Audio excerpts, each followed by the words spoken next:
hit subscribe.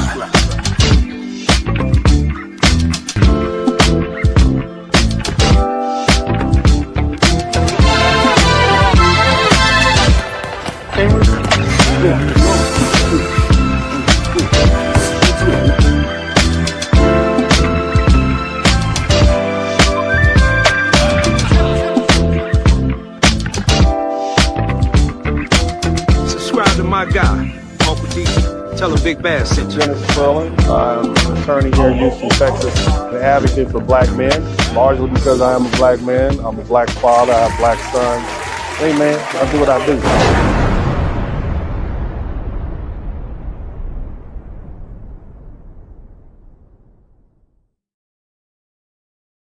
What's up, beautiful people? Welcome to the broadcast. Welcome. Shout out to everybody who's in here. Shout out to all y'all. I'm trying to get this camera together. The camera's not cooperating. Anyway. Big shout out to Mr. 43TX. Brother, it's always good to see you in here. Big shout out to Fresh Always dash small S2X. Why can't y'all just have names like Bob and Tyrone and Larry? Can I get a Larry? How about a Larry or a Bill? I mean, I'll take a Javante. Any Tay will do, okay? Some of these things, too many syllables for me to pronounce. You don't figure that out yet, man? Too many syllables. But anyway, man, shout out to Mr. Passport King, 77-R1H. Like y'all, I'm like y'all reading damn combination locks for middle school. Yeah, man, I'm 7 to the left, 14 around, 7685-07. I mean, we doing algebra problems up here. Y'all messing with me. I got low mileage, okay? I got low mileage. I can't speak all night. I'm getting older. You know, old people don't like to speak. They just nod. That's why Granddaddy used to sit in the car when he would come visit. You ever Granddaddy wouldn't get out the car? He'd just be sitting in the car. That's where I'm going. That's where I'm headed. Okay? Like, yeah, that's where I'm going. Y'all making me talk too much. Okay? That's what you're doing anyway. Praise Moses. Shout out to everybody in the chat room. Shout out to Electric Agitator 215. I appreciate you. Anybody in the chat room who's new, make sure you check in. I want to see where everybody's coming in from. Have you all been enjoying the broadcast? I hope you all have. I've been doing my best to give you information. What I like to do on my page is not just throw stuff out there and make commentary. I like to do in-depth research. And as far as that line of broadcast, and sometimes I'll give y'all some fluff. I'll freestyle it. You know, just speak on issues. But I like to treat this more like it's going to be reviewed for years to come. So I'm very concerned with my legacy. I want to give you as much accurate information as I can. I also want to give you information that you can actually use and will help you build and learn, you see. And that's why I always tell you guys, if you learn something, I should earn something. Don't give me anything for free, okay, because I want to earn it. And that's how I was raised. I was raised that you earn, you keep, okay? Even if that means you have to work harder and faster, twice as hard and twice as fast as everybody else, you earn, you keep. And that's what I do. That's a foundational Black American tradition. I believe there's probably the majority of the people in this room, in this chat room here, will tell you that somebody in their life told them that as a Black American, you have to work twice as hard, sometimes 3 times as hard to achieve the same. And that's what we've done. That's why Black excellence, shout out to Black excellence, which abounds us, which is why no matter what happens, we still persevere. Now, that being the case, I want to reintroduce myself. My name is Dennis Spurling. I am an advocate for Black men. I want to establish that. I am an advocate for Black men, okay? Because of the political climate, I have broadened my advocacy to be an advocate for Black Americans, you see? so that we can define ourselves clearly, so we can defend ourselves politically, so that I can give you arguments and facts in which you can use to support yourself in the public discourse. And oftentimes the facts that I put forth are uncomfortable. And the only reason they're uncomfortable because they're the first time you've been introduced to them, because we have a system that does not teach us history, does not teach anyone adequate history. They don't even they teach what they feel is appropriate, because history is typically taught to children, so they don't want to do anything that typically offends the parent. Parent will go home and say, oh, they said this is school, and now you're hearing it at the PTA meeting, okay? But as an advocate for Black men, I do what's in the best interest of Black men. I speak in the best interest of Black men. Not that I couldn't be an advocate for anyone else. I could be an advocate for Black women. And I would have as much, I could be an advocate for, I could be an advocate for the rhinoceros. You understand me? And anybody who didn't like the rhinoceros would be angry with me, okay? As it is right now, I'm being an advocate for Black American people specifically. We have delineated. Somebody type delineate in the chat room. We have delineated, and now we're referring to ourselves as foundational Black American. And I personally think that is a good thing for Black men, specifically Black American men, because it would allow us to have our designated pot of resources and so on and so forth. Now, it just so happens that my advocacy for foundational Black American identity is tremendously helpful for Black women. It's tremendously helpful for Black people who are of foundational Black American descent in general. And so now, you know, people are realizing, wow, this guy is stepping on our toes. What happened to this guy when he was just an advocate for Black men? Well, you know, I'm not going to sit up here and not recognize the political climate we're living in. We got a lot of people that really are gunning for us. They literally hate us.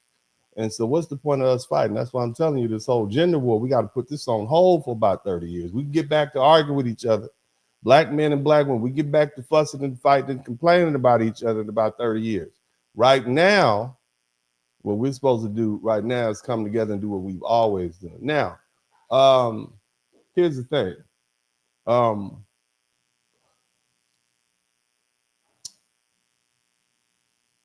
I recognize that FBA is a distinct ethnic group, and it's not because we hate anybody, okay? Other Black people have their own history and their own struggles, but our struggle in this country is specific. Our people were enslaved here. Our people built here. Our people went through Reconstruction, betrayal after Reconstruction. We went through 100 years of second and third class citizenship under the Jim Crow laws. We had to deal with racial terror when they were trying to put us in our place.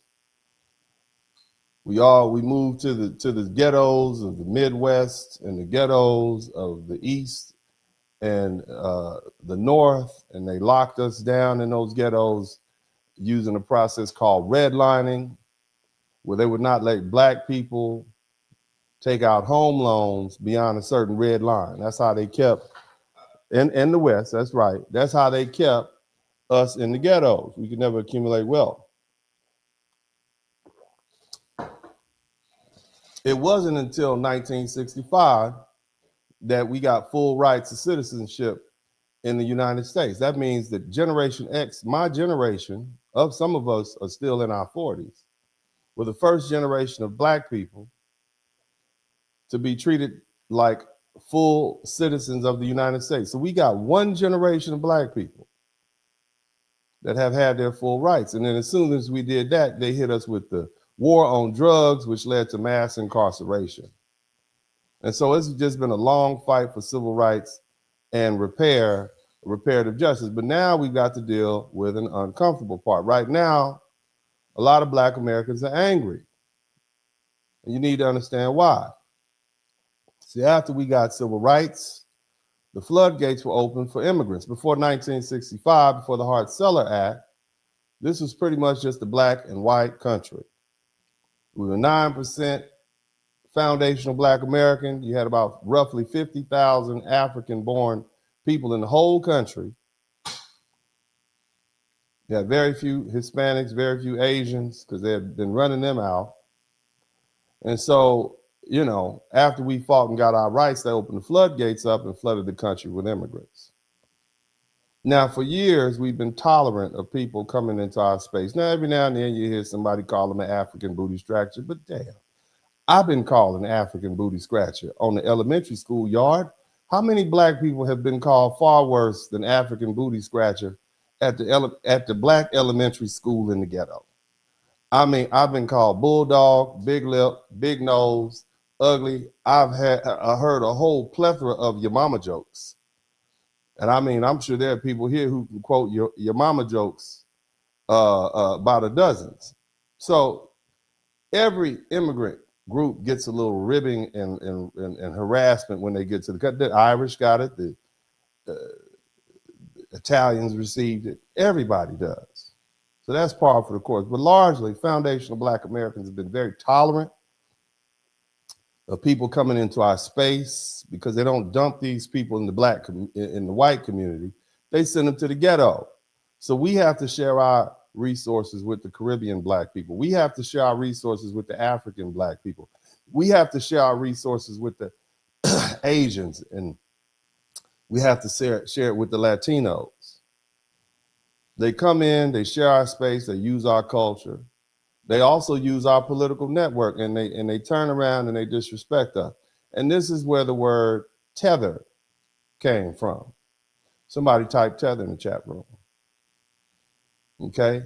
But tether was never supposed to mean each and every Black foreigner. That's not what this is about. It was supposed to describe a specific group of foreign Blacks who hide under the Black American struggle when it benefits them, and then turn around and talk down about Black Americans or align against us. And so we've got to slow down. Here's the inconvenient truth that not everybody with foundational Black American lineage understands, okay, or who lives inside the United States. Matter of fact, there's something you need to understand related to foundational Black America, if I can skip ahead. Some of us have FBA lineage and they literally escaped. Some were evacuated, some were carried out, some fought for foreign powers because those powers promised them freedom. Some migrated because America was never safe enough, free enough, or fair enough for them. And some built communities in other places far and wide. And here's another one. Some people of FBA lineage were fathered in foreign countries with foreign women because of American GIs. So what are they? Are they FBA? Are they FBA descendant? Are they part of the Black American diaspora? And see, that's an uncomfortable conversation that we have to have. See, a foundational Black American is generally understood as a Black American whose family lines trace back to Black people enslaved in the United States or in the colonies that became the United States. But that creates a second question. Is FBA only a lineage claim, or is it also a peoplehood claim? The lineage question is simple. Do you descend from Black people enslaved in the United States or in the colonies that became the United States? The peoplehood question goes deeper. Did your family remain part of the Black American community that carried the consequences of that system inside the United States? See, if the answer to both of those is yes, then it's clear that you're FBA. If the answer to the first is yes, but to the second is no, then we're dealing with something more complicated. Black American descendant diaspora. And that's not an insult, that's just precision. So the real question that we're going to ask today is who's foundational Black American and who's not? The better question is who descends from American slavery system and who remained part of the Black American historical or political community that carried the burden of that system instead inside the United States. Now, before we get started, we have a lot of people who are criticizing foundational Black Americans for delineation. And shout out to all the Pan-Africanists. I don't necessarily have a problem with you. I think you are maybe at this particular juncture behind the times. I think perhaps you want to reconsider your position, but one of the major Pan-Africanists that we all know is Dr. Umar Johnson. So I'm going to share what he has to say. Hit the number 1 button. Issues with groups like FBA and ADOS, because if y'all really got a problem with immigrants, shouldn't you be attacking the biggest immigrant groups? There are twice as many Chinese as there are Black immigrants. There are 5 times as many Latino as there are Black immigrants. You see this? There are 2 times as many East Indian immigrants as there are Black immigrants. So if your problem is immigrants and not just Black immigrants, where the smoke for the Chinese at? Because I ain't seen y'all yet. Because the same people screaming FBA and ADOS is giving their money to the Korean hair care shop. The same people screaming FBA and ADOS is eating at the white. Now, you hear the rhetoric, you hear it, and I've dealt with this argument before. But the main thing you need to focus on is none of our purchases none of what we purchase have anything to do with our lineage. Lineage is like saying, just because you purchase a German car, you're pro-German, or if a Jewish person purchases a German car, that thereafter undermines his Jewish faith or belief. That's just not exact. A Black woman buying a weave from a Korean hair care salon has nothing to do with whether or not she's foundational Black American or not. More importantly, none of those immigrants, whether they're Chinese, Asian, Arab, Indian, none of them are in this country pretending to be Black while turning around talking bad about foundational Black Americans. That's not the issue. But more importantly it's delineation, because Pan-Africans, people in general, and I'm talking about the Black Americans who are Pan-Africans, because it seems to be more of a one-way street.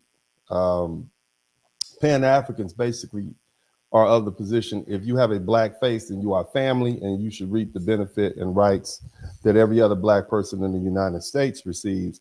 And I just don't think that's accurate. In fact, I don't think it's ever been accurate. And, Africans say that all the time. But let's check out this Nigerian fella. You've probably heard him before. And I'm going to go deeper with the point, but I want you to listen to what he says. Africans never considered themselves all one people. Listen to this. So why should we? Sell their own people to America as slaves? Yes, but Africans at that time didn't really view themselves as one people, right? You heard what he said. Africans at that time did not really view themselves as one people. Now, he speaks as though that has changed, and I'm going to disagree with that, and I have some video footage to prove why. Africans still do not view themselves as the same people.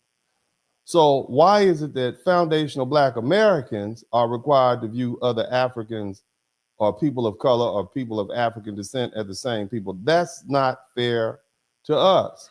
It requires us to then have to share our resources with people who are not of our lineage. So we're dealing with there's a valid reason for delineation, okay?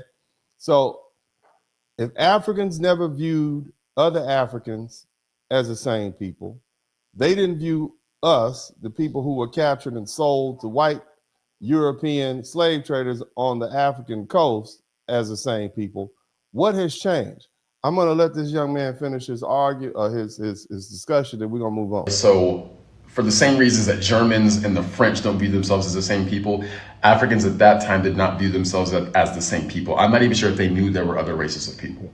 Now, clear, I can look at this young man and tell you he is Nigerian. I can tell in the fact that he has his brim real low. Okay, you got that brim low, and you are trying to hide your true identity. Brother, we can read your forehead through the front of that hat, and we know who you are. But let's keep listening to this young man. So with that being said, right, they were capturing each other, enslaving each other, or capturing each other and selling them to other people for different types of goods. Now, does it make it right? No. They were capturing and selling each other for rum, for umbrellas, for gunpowder. This is what they were selling us. We're not talking about. They're selling it for European baubles. That's what we were traded for. He's trying to soften the blow, but let's keep listening. Is there an excuse for it? No. Do many Black Americans a day want to just nicely gloss over that like that never happened? Yes. And again, so many people in today's society want to act as if white people were the only people to do anything bad ever, and that. Now you can tell by this young man's voice, he's one of these right-wing conservative Black people or blackface folks that are pandering to white people because he wants to get his money up. You see, he wants his money and he wants his views, and he's saying what white people want to hear. This is a hustle. Unfortunately for these folk like Candace Owens and some of the other ones, it's coming to an end because white people are no longer need to hire out their racist talking points. They've taken it over for themselves. At some point, they're going to get rid of Nick Fuentes because he's a Mexican. But, so this is where he's going. But again, he said, oh, Black people want to gloss over the fact that other Black. So I want you to listen to this again. Listen, I'm going to break this down. I want you to hear what he's saying. And he begins to speak out of both sides of his mouth. Many Black Americans a day want to just nicely gloss over that like that never happened. What do we want to gloss over, sir? Tell me again what we're trying to gloss over. Capturing each other, enslaving each other, or capturing each other and selling them to other people for different types of goods. No. Now, does it make it right? No. Is there an excuse for it? No. Do many Black Americans a day want to just nicely gloss over that like that never happened? Let me speak on behalf of Black Americans. Foundational Black Americans absolutely do not want to gloss over that. In fact, I will take this opportunity to share with you all a petition that I prepared because I would like to sue these African countries for their participation in the slave trade. And since this young man happened to bring it up, what I'm going to do at this point, and I'm not fully interrupting the broadcast, we're going to get back to the regularly scheduled program. But since he brought it up, and I want to go ahead and prove the point, foundational Black Americans, not only do we want to bring it up, and not only do we recognize it, but we recognize your people, sir, your Nigerian successor state, as a culprit in our capture. And what we want to do, and what we want to do is, and I'm going to put the link to the petition in the chat room. What we want to do is sue these successor states in federal courts in the United States. See, here's the thing you have to understand. We have a total of 13,301 signatures so far. We are trying to get 100,000 signatures. And basically what we're saying is there were slave ships like the Clotilda and the Wanderer, and Africans were brought directly from the west coast of Africa, Togo, Benin specifically. They were brought directly to the United States, and it happened after 1808. Somebody type 1808. The reason 1808 is significant is because at that time, the transatlantic slave trade had been outlawed by the United States of America and Great Britain. So it was illegal in the United States to transport slaves. This is the only time slave trading became illegal, which means these shipbuilders and captains, and specifically those chiefs who are now occupying what used to be Togo, Benin, Nigeria, Ghana, etc., which means that their successor states are those chiefdoms. They are held responsible. No different than if you take over a house or you take over a business, you don't only inherit the wealth of that business, you also inherit what? The debts.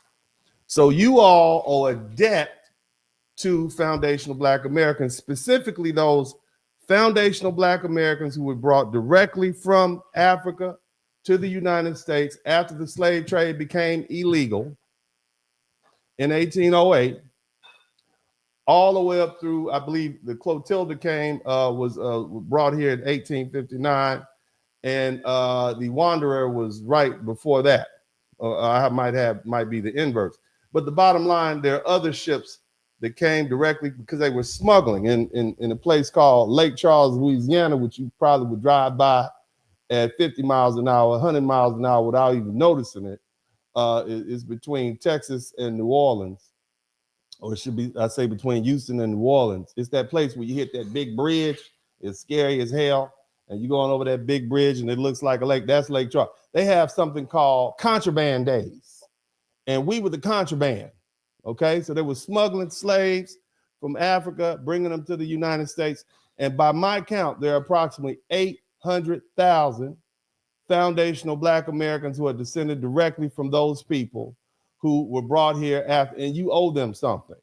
And so I would appreciate it if you all would take the opportunity to read my petition, which is being sent directly to the current president, Donald Trump, and then sign it. I will put the link to the petition in the description section at the end of this broadcast. It will be there. It will be the first thing. Click on it, sign it. We're trying to get 100,000 subscribers, 100,000 signatures, and also 100,000 subscribers. But so this young man, let's bring you back, young man. And again, so many people in today's that you decided to open your big mouth and say that Black Americans are not interested in reparative justice, or we don't acknowledge the fact that Africans sold other Africans and Africans sold us into slavery. That's not true. We do know this. We've looked. Okay, somebody type. We've looked at it. Okay, and selling them to other people for different types of goods. Now, does it make it right? No. Is there an excuse for it? No. Do many Black Americans? I'm glad you admitted it didn't make it right, and there's no excuse for it. Thank you, Mr. Nigerian young man. The people that paid for your scholarship to come over here, and your rich relatives who are in the Nigerian government, we will use this against them. Thank you so much. Let's keep going. Today, want to just nicely gloss over that like that never happened. Yes. Not. And again, so many people in today's society want to act as if white people were the only people to do anything bad ever, and that's not the truth. No, I'm going to tell you, dear white people, I want you to come close to the broadcast. I'm probably the only one that's going to tell you this. You white people who participated in the transatlantic slave trade, what you were doing at that time was patronizing a Black business that had been in existence for at least 1,300 years. And when I say 1,300 years, I'm talking about the fact that the transatlantic slave trade was predated by the Sahara slave trade. You understand what I'm saying? The Sahara slave trade, which is where Africans were taken from Africa across the Sahara Desert over to slave pens and slave markets in East Africa and what we call Arabia. Okay, so Black people have been selling each other out. Africans have been selling each other out for thousands of years. Okay, so you white folks participated. You wrong for it. You was wrong. Wrong. And the transatlantic slave trade was purely a European endeavor. But the bottom line, we got treated bad when we were sent east, and we got treated bad when we were sent west. But they sold us into slavery. And I don't want to hear any of you all tell me that Africans didn't know what they do. They've been doing it damn near 2,000 years. They still doing it now. Okay. So let's let this young Nigerian gentleman continue. Okay? For educational purposes, let's go through some history. Okay, so for starters, we all know what happened in Germany. We all know who did it, Germans. Okay, but what about the Armenian genocide in 1915 and 1923? Or the Rwandan genocide in 1994? Or the Cambodian genocide in 1975? Well, really, it was between 1975 and 1979. My point is, every race of people seemingly have done terrible things. So I do not understand why we only want to act like white people were the only people to ever do anything, because all you got to do is pick up a history book. No, we don't want to act like white people are the only ones to do. Did you see my petition? Let me put the link to the petition back up. We want to hold the Africans responsible for their part of the slave trade, because you all said we are different people, right? We're different people. You started off saying that. So no, I'm so happy this young man has presented this argument. And see, this is the problem with being a conservative, one of these far right conservatives. You get to talking so much, you say things that are actually counterintuitive. Now he's going to have to retract that. Oh, hold on a minute. Oh, I didn't mean y'all reparate. That's not what we meant. You said it. You said it, sir. You said it. So we're going to use that. We're going to use that again. Anything you say can and will be used against you in the court of public opinion, sir. And see, this is what happens when you speak inaccurately, when you speak absurdly. And say whether you're all the way to the far left, all the way, some of you people on the far left, you can't describe what a woman is. Okay? And here's the thing. Your mama was a woman. She was the one that pooped you out. That's what a woman is. A woman is the person that pooped you out. Go look at your mama, and that's what a woman looks like. Okay? So do you ever have any more confusion as to what a woman is? You'll know them by what pops out of their special hiding place. Okay? There you go. So let's stop being absurd. And this is one of those absurd arguments. So I'm going to reserve that for another day. But let's go ahead and get to the point. See, again, everybody gives Black Americans a hard time about delineating. They say, oh, we're the same people. On one hand, they say, oh, we're the same people. On the other hand, they say, oh, well, we're not the same people when it comes to us selling you into slavery. But we are the same people now when it comes to sharing y'all's resources. Okay, that's what we are. You can't have it both ways. But bottom line, let's go on ahead and go to the source. Let's see what the source says. Somebody type the source. I wonder how Africans are treating Africans in Africa. Let's see if they treat each other the same. The breaking news, guys. The South African president has literally concurred and heard the cry and the voice of South Africans. Hold on a minute. What's happening? South African president shocked Africa about Nigeria must go. Somebody type Nigeria must go. Is he? Hold on a minute. Where is Dr. Umar? Dr. Umar, it seems there's a crisis in Africa. There's a crisis in Africa. They're not, you mean they're not getting along, Peachy King? Is that what somebody typed? To let Nigerians go. Now, according to the speech that he made, he did not literally clearly declare that every single Nigerians should pack their bag and baggages and go. But this was what he said. He said no employer should employ any foreigners without proper documentation. He also... So the president of South Africa, okay, the president of South Africa is delineating. Is that what you're telling me, sir, ma'am? The president of that's a huge country. That's where Mandela is from. That's where they had Mandela locked up for 20-something years. You telling me they're delineating in Africa? Also added that no landlord/landlady in South Africa should rent house to a foreign immigrant that literally do not prove their papers and everything. So when you say immigrants, are you talking about all foreign immigrants, or are you just talking about Black foreign immigrants? Because that's what it sounds like to me. Shout out to the two people contributing to the super chat, Fresh Always and Cooler RK. Because see, it sounds to me, I mean, I'm just saying, maybe, you know what, I'm sure that they treat the white South Africans as harshly as they treat the Black foreigners. Let's take a look. Maybe we can find some footage. Leave her to do what she wants. Just leave. Okay. Oh my God, did you see that white woman hit that Black? I mean, she hit him like an old Negro slave just now. Let's run that back. Is this how y'all letting white people treat y'all in Africa? This is clearly a foreigner. She's clearly a foreigner. And you are, look at her. She bowed up too. Look at her bowed up. Just leave. Leave. Damn. You not gonna do nothing? You so big and bad. You not gonna do these. This is South Africa. This is what you're not doing nothing. It's okay. Damn.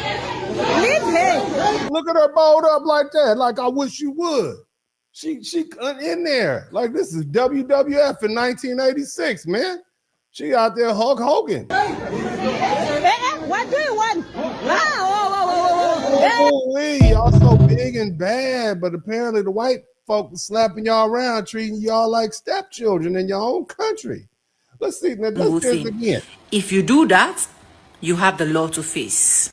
And he also added that it cannot be under his watch that his people will literally be taught bad things from foreigners. Okay. He specifically did not mention Nigeria, but we literally knew. Okay, all right, maybe this is just one video. I'm sure there's other examples of other videos of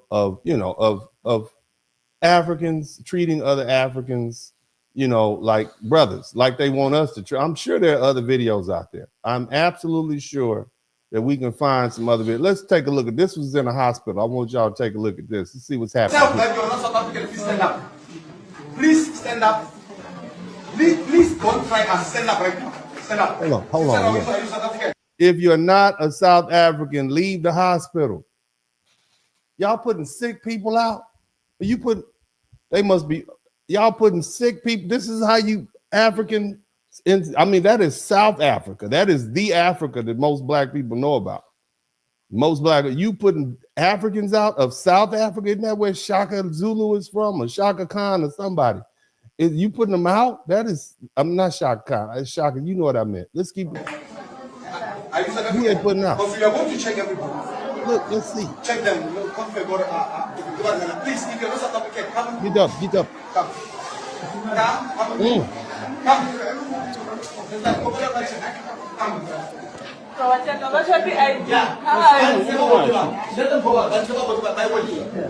They are putting black people out of the hospital. What if they're sick? You putting sick black people out of the hospital? What happened to unity? Where's the pan-Africanists? Where are you? Where are all the pan-Africans? Where are they? Where are the pan-Africans? Where's the unity? Y'all need to go over there. Y'all need to take a Spirit Airlines flight to South Africa and let them know about Pan-African solidarity and brotherhood, because apparently they must have missed that class.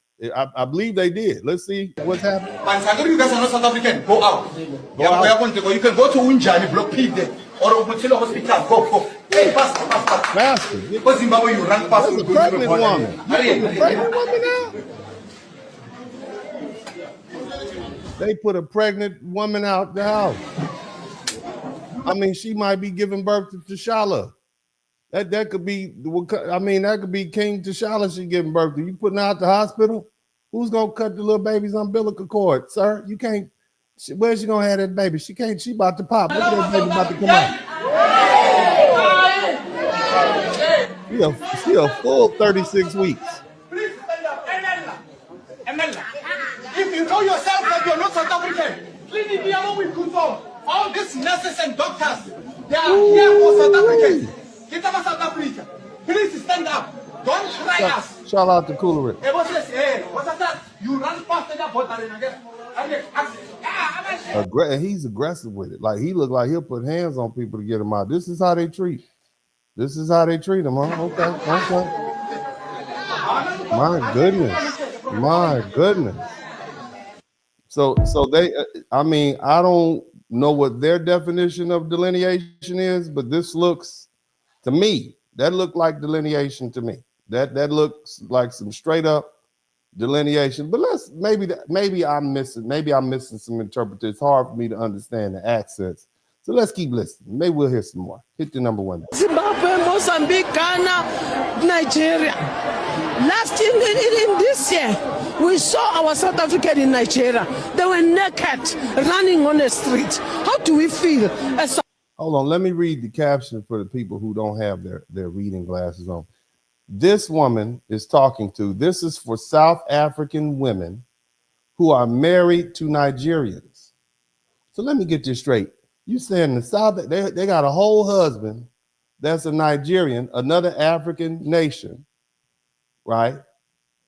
And you're telling me that you're addressing South African women who are married to Nigerians, and this is, let's try to listen and see what she says. South African, we don't do those things to them, but they are doing things that it's painful to us. They are calling us names. How stupid we are. They're calling us names. So the Nigerians have gone to South Africa and they are calling South Africans names. So these are Nigerians who have come down to another group of black people and they're calling them names. Interesting. I wonder what names they're calling them. As South African, we are just lazy. But lazy. So let me get this straight. You Nigerians, and I don't want to pick on the Nigerians, okay? I like my jollof rice sometimes. Your food is very hot, but it's good. It cleans out the palate. You South Africans, have gone, Trinidadians have gone down to Jamaica to disrespect the Jamaicans. What do you think the Jamaicans are going to do? The people from Louisiana have come over to Texas to disrespect the Texans. What do you think the Texans are going to do? So what do you think is going to happen if Nigerians go to South Africa and disrespect other people in their hometown, in their home? You call them lazy. Isn't that the same thing they say about us? They call us lazy. You come to the United States of America that we built, and you call us lazy? And now apparently you're doing the same thing. Maybe this is an immigrant thing. Maybe this is what they do. Let's keep listening. Our own country, can they leave? Can they leave? We don't have a problem with them. They must pack and leave. They must pack and leave. Where's Dr. Umar Johnson at? Umar, brother, all you other pan-Africanists on the internet, y'all losing followers and your idea is not popular. This blackface means family seems not to be very popular in Africa. It seems like these immigrants are coming from these other countries, and these black immigrants, even in Africa, it seems like they don't want them there. So why don't you start? I mean, it would make sense to me to start the Pan-African unity in Africa, to me. Okay, that's what it seems like to me. And I don't want to pick on Dr. Umar. I know he is a great mind of our time, and we all have listened to his speeches and so on and so forth and learned so much. Some things maybe we didn't know, some things we knew. He has a different sense. He's a great leader of minds, okay? And I look forward to when he fully develops his school. I have faith. I have faith of a mustard seed that he will get his school together. And I hope and pray that he will get that school together, because it doesn't look good that you got a black man who makes a promise and is not able to keep it. But as far as Pan-Africanism, it looks like the Nigerians who are now unwanted in South Africa are being put out because they're down there saying things like the South Africans are lazy. I wonder what else they're saying. They occupy the buildings. They do as they wish. But now our government sees that these people, they are overdoing things in us. Because it's years we were complaining as leaders to say we are sick and tired of what is happening. Our children are dying. If a man loves you, he must take you back where he's coming from. We cannot marry a man from Nigeria to be my husband in South Africa. If he loves me, take me to Nigeria, wherever. Ooh, they don't even want to look. They're telling the South African women who married men from Nigeria, both of y'all can go back to his country. Don't stay here. We don't want any of you Nigerians here. This is where y'all trying to relocate. How many of y'all want to go back to Africa? How many of y'all want to? It look like they might put you out. To me, it look like they might put you guys out. To me, let's keep listening. Let them go with their wife, with their kids. That will be fine for us. Thank you. She got that deep. She got that deep Shaka Zulu voice popping. Let them go. Unkozi. That's what it sounds like. It sounds like they about to whip out the side spears and stab somebody. But maybe I'm not seeing what I should see. Maybe there's more to it. I'm sure there's some other videos that, where they're welcoming, South Africans. Because I don't watch everything. But let's keep listening. Continent. This thing of you guys moving from one country to the other, it's no longer working. Hold on. Shout out to Understanding 15K. Let's read the caption for you all who are visually impaired.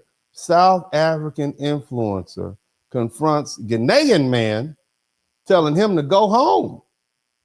Meanwhile, wait for second video to see how whites treat them. Okay, so hold on a minute. It's not just the Nigerians catching flack in South. It's also the people from Ghana. So it's not just the one African. They want all the other Africans. That is wild. Why don't we hear about this? Why don't the Pan-Africans talk about this? Where is the unity? How can you expect Black Americans to unify with people all the way across the Atlantic Ocean, and they can't even unify with themselves. I just want to understand that. Let's keep listening. We don't want this as African people anymore.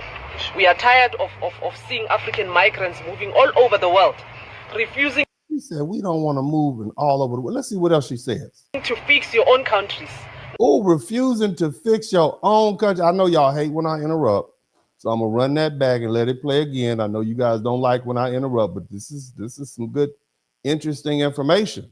Somebody type Black Unity on in the chat room. Of seeing African migrants moving all over the world, refusing to fix your own countries. Now we're making it very clear to you guys. We don't want you here. We want you to fix your countries. Now you came here with a traveling document. You came with a passport. We don't want you here. Visitor, but where now you decided to. We don't want you here. We want you to fix your own country. Damn, that's harsh. Damn. Come and integrate in our communities. You know very well that what you have done is wrong. How many children do you have here? We can come to Ghana and do what you're doing. Passport. He said, "You come to Ghana. We don't come to Ghana and do what you do." That's what he said. Eh? Yes, now you are carrying a bucket. It's 11 a.m. You were supposed to be fighting the government of Ghana there to ensure that they are getting things.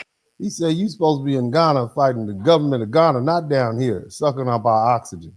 Damn, that's harsh. That's pretty harsh. Right. No, there's no fight in Ghana. You must fight once a day. Where's your papers? Passport. Passport.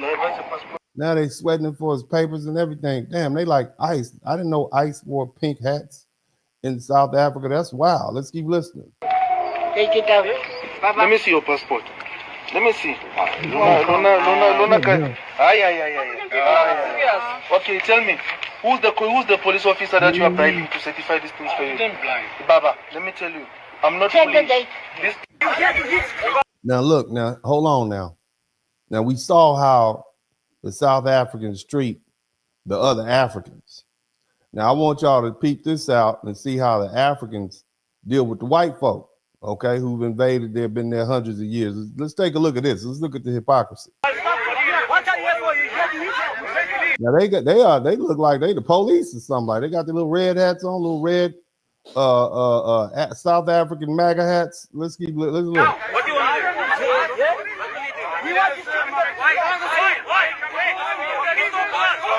Damn, he just took your hat. You just gonna let him snatch your hat like that, homie? Come on, man. You look how he just snatched his hat off his head. That's disrespectful. Look at him snatching your South African MAGA hat. Little beret. Little red beret off his head. White boy said, "Don't give me that." Oh, no. Oh, those are the white boys is whooping on him. Damn. What you got that thing? Your hand they ran away. These are the people chasing Africans. That's what I'm saying, brother. You see that? Why you didn't have? Where's the smoke at? Where's Dr. Umar? Dr. Umar, we don't need to talk. We don't seem to be the ones that have the problem. They're not gonna do that to us. Not like that. Just disrespect you like that. Golly. Why are Black Americans catching so much smoke for us basically just pointing out the fact that, hey, these folk are calling us names and calling us lazy, and they come in our country, and but y'all don't have any smoke for the African country. This is a whole country. They are literally harassing these people and trying to get them up out of there. Okay, maybe there's some more videos we can look at, and maybe I missed something. Let's keep listening.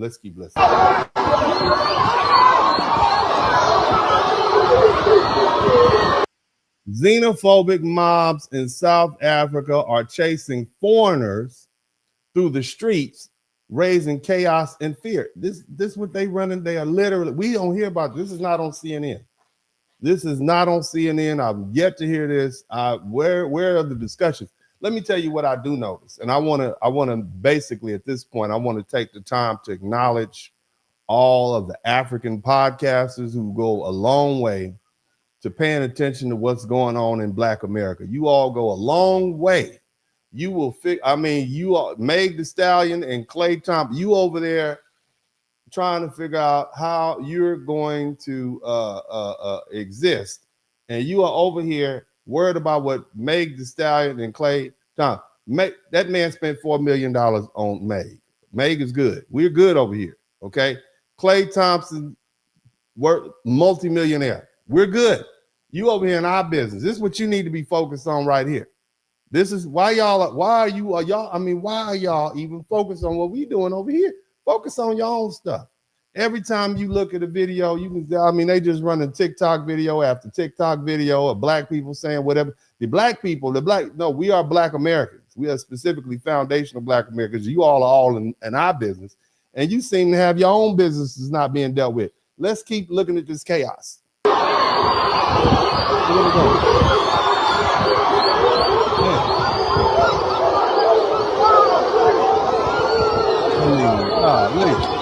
They got the Zulu blonde footsies on and everything. Shout out to Coolerick. Look at that.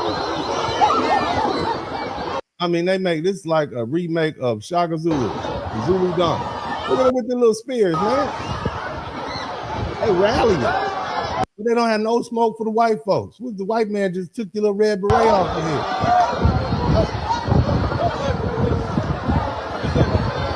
I don't get it. I don't understand it. Maybe somebody can help me. I don't know.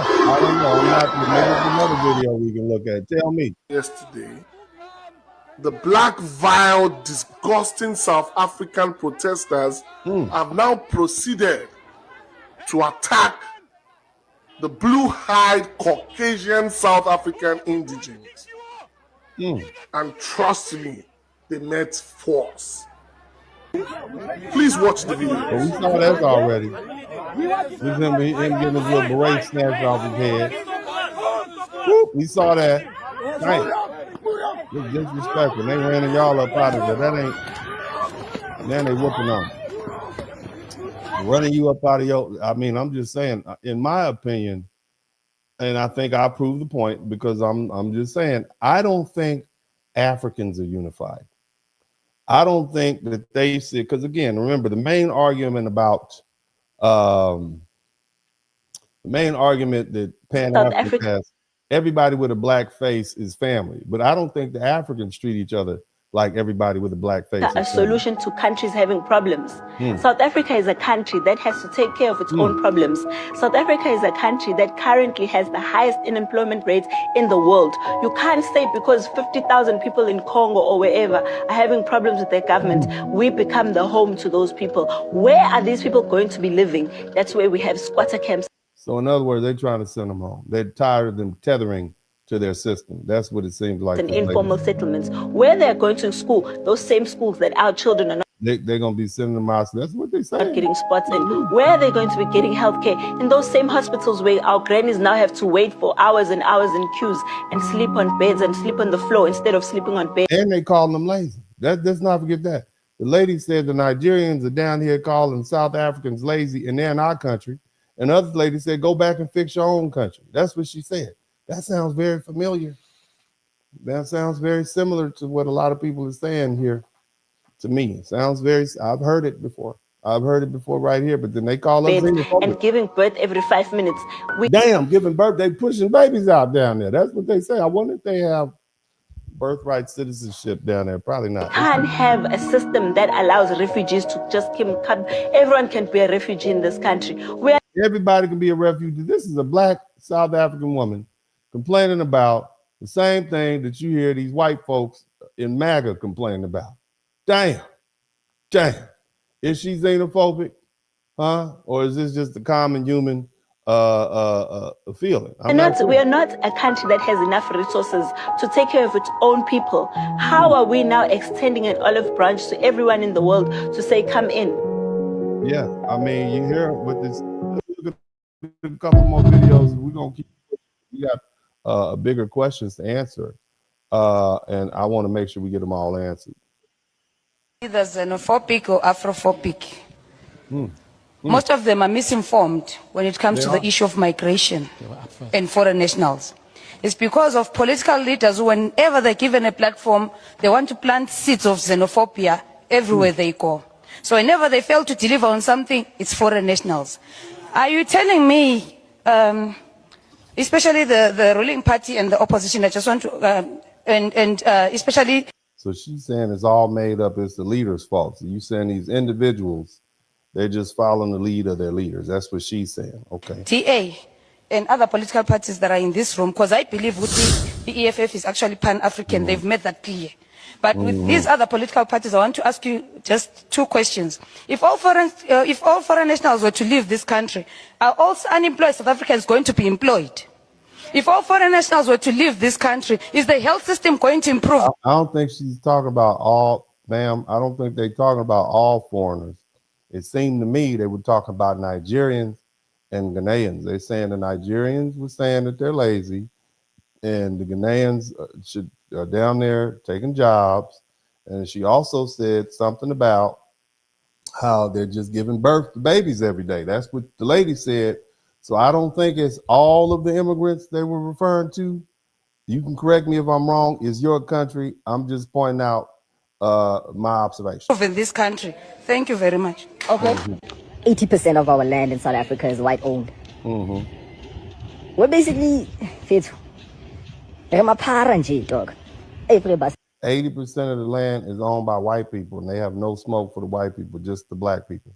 So when Dr. Umar said that black people have all this smoke for Africans and black Africans and Caribbeans, but none for these other people, maybe he should take that argument over there, because that probably applies more to the South Africans also, doctor. I'm just saying. Let's keep going. We're in our own country.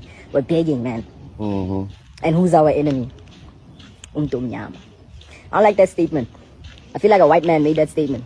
I'm going to go ahead and let him marinate on that for a little bit. But I think, family, I've established that this whole notion that all black people around the earth are getting along and they all see each other as brothers and sisters in one family, I think that I can pretty much say that's probably not accurate. I think I can pretty much say that. Now, let's move on, okay? What if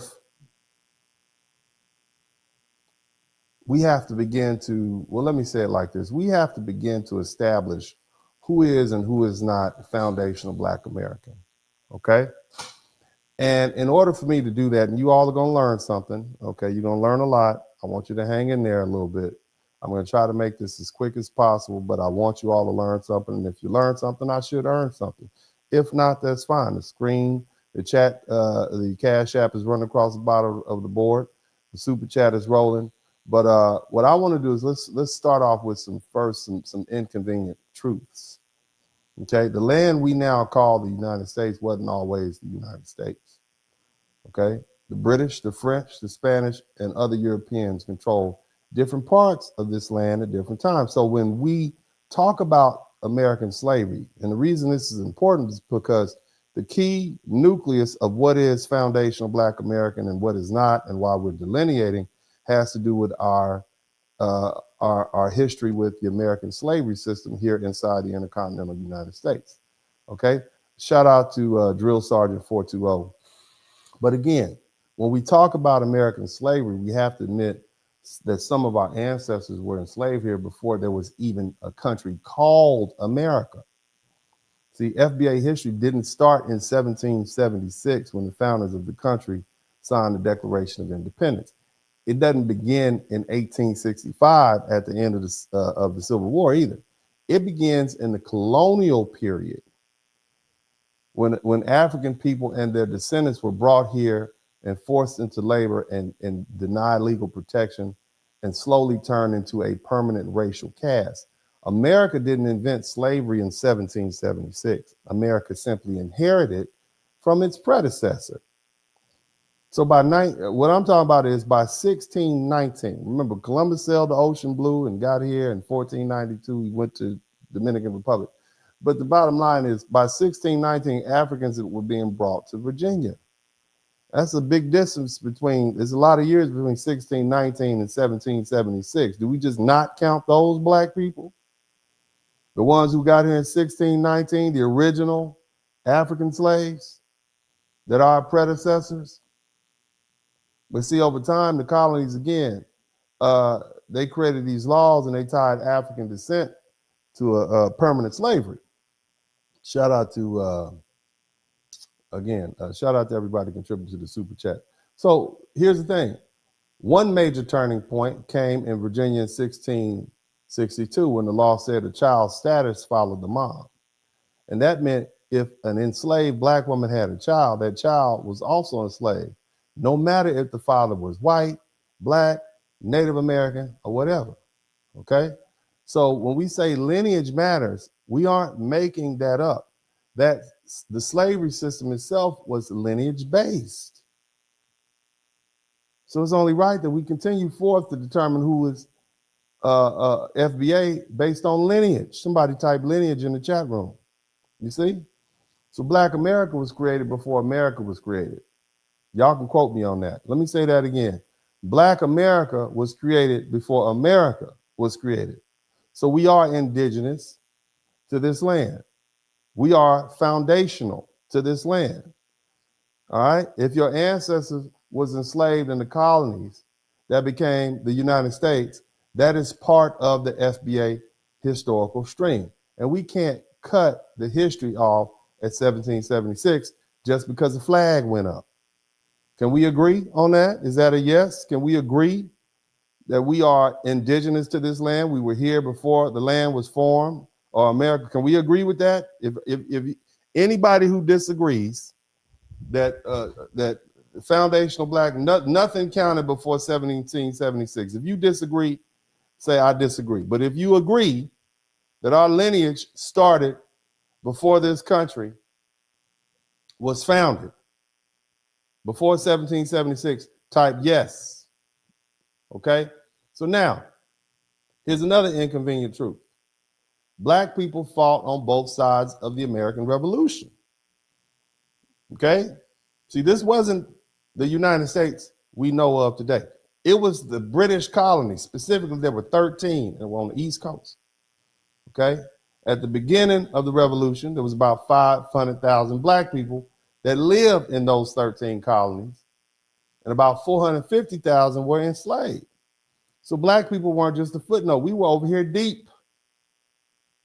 And we were a major part of the population in the labor system. And the colonialists, they were yelling about liberty. We want liberty from the king as they drank their beer, because you know they didn't have a way to purify their water. So there was a lot of alcohol being consumed. So they were drunk and sweaty. Somebody type drunk and sweaty. If you look into the history of the first and second Congress, it wasn't water being drunk. There was a bunch of drunk white dudes in a hot room writing out FU letters to the king of England. That's what they were doing. It was beef, you see? Bottom line is, while these white folks was talking about, being free from bondage, they had black people in bondage. So for enslaved black people, the revolution wasn't just America versus Britain. It was, okay, how do we survive this? And who's going to give me what? Somebody type tangibles in the chat room. Tangibles. Okay, tangibles. Black people were looking for tangibles. Who's going to give me my best chance to stop being property? And so here comes a gentleman named Lord Dunmore. In 1775, he offered freedom to enslaved people owned by what they labeled the rebels if they joined the British. Now, let me tell you who this cat was. This dude, Lord Dunmore, it had got so hot on land, he had his people row him out to a ship in the middle of the harbor where he was safe, and then he issued this proclamation and read it from the deck of the ship. It was hot, okay? He was trying not to get shot by the so-called rebels, okay? And here's what happened. After the proclamation, you have black people, black men who joined Lord Dunmore's Ethiopian regiment, okay? They believe in the words, liberty to slaves. He basically outlawed slaves. He said, you know, freedom to anybody who joined the British Army. And they said, I'm coming in. The brothers joined.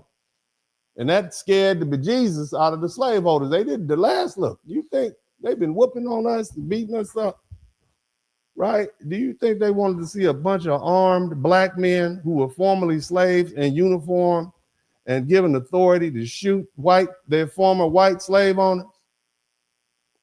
They tell me historians estimate about 5,000 to 8,000 black people served in the Continental Army, and about 15 to 20,000 joined the British and the Hessians and the Loyalists. You hear what I'm saying?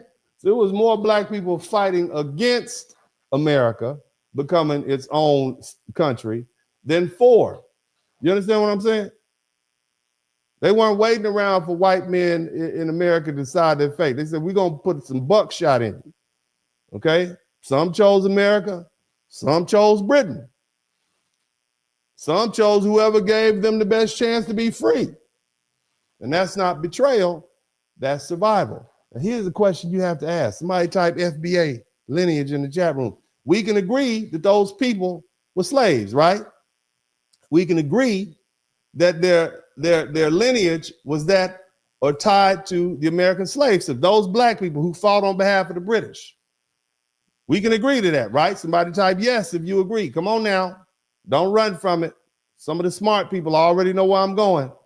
You already know. We can agree, right? Those black people who fought on behalf of Great Britain, which they call black loyalists. They wanted to see the king say, you're going to be free. They joined the Ethiopian regiment. We can agree that those are FBA, right? Somebody type yes. Don't you run from this. You come on and get it. Come on up in here. All my FBA diehards, you going to come. I got you tonight. It's your night tonight, baby. You know, everybody been catching hell all week. It's your day today. You are going to get some today. I'm going to mess with your little minds right now. The question we have to ask, what happened to those black people? What happened to those black loyalists that sided with the British? That they left their slave masters. They ran off. They got guns. They were shooting white folk.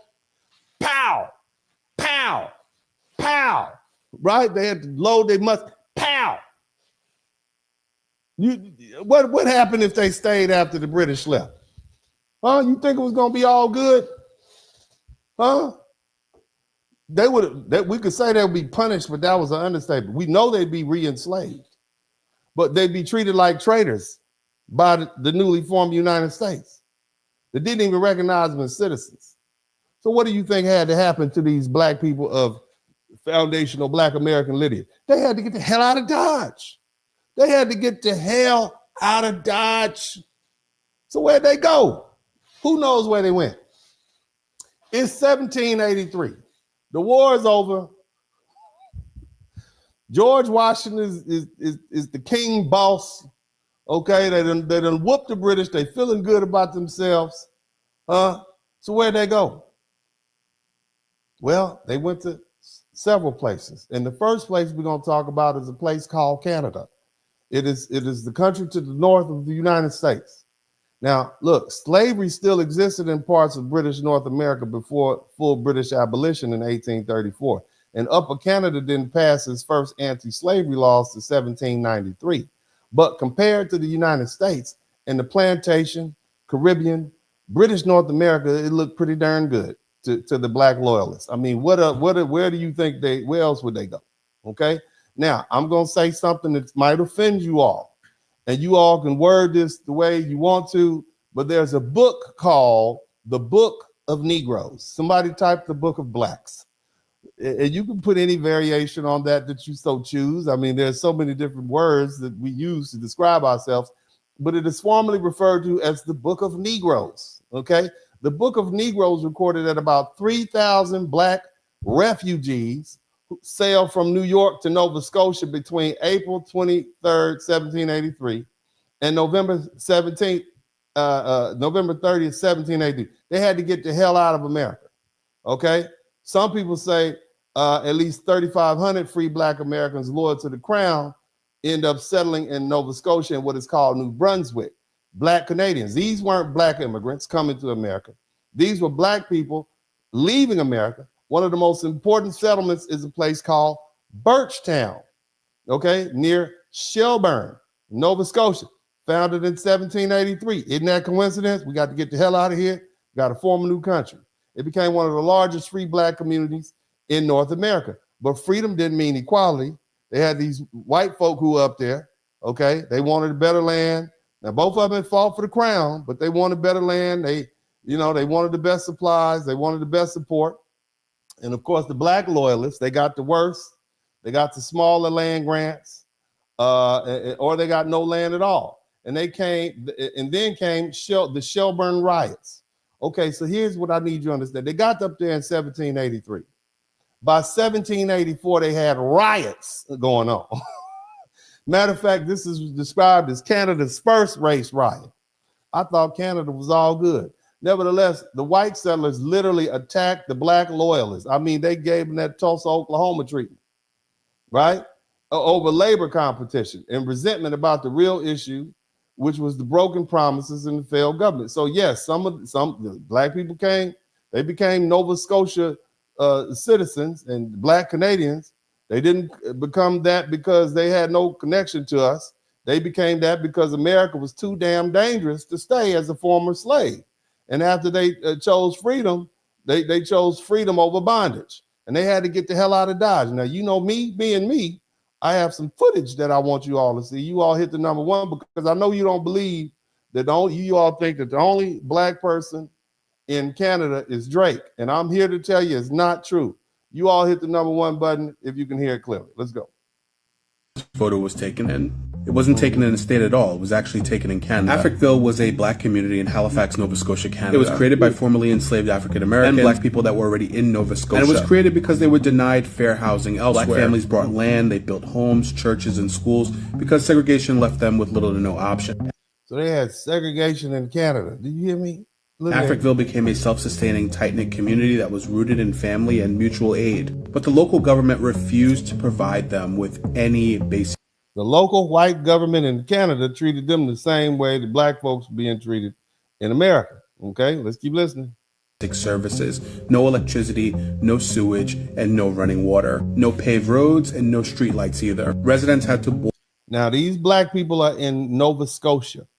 This is Canada. Are they still foundational black Americans? Do they still, everybody listening, do they still have foundational black American lineage? I need to know. It's a yes or no question. Are these people still foundational black Americans? It's a yes or no. Then Canada is right up there. If you ever go to Detroit, you can walk your butt to Canada. You can walk right across. You can see Canada from Detroit. Okay. Shout out to everybody in Detroit. Are they still FBA? Yes or no? Yes or no? Okay. Have they stopped being, has their foundational black American lineage stopped? If they were foundational black Americans when they went up there, the ethnogenesis were here in the United States of America before he was even called the United States, do they have foundational black American lineage? Yes or no? I need to know. I need all my FBA diehards. Come on now. Don't run from it. Somebody said the minute they walk to Canada, they become non-FBA. So that means if you ever go on a cruise ship and you get stuck in Jamaica for a couple of weeks because the cruise ship broke, that means you're a Jamaican while you there. I mean, and we just get reparations while you not here. So you just missed out. Is that what you're saying? So you're saying that wherever you are determines whether or not you FBA or not. Is that what you're saying? Is that what you're saying? They went up there, they built houses. I have some video of the churches that they had. The churches look like they're down south somewhere. I'm just asking. Let's keep listening. Boil water just to do basic things in Africville. And the Canadian government put the worst facilities near Africville. Garbage dumps, slaughter. They got treated horribly. Shout out to somebody said Canada is basically America, probably because it's so close, right? Houses, infectious disease hospitals, and prisons were all put near or in Africville. This caused people there to have serious health problems. And by the 1960s, they were dealing with environmental toxins and everything. The Canadian government had labeled it a slum and ordered it to be destroyed and the families displaced in the name of urban renewal. They got urban renewed. They got regentrified. Isn't that something? Look at that. Let's keep listening. Maybe there's some more Let's listen to this fella. He has a bomb of Black Nova Scotians and Black Canadian history, and I don't have anybody to talk about it with, so I'm gonna talk about it with y'all. Y'all who don't know what a Black Nova Scotian is, a Black Nova Scotian is a descendant of a freed African American that went. A freed African. I'm just asking. Lineage, right? Lineage. We talk about FBA lineage. From the U.S. to Canada, specifically to the province of Nova Scotia. Now, there were quite a few waves of these African Americans leaving the U.S. going to Canada, but most of those people have been there for at least 200 years. So you got these people who've been here for 200 years. These people are clearly descendants of the American slave system even before it was called America. All right. So how do we deal with this? If FBA is lineage based, clearly they have clear lineage. They just live in Canada. That's what I'm trying to do is find videos of these Black Nova Scotians talking about being a Black Nova Scotian and their story and their history, whatever, right? Because I feel like I can kind of put a face to the ethnicity in the background, right? From what I've heard, there are conversations of people saying that there is no Black history at all, which is crazy because it erases this group, right? Also, something that's incredibly fascinating to me is that a lot of Canadians do not know about Black Nova Scotians. I remember a while ago, I was watching one of those street. Okay. So we get his point. Let's move on. Maybe there's somebody else that can shed some more light on the subject. Nova Scotia, it's important to keep in mind a lot of the descendants here have been here for over 200 years, and their ancestors originally came from the Americas, right? I want to remind people that a lot of our ancestors' records go through Canada, and I want to show y'all. Let's kick this off with the Amherstburg Freedom Museum. I want to remind collections. you all that these people are up here because they fought for our freedom. Their ancestors are in Canada because they fought to try to free Black people from slavery during the Revolutionary War. So these are descendants of freedom fighters that put it all on the line for foundational Black Americans and their ancestors. I want you to keep that in mind now. So you telling me these people don't have these people that and their ethnogenesis was here in what we call the United States. So I need y'all to understand. I need help me understand. I need to know. Okay, I need to know. Berg sits across the river from Detroit, one of the final stops on the Underground Railroad. This museum's digital collection includes oral histories. All those people who left the United States and went up on the Underground Railroad and went to Canada, some of them are up there too. So you telling me that those people who literally escaped the plantations of the mid-Atlantic and the South and ended up in Canada, they were on the rail. They were on the railroad, front row seats, first class seats on the Underground Railroad. They got their peanuts and they Bacardi rum and rolled up. And you telling me that? Y'all let me know. I don't know. I'm just asking questions. Photos and documents from families who crossed that water into freedom. Another source is African Nova Scotians in the age of slavery and abolition. Nova Scotia received thousands of Black Loyalists and Black refugees during and after the American Revolution. This archive documents their manumissions, petitions, and community records, proof that freedom seekers built entire towns there. They got documents. Pay attention to locations like Halifax, Shelburne, Birchtown, because those towns are major genealogy clues. Across those names. Somebody, you mad? Y'all mad? I love y'all. You know I love y'all, but Uncle D's gonna hit you in the mouth. I'm gonna hit you in the mouth and make you think about it, because these are the questions that we have to answer. Because the minute you start passing out reparations, people gonna say, well, yeah, my ancestors were slaves in Virginia. We were on a breeding farm. I got my papers. Where you live? I live in Halifax. I live in Nova Scotia. Oh, damn, his paperwork is legit. How we gonna deal with that? I'm just asking questions. Don't be mad at me. You don't be mad at me. I'm just asking you some lawyer questions. This is like a deposition. I'm just asking y'all these questions. Give me the answer you want. What I do? I'm just asking. Y'all brought this to me. I didn't invent FBA. I'm just looking at it from a legal perspective. I done already told y'all I'm gonna sue Africa for you if you give me enough signatures. So don't be mad at me just asking the questions. Okay? That's what I'm here to do. I'm just the lawyer. Okay? And this is the court of public opinion. Let's keep listening. With the Book of Negroes or the Chipman papers for earlier traces, which we have those. I don't have the Book of Eli, but I got the Book of Negroes. The Book of Negroes. And none of y'all better not call it anything but Negroes. That's close enough. I see you all in the chat room. You're itching closer. And you see them laughing right there? Book of Negroes. That's close enough. We won't have any disrespect about our ancestral records. It's called the Book of Negroes. Go ahead and you see them laughing. I better not see none of y'all laughing. Talking about the book.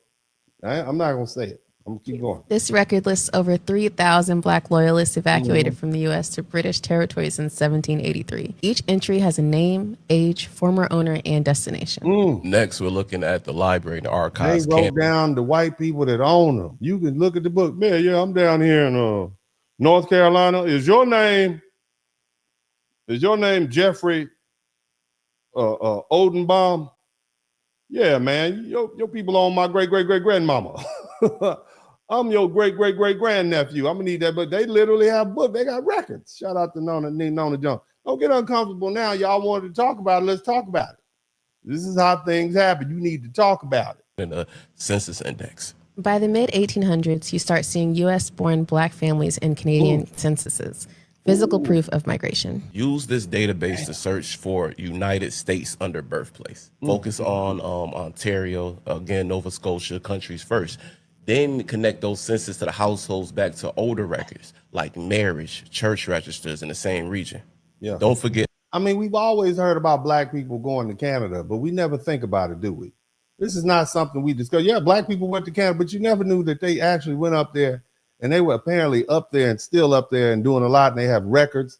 And you can find, we never talked about that, did we? The ethnogenesis was here in what we call the United States now. And they left, okay? And some of y'all might say, well, that was before America came to be America, so that don't really count. I'm okay with that. I'm going to deal with that argument too. This is going to be a very uncomfortable conversation for most of you all who think you got this figured out. I'm just letting you know that, I love you, but it's going to be very uncomfortable by the time I get through. You're going to be confused and maybe a little upset and rethinking some definitions. But let's as continue. I mentioned earlier, the Ward Chipman papers. Now, these are early New Brunswick court records where freedom was literally argued in front of a judge. Lastly, we have the Windsor Public Library Digital Archive. Windsor's collection tells the next chapter of the communities built by freedom seekers who settled along the Detroit River. And that's where you're going to trace descendants, right? You're going to use their digitized newspaper. Now, again, these Black people fought for freedom. They wanted Britain to win because Britain was going to free Black people, okay? So, as you guys may or may not be aware, at that time, slavery had been outlawed. The blacks are a bit more prosperous. And the British jurisprudence had already outlawed slavery. And so the American colonists knew that was coming. And so they knew unless we fight this revolutionary war and get out from under the thumb of the king, slavery is going to be over, and we're going to have to do our own work. We're going to have to let our niggers go, okay? And that's probably what the Book of Niggers, probably not the Book of Negroes. They probably call it the Book of Niggers, okay? So, don't say that. I know that's a little closer. The Book of Niggers. All right, that's Old English, but we'll continue. Many of them left as young people, worked in the United States, and then came back with their savings. Mrs. Bell Barnes is a widow who looks after 2 homeless boys. Years ago, she used to work as a domestic for Loretta Young, Paul Newman, Carol Channing. Then she retired and came home to a community that had changed a great deal. Now that looked just like somebody's grandma's house in North Carolina, right? Same customs, same. Well, the community in some ways, I think it was better than today because everyone seemed to do things more for themselves. You had to supply your food for the winter, and people worked very hard, and I think the seasons was more. Somebody said the pamphlets of niggers. I hate all y'all. Let's move on to the next video. The pamphlet of niggers. Y'all are something else, man. All right, let's look at one more video about the Canadians. The Afro-Canadians. And again, I mean Afro-Nova Scotian, Afro-descendant of slavery in Canada, immigrant cousins from the Caribbean and Africa. Love y'all so much. You're not who I'm looking for right now. Right. Okay, what kind of food do y'all eat? Okay. And specifically those of y'all who are descendants of slavery from the U.S., do y'all still eat soul food? And if you do, what does it taste like? Like if you've been to the U.S. What if you went to Nova Scotia and come to find out they are up there cooking oxtails? They got pig feet on. They are roasting pig feet up there.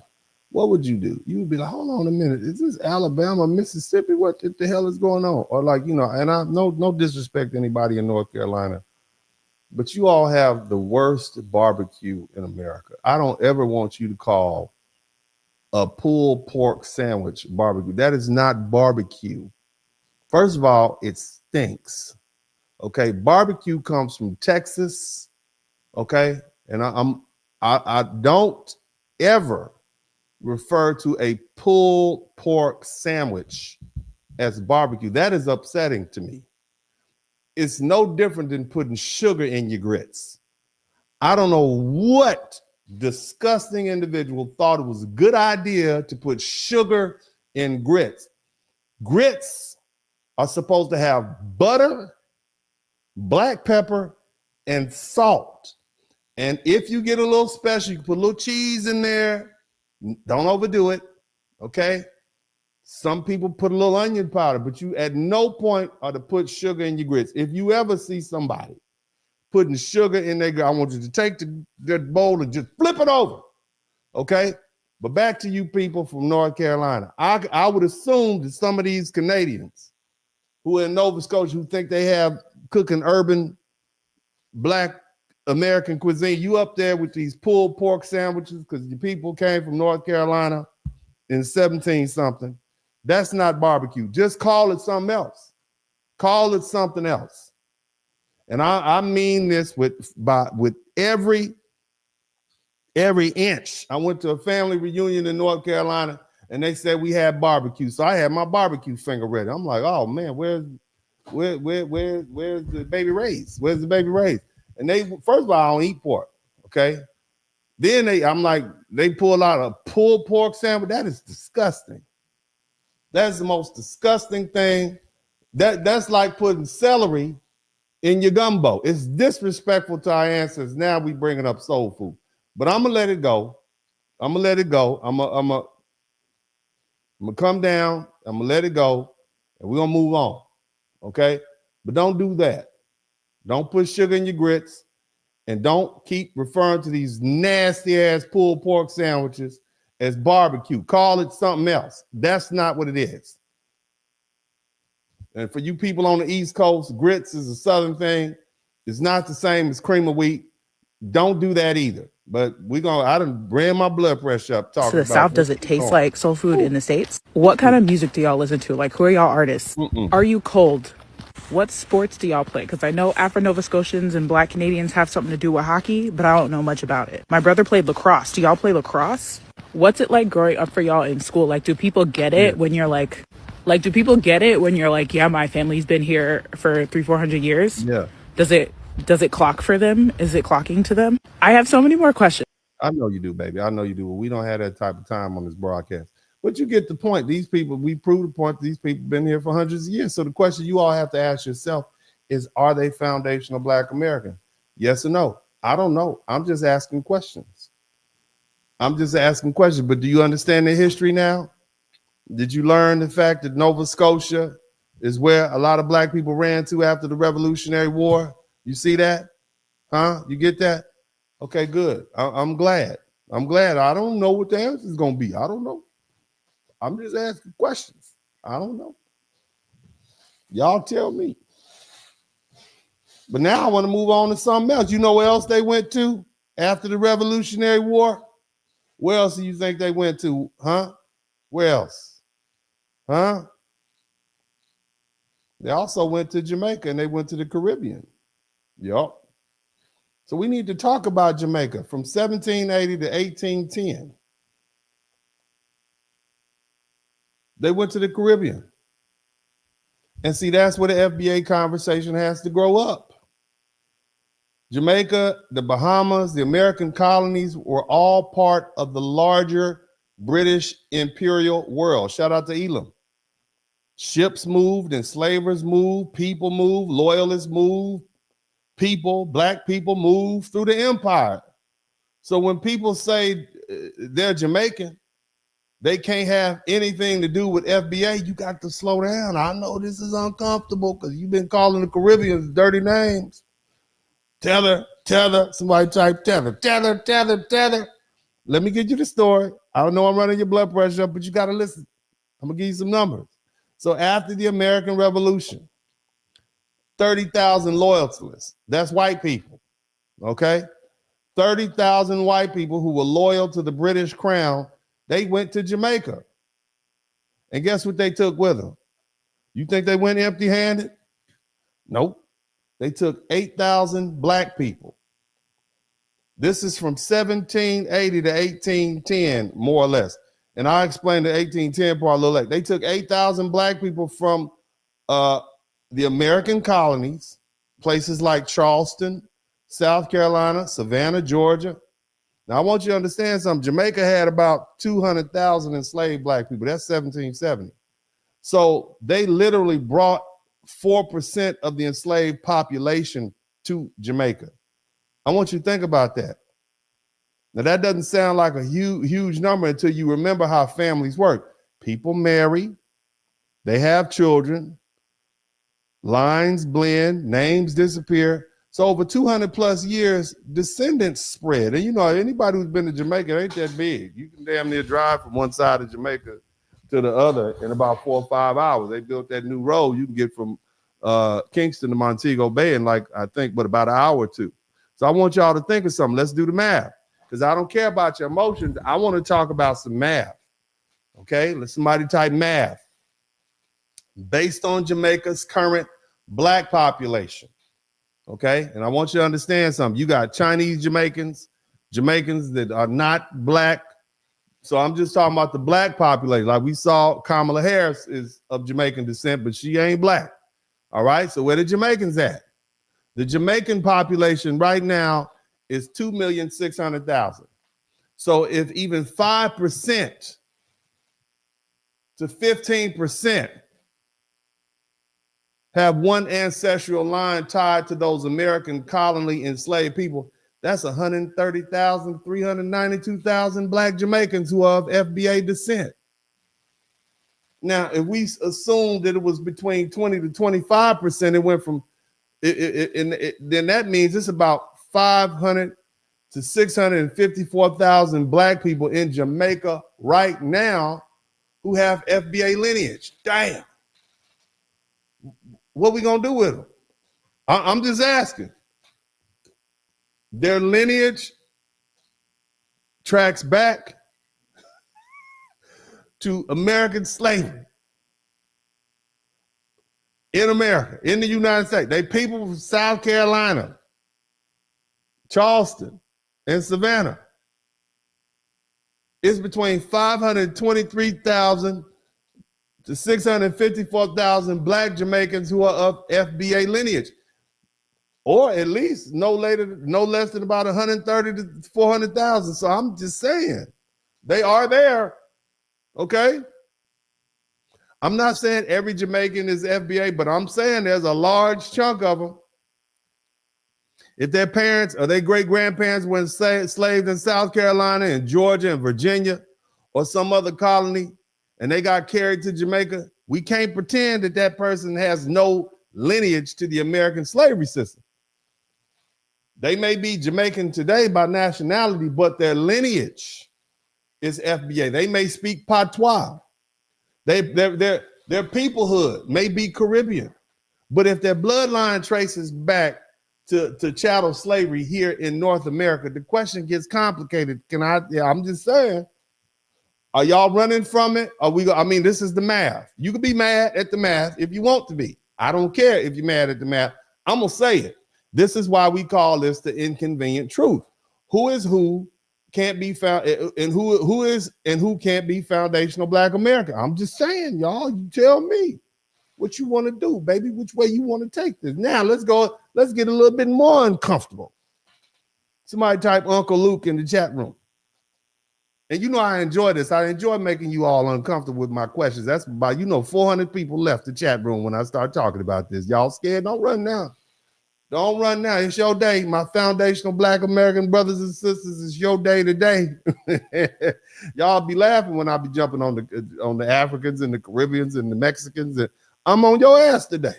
I love you to death, but I'm going to be on your ass. Okay, and last thing you want is a 6'4", 304-pound black man on your ass. I'm on your ass. Okay, this is this is harsh. But now, somebody type Uncle Luke, somebody type the Bahamas in the chat room. Do you all know, mainly after 1783, the Bahamas, do you know what the Bahamas are? Can y'all point the Bahamas out on the map? Huh? Y'all act like they're sitting on the other side of the moon. When you say the Bahamas, damn, you going all the way down there. The closest Bahamian island, okay? There's an island called Bimini. It's 50 nautical miles from South Florida. That's about 55 to 75 regular miles. So they can literally build a bridge over there. You can get there in 45 minutes. A fast boat. Let me put it in perspective because I know who I'm dealing with. Let's say you you got a speedboat full of cocaine and you trying to run, you trying to get away. This is 1987, and you trying to get away from the Coast Guard.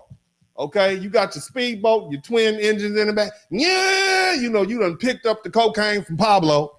It would take you about an hour in a boat to get from the Bahamas to the Florida coast. Okay, that's how close they are. If you're in a helicopter, it's the same distance to get from one side of New York to the other side of New York in a helicopter, about 20 minutes.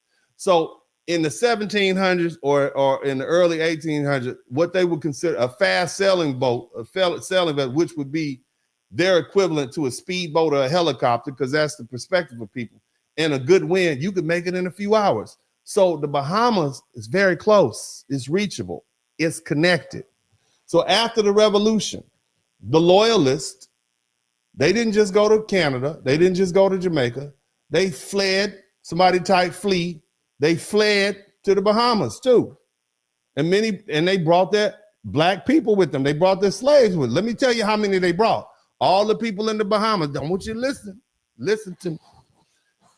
They brought this when they brought these black people to the Bahamas. Let me tell you how many it was. The Bahamas population tripled. The National Archive says that the Bahamas population tripled when the black folk and the white folk from Charleston and Savannah and British East Florida moved down there. Most of the evacuees came from the Gullah Geechee region of coastal Carolina. You understand that? So what does that mean? I want you to understand that if the population tripled and the vast majority of the people came from America and the slaves were from America and their ethnogenesis was in America, okay? What does that mean? Because see, today the Bahamas has 400,000 people, specifically 400,516 people. That's roughly 90%, and 90% of them identify as black. So that's about 362,900 black Bahamians.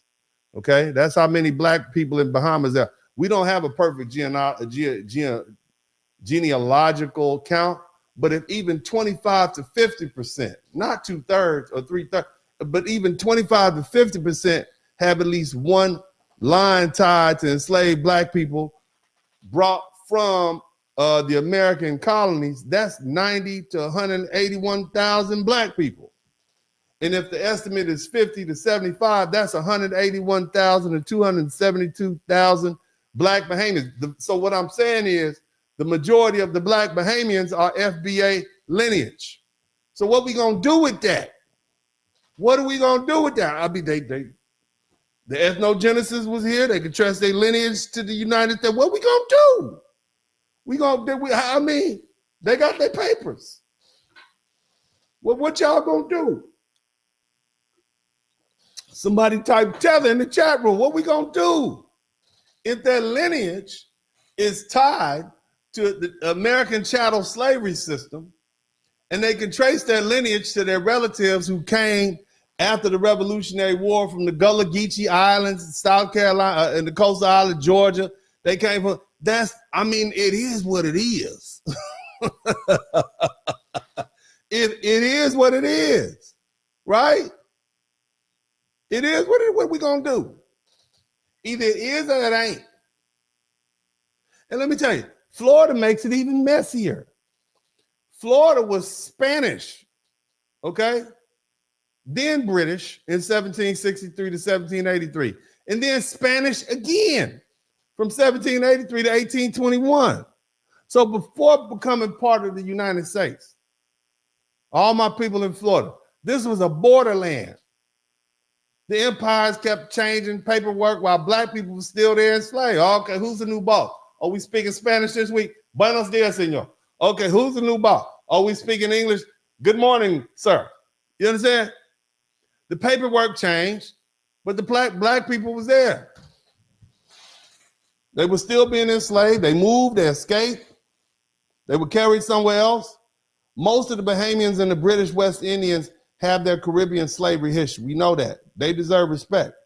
But some have, or a lot, I should say, have ancestral lines through the American colonies and the American slavery system.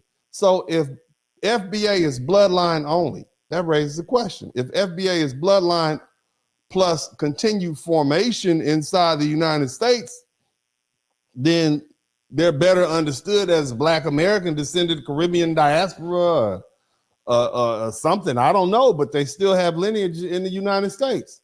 The connection is not the same, right? But if the lineage matters, we can't ignore that some of that lineage may be sitting right there in the Bahamas and the British West Indies in real people, possibly numbering from tens to hundreds of thousands of people today. What y'all gonna do with that? I'm just trying to ask, what are y'all gonna do? I need to know. What we gonna do? Tell me. I don't know. I'm asking questions.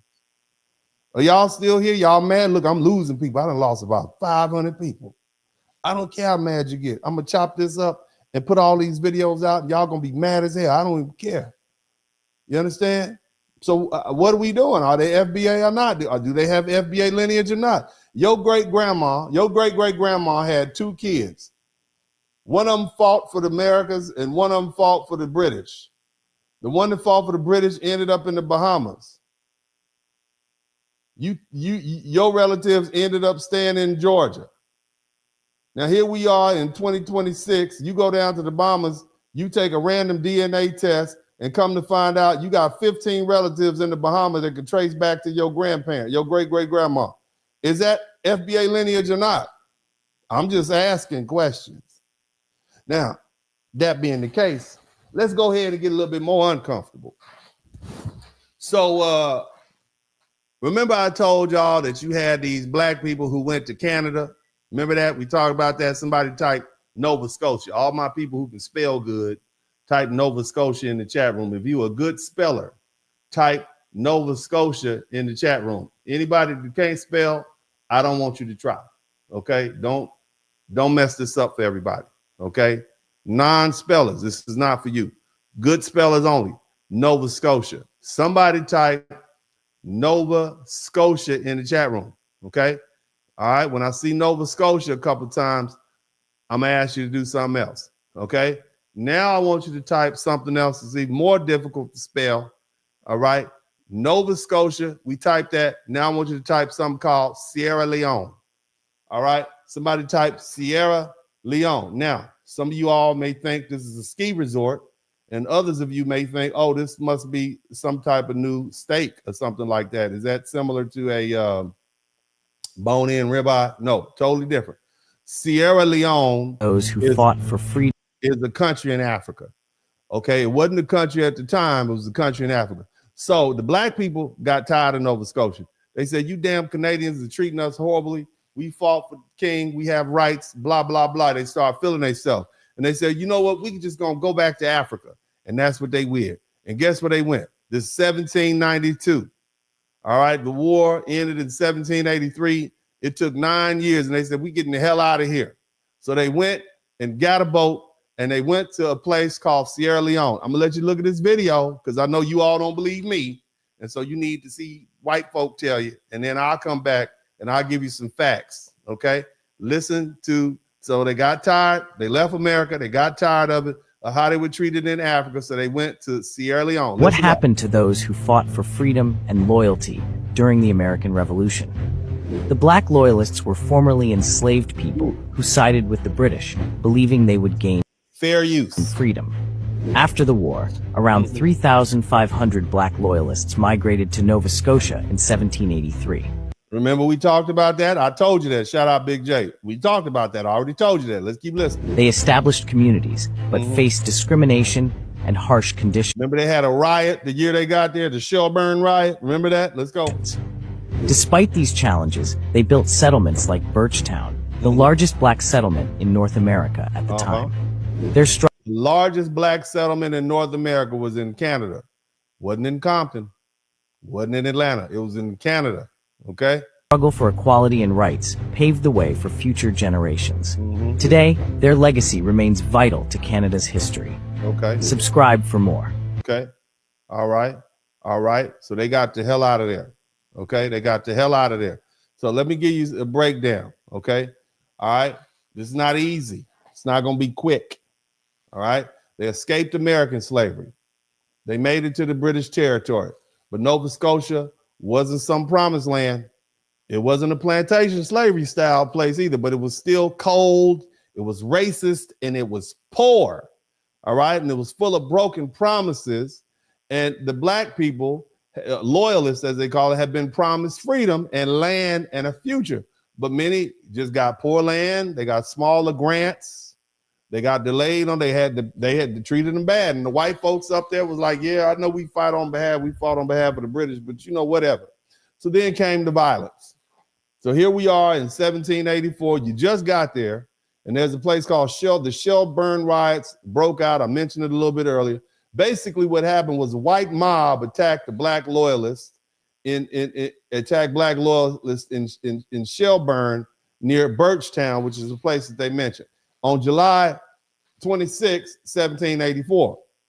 And the rioters attacked the home of a black preacher. His name was David George. Okay, David George. So these people escaped America because America wasn't safe and it was racist and whatnot. They got up to Nova Scotia thinking they were in the promised land. In Canada, it wasn't safe either. Okay, and they were free, but they were poor. All right, it was free, but it was cold as hell. It's Canada. Canada is cold.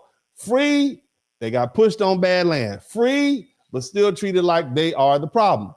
And so that's where this fella named Thomas Peters, somebody type Thomas Peters in the chat room. Thomas Peters comes in, and Peters was a formerly enslaved black man from North Carolina who escaped, fought for the British, ended up in Nova Scotia, Canada, and became one of the loudest voices against these brokers. I can't believe these promises got up here, man. They made us all these promises, but I can't. I bet he was cussing. Man, hell with that, man. I'm tired of that. You got to be real mad to get so fired up you want to go to Africa. I'm just saying that. You got to be real hot that you so hot, we gonna run it. We up out of here. Okay. So guess what he did? He went to England and he helped connect black Nova Scotians to the Sierra Leone Company's plan for a new settlement in West Africa. All right. And I need y'all to understand something about Africa. The Africa that we know of today wasn't the Africa in 1792. Okay. 1792. But let me establish this. 1792, about 1,200 black folk left Canada. Right. Keep in mind, about 3,000 got up there. Okay. I'm sure they had some kids. They got there in 1783. It's 8-9 years later. They said, hell with this. We're going to leave up out of here. We're going to Africa. 1,200. That's a lot of people. That's a lot of black folks on some boats. Remember, they was only able to bring us over here a couple of hundred at a time. They got 1,200 in a boat, and they sailed to Sierra Leone, and they established what they call Freetown. And that matters. Somebody type Freetown in the chat room. These were people who escaped slavery in America. They got disrespected in Canada and Nova Scotia. Then they crossed, they got fired up and hot. And they said, we're going to cross the Atlantic and we're going back to Africa. And we're going to build a place where that we could finally live free. But we don't need to romanticize Africa.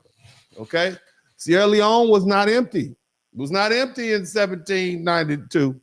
West Africa was made up of kingdoms and chieftains and towns and trading networks and ethnic communities and local rulers.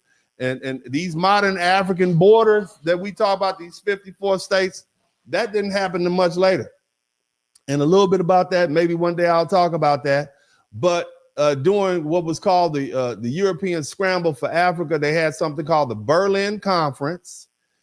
The Berlin Conference happened between 1884 and 1885. It was at that time that the European countries divvied up Africa and have roughly the lines that you see, which are the territory of the states. That's what that was. So here's the thing. When you got to understand something, when the British-backed Sierra Leone company dropped off 1,200 black folk, formerly enslaved black folk from America, they took them over there to Sierra Leone, or what we call Sierra Leone, dropped them off in Freetown, okay? What they were basically doing was bringing outsiders to a land already people, it already had people and rulers and laws and claims and a social system and conflict. So what was that? Huh? You drop a bunch of people that ain't from here off over here. What is that called? To me, that's called colonization. Yeah, so we got some black colonizers out here. Thank you so much, Empress. No, look, it's not the same as what the white colonizers did, but it's colonization nonetheless. But still, the British backed the project.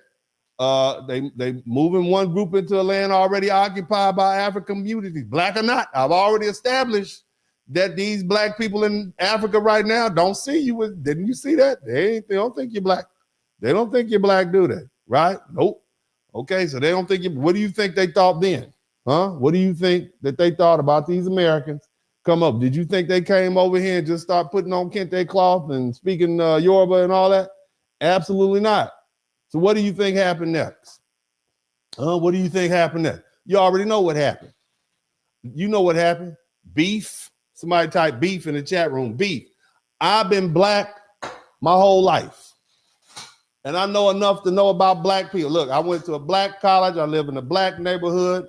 I got black family members. I done been to black cookouts, black clubs, black restaurants. And I know if you get enough of us together at the same time, hallelujah, if you get enough of us together at the same damn time, in the same damn place, we will find a reason to beef. How? Somebody say beef. How? Let the church say beef. How? Let the church say conflict. Ha! I know my people. Ha! And my people will beef. Ha! They will find a reason. Ha! She looking at me wrong. Ha! He stepped on my shoes. Ha!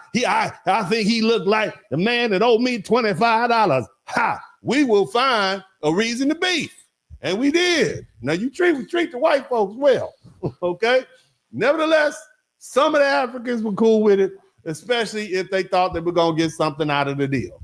They thought, oh, we'll get some trade and some money. We can work with these black, these American black, whatever they are, the Akata. We can work with these Akatas.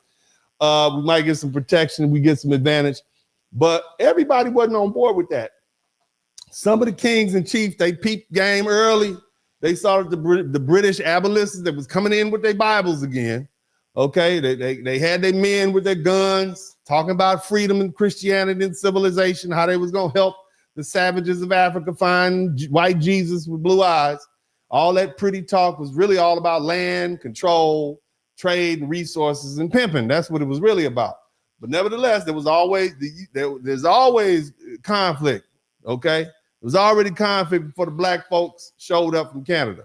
Granville Town was an early settlement in the same region.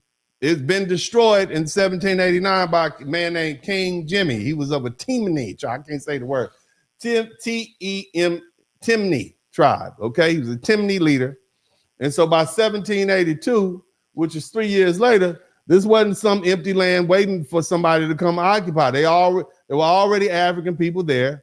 They already had their chiefs and their land and their claims and their trading systems and their political systems and all of that, their family structure. And so again, white folks showed up with a flag and a Bible and a land plan. And you know, anytime that happened, black folks know they got to pay attention. All right. Again, this is what you need to understand about these black folk who came from America by way of Nova Scotia. They didn't stop being culturally American just because they stepped foot in Africa. They were still FBA. Okay, they spoke English. They brought the Protestant Christianity, same Protestant church y'all go to. They brought their Baptist and Methodist church traditions. They brought North American ideas about towns and schools and churches and trade and government. Some had military experience. Some had lived under slavery. Some escaped through the British lines. Some survived in Nova Scotia, and then they crossed the ocean. But nevertheless, they were still Americans. The American culture, foundational Black American cultures. So when they got to West Africa, they didn't just blend in like they'd been there the whole time. Remember, we are, at this point, 300 years removed from Africa. And this was way back in 1792. You understand? 200 years. You see? So they get to Africa and they're a whole different people. They didn't just blend in. They came in as a distinct settler group. All right? And that's the part people don't want to say out loud. Yes, they were Black. They were as Black as those South Africa, those Nigerians and Ghanaians in South Africa. Yes, they were. Our ancestors came from Africa. Yes, they escaped the American slavery system, but they were generations removed from Africa. They had never seen Africa in their lives. Their culture had been formed in the American colonies in the British North America. So when they landed in Sierra Leone, or what is now known as Sierra Leone, around all these African tribes, they were settlers. They were outsiders. They were under the British colonial project. And so over time, those same Nova Scotian settlers, along with the later Jamaicans, because Jamaicans came there, Maroons. Remember, Jamaica was a colony of England, right? They helped form what is called the Creole peoples, K-R-I-O, or Sierra Leone Creole people. So now you have African roots, American slavery, British loyalists, history, Nova Scotia, disappointment, West African settlement, Protestant religion, English language, Sierra Leonean peoplehood, all wrapped into a very complicated story. And this is where the FBA question gets uncomfortable. It ain't clean, is it? It ain't clean. It's not clean. It's soiled. Somebody typed soiled in the chat. It's soiled.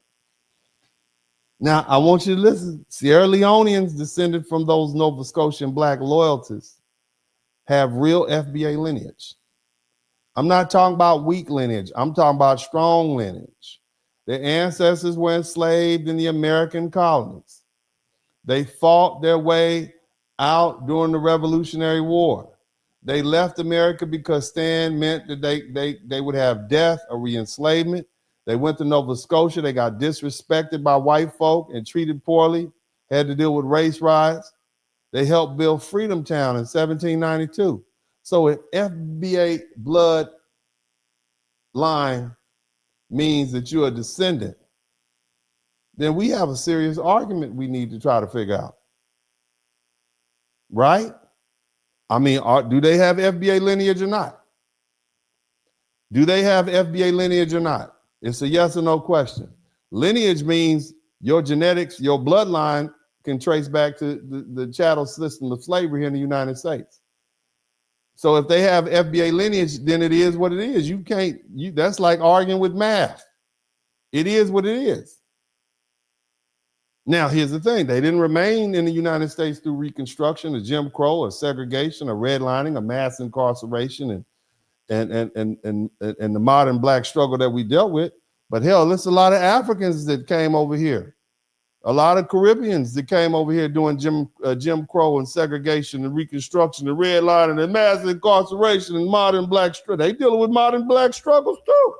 I think the way we differentiate those Caribbeans and those Africans, that, well, you weren't here during slavery. You can't trace your lineage back to slavery. But these Sierra Leoneans that went up there from Nova Scotia can. So you see where we at? Damn. Somebody type damn in the chat room. Damn, Uncle D. So what's the conclusion? Huh? I mean, if a person who came over here from Sierra Leone today, and they can trace their lineage right back to their family members in Georgia, South Carolina, are they tethers or not? Huh? Are they tethers or not? I mean, y'all got the same great-great-grandma. Are they tethers or not? I mean, you basically talking about people who fought for freedom. They were freedom fighters. They descended from freedom fighters. They fought the American government to get free. Are they tethers or not? Somebody type tethers or not in the chat. To be or not to be a tether? That is the question. Damn, Uncle D got us again, man. Damn. What we gonna do? What is we gonna do? That's the inconvenient truth. Their bloodline points right back to Black America. Their ethnogenesis is right here in Black America. The Africans will tell you these people are not our people. But see, their modern peoplehood developed them Sierra Leone. Now, does that create a reparations claim? Damn, I don't know. Is it bloodline or not? Because if it's not just bloodline, and it's what they had to deal with in the United States, then that means we got to open the door and let all these Caribbeans and Africans and folk in. But if it is bloodline, then that means we got to look at the fact that we got these tethers who came here. They went all the way to Sierra Leone, but their bloodline is intact. What we gonna do? What is we gonna do? Damn it.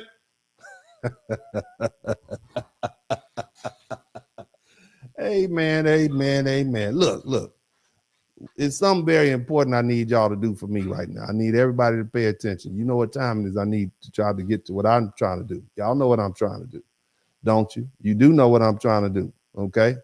All right, I need y'all to do. I need y'all to make sure y'all subscribe to the channel. Let me see what my subscriptions look like. We ain't taking a break, but you all need to go ahead and, are you learning something?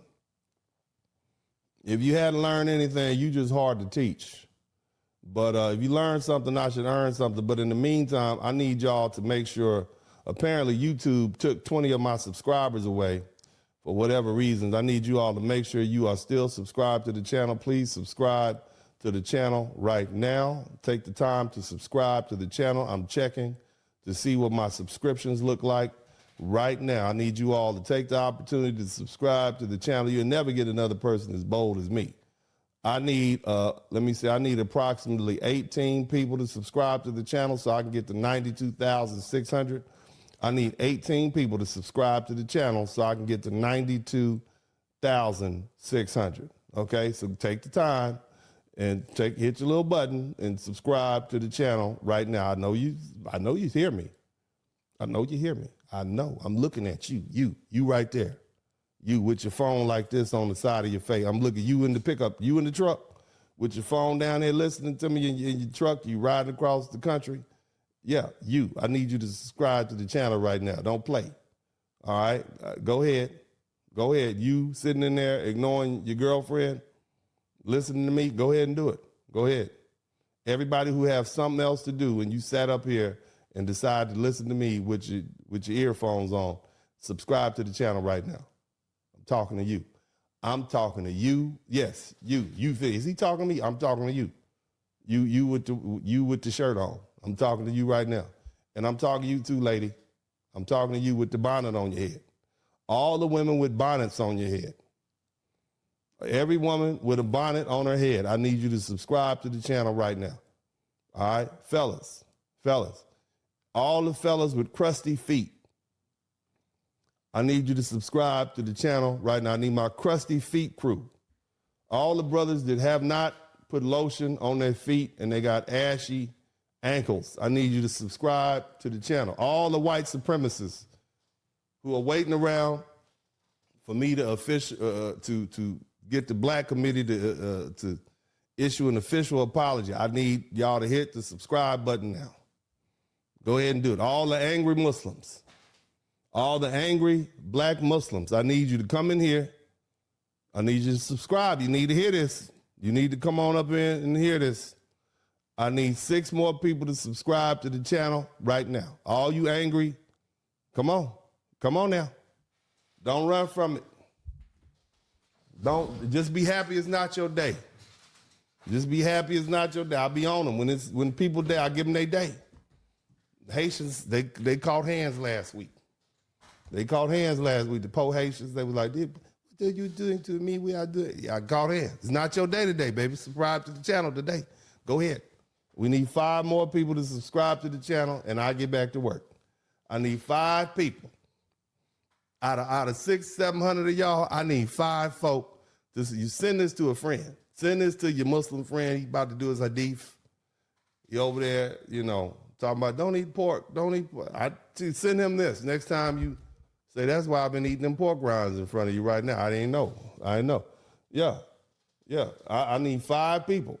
All I need is 5 people to subscribe to the channel, and we will be at 92,000.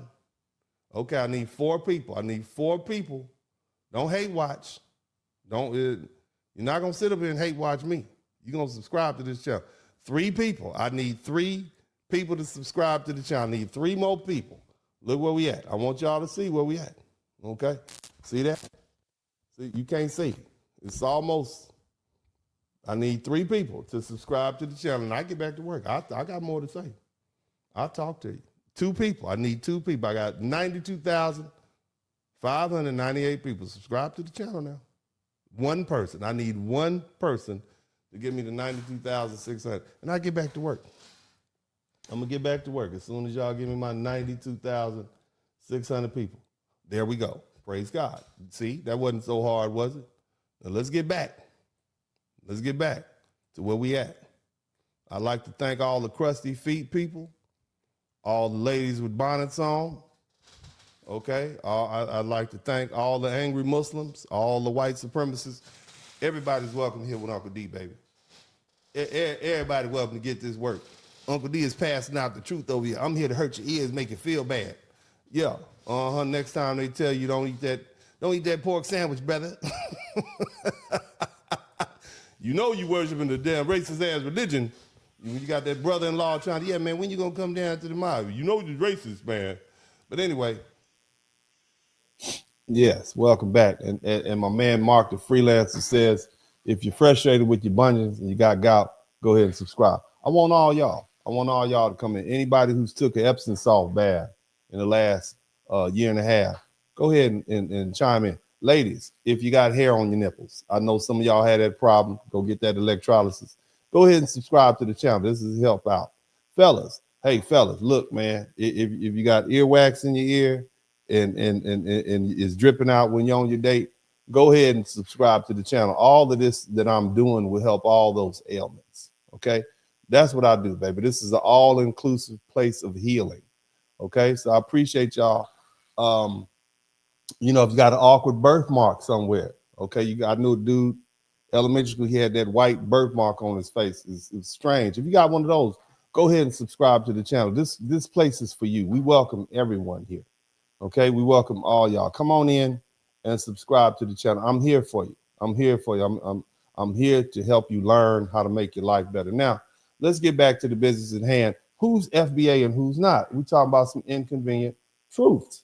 You know, it's very inconvenient what I'm talking about, man. It makes people wonder. And look, let's go. Look, where do we leave off? We left off at 1783. We moved forward 1792. Black people went to Africa. They went to a place called Sierra Leone. No, it's not a soft drink. It is a country in Africa. Okay, y'all confusing Sierra Leone with Sierra Mist. Okay, there's 2 different things. One is a frosty beverage that is good with rum. Another one is a location in West Africa. Okay, I just want you all to know that. Don't confuse these things. I know that since they stopped teaching Black history in the schools in America, that you all don't know that. But that provides me an opportunity to teach you Black history. Okay, and that's what I'm doing, and I'm proud of what I'm doing. And if you learn something, feel free to let me know by showing me and allowing me to earn something. Now, we're going to get back to the business at hand. So let's talk about something called the War of 1812. I know you all have never heard of it.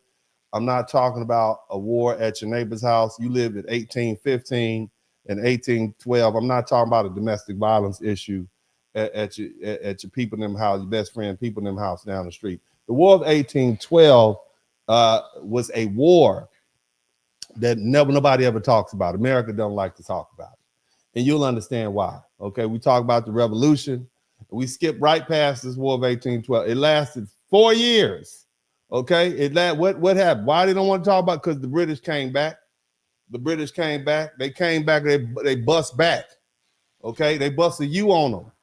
Okay, the Declaration of Independence. Oh no, we coming to get our bitch back. That's basically what they said, we come to get all out. They came back, okay?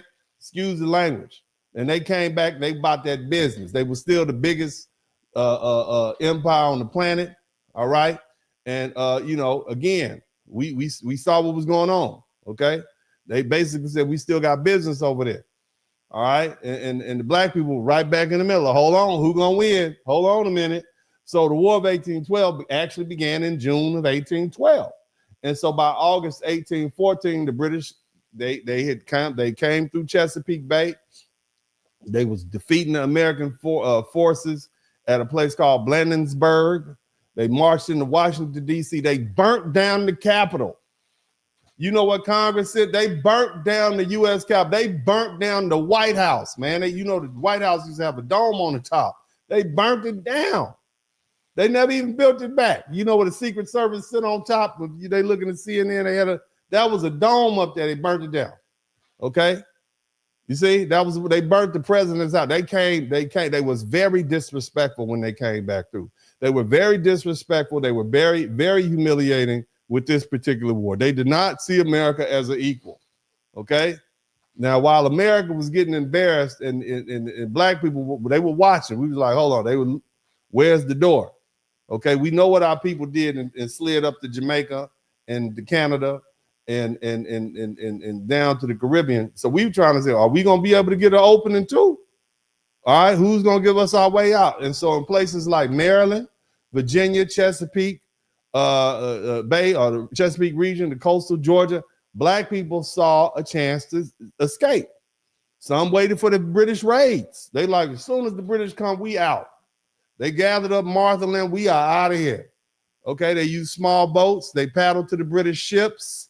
They weren't sitting around waiting to be rescued. They were getting up out of there. They were watching, planning, and moving. So here's what happened in 1814. You know how these British officers are with their proclamations. We talked about Lord Dunmore. There was a British admiral. His name was Sir Alexander Cochrane. Okay, not to be confused with Johnny Cochrane. Okay, but 1814 he issued a proclamation allowing people in the United States to leave and either serve the British or settle as free people in the British colonies. Okay, to enslave people in Chesapeake, the message was clear. British lines mean you got a road to freedom. All right, and one place they went was a place called Tangier Island, where the British built the Fort Albion in 1814. Hundreds of African Americans who escaped. Hundreds of black folk they got out of there. Okay, they had black men join their corps of colonial Marines. They weren't just runaways, they were freedom fighters. They escaped slavery. They came back in uniform with the blicky. Okay, think about that. You ran over there, they came back with the blicky. You know what I'm saying? You gonna give us a chance to shoot? These white dudes have been whipping on us and raping our women and selling them. Oh, hell no, they came back. They wouldn't miss that for the world. And they were dangerous because, see, they knew the land. They knew the roads. They knew the rivers.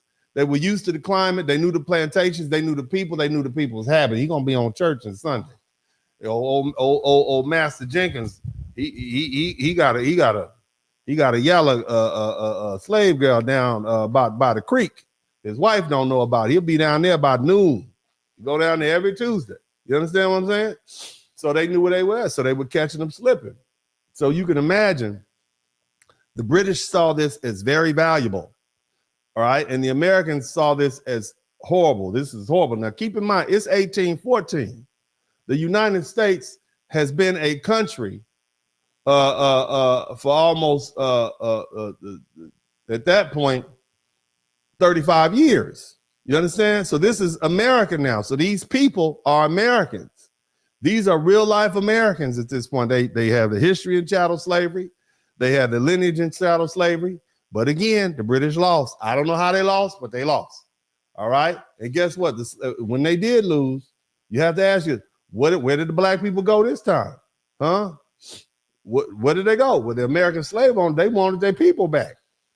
And I need you to understand something. By 1814, all right, the transatlantic slave trade had been outlawed by Britain and the United States. They passed something called the Slave Trade Act of 1807. And the United States passed an act prohibiting the importation of slaves in 1807, and it became of 1807, and it became effective on January 1st, 1808. So the American slave owners couldn't legally get more Africans from Africa anymore. So we're looking at a shortage. And this is where those slave farms came into place. You understand? Now, I want you to understand, this is why when I talk about my reparations plan, it's based solely on the fact of a time period of slave trade after slavery, the importation of slavery became illegal. Shout out to my man, Lock Profits. I appreciate you guys. So and that's why my reparation plans work when all these other people's don't, because they're going to just, when slavery was legal, listen to what they told the people in Ghana, who would, the people from Ghana, the president of Ghana, oh, slavery was legal. Your whole argument is invalidated. So you have to show that it was illegal at the time. And that's what I've done with my reparations plan, which I've been dealing with it for 4 or 5 years. They've been mad at me for a long time, but now you see how the Lord works. If you need something, the gifts that you need will come from in your people. All the miracles that are talked about in the Bible, they always come from the people. And that's why it's important, ladies, that you shouldn't have baby deletions. The reason you shouldn't have baby deletions because the freedom fighters and the Jesuses and the people that we need are going to come from your womb. When our people need something, God sends that person through a womb. And so when you having all these baby deletions, what that does is it stops our progress. I want you to think about that. I don't want to get in your business. I don't want to get in. I know you didn't like him like that. I don't want to get in your business. I know you didn't want to push his little ugly baby out, but you don't know that baby could have been special. That could have been our Malcolm X. That could have been, I'm just saying, I don't want to get too far off, but the bottom line is, family, when we get back to the conversation at hand, these black folks were leaving, and these American slave owners were saying, no, we want these black bodies back. You need to send them back. We're going to put them to work in the field. We're going to use them for breeding purposes. Okay. It made it the prohibition on the transatlantic slave trade made things, it was a shortage. You had to buy slaves from the breeding farm. And so that made the black bodies already inside the United States even more valuable for labor, for reproduction, and for control. So when enslaved black people ran to the British, and slave owners weren't just mad about it, they were stressed out. They wanted those black bodies back in the fields. They wanted them back in the slave quarters. They wanted back for labor. They back for breeding, back under the control. And so to the enslavers, these weren't human beings making a freedom choice. They were stolen property. That's how they saw us. They were lost labor. They were lost future children, lost money, and lost power. But to the black people who escaped, they were free. And the British didn't give a damn about helping American slave owners get their property back. You see how disrespectful they were? They didn't give a damn about America. They still disrespectful to America now. But what ended up happening, they ended up signing a treaty called the Treaty of Ghent. It was signed, and I mean, it's spelled G-H-E-N-T. I don't know, I guess that's Ghent. But it was signed on December 24th, 1814. But after the war, Americans still wanted those black people returned. They like, nah, we want these people back. It's hard to get black people now. You all got the Caribbean locked down. We can't get slaves from Africa. But Britain said, nah, we ain't gonna give them back. F y'all. You see what I'm saying? Y'all gonna eat it. But eventually Britain paid compensation instead of handing our people back. So here comes the second wave north. All right. So we talking about 1812. You had black people, refugees, former slaves, former loyalists. They went to Nova Scotia again, about 2,000 of them. Escaped people arrived during the war, and 400 later, about 400 came afterwards. Okay, so 2,000 came during the war, about 400 came afterwards. They went to a place called New Brunswick. Their names were recorded, and again in what is called the Halifax list. Okay, so we moved on from the Book of Negroes to something called the Halifax list. From remember the Book of Negroes from the Revolutionary War? Again, these were not immigrants coming into America. These were black people escaping American slavery. And America was the America that we know at the time. So freedom in Nova Scotia still wasn't easy. Many faced the same problems. White folk up there had not changed. They got poor land, they got poverty, It was cold. They had job competition. It was racism. It was cold. They got a lot of unfair treatment and bigotry. And again, it was cold. And so they escaped one racial system and entered into another. Still, they built communities. They strengthened Black life in Nova Scotia, and they became part of the African Nova Scotian history. And many of them settled in places like Preston and the Hammonds and Hammond Plains and Beachville and Halifax and Annapolis Valley. And that's why they belong in the timeline. They came out of the American slavery system, and their movement wasn't ordinary immigration. It was wartime self-emancipation. And these were Americans. Now, I'm going to share something that's going to really tear your mind up. Because, see, I've already told you they went to the Caribbean. But I didn't tell you that they went to many parts of the Caribbean. Somebody type Nicki Minaj. Somebody type Nicki Minaj in the chat room. Somebody type Nicki Minaj in the chat room. Where's Nicki Minaj from? Okay. Again, so now we're in 1815 to 1821. Some of you all have relatives that you can trace back to that. All right. We talk about Black people who escaped American slavery and went to British North America and ended up in places like Nova Scotia and New Brunswick. And then later they went back to Africa to Sierra Leone, about 1200. But we don't always talk about where some of the rest went. They went to Trinidad. Somebody type Trinidad in the chat room. A lot of you know Trinidad because that's where Nicki Minaj is from. That's where Carnival is. But what you don't know is that Trinidad has a pocket of people whose ancestors trace directly back to the formerly enslaved Black Americans who escaped during the War of 1812. And guess what they call them? They call them Americans. They call them Americans, and the name is generally understood to come from the word American. In Trinidad, American became Merkins, or Merkins. And that name matters because it tells you who these people were or were understood to be. They weren't originally Trinidadians. They weren't ordinary Caribbean migrants. They were known as Americans because that's where their story came from. This is 1814. This is not, relatively speaking, this is not that long ago. So Trinidad's National Archives described Americans as descendants of formerly enslaved African Americans from the southern states who fought for the British as colonial Marines during the War of 1812 and were later settled in Trinidad. So here's the thing. I got some video because that's what I do, because I know y'all don't believe me. You know, I'm Black. Of course you wouldn't believe me. I mean, why would you believe me? If I'd have to be white for you all to just take my word for it. I know how this goes. I know my people. But I got some videos I'm going to share with you. Y'all hit the number. Well, actually, the United States government asked to be compensated because these are property. At the end of the war, the United States government asked to be compensated because these are property. And the British don't pay. They don't give a damn. They don't give the slaves back. They don't pay up. They're already moving towards the abolition of slavery, and they're not interested in the property rights of American planters. Again, I want you to hear what he just said. The British were already moving towards abolition. So what I'm trying to explain to you is that the Revolutionary War, we know that the Civil War was fought over slavery. But what we don't know is that the American Revolution was actually fought over slavery, and nobody ever talks about that. But again, this is I want you to look to the white man because I know y'all will believe him more than me. Let's somebody type Trinidad James in the chat room. The Corps of Colonial Marines were taken to Trinidad, where they were disbanded on the 20th of August 1816 in the south of the island in very rich soil. They were each given 16 acres of land.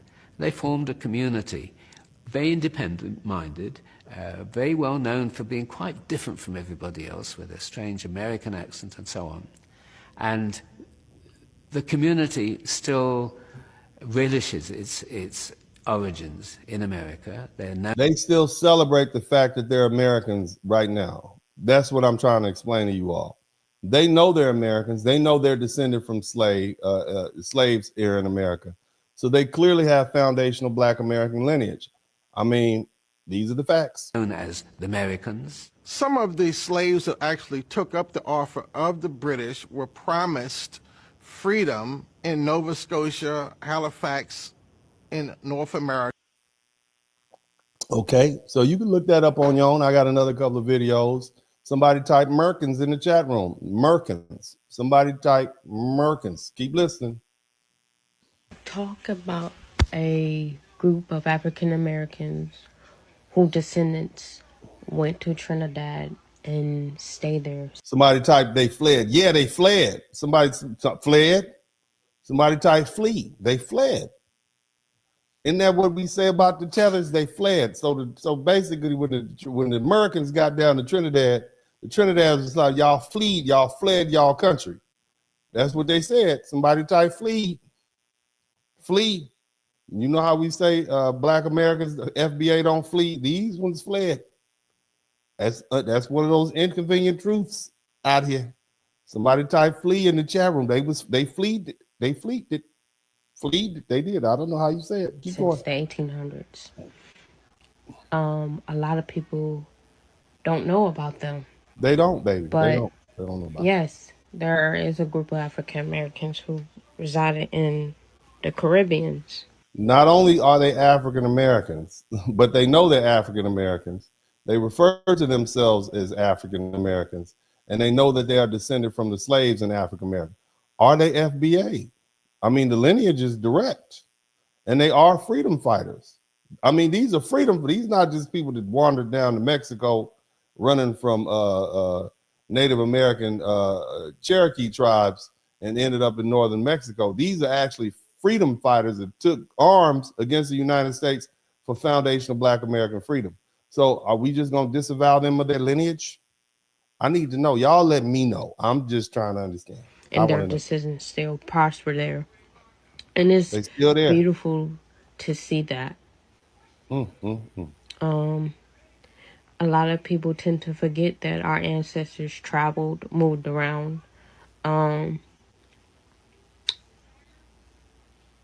due to maybe wars and other things, or making personal decisions for their family.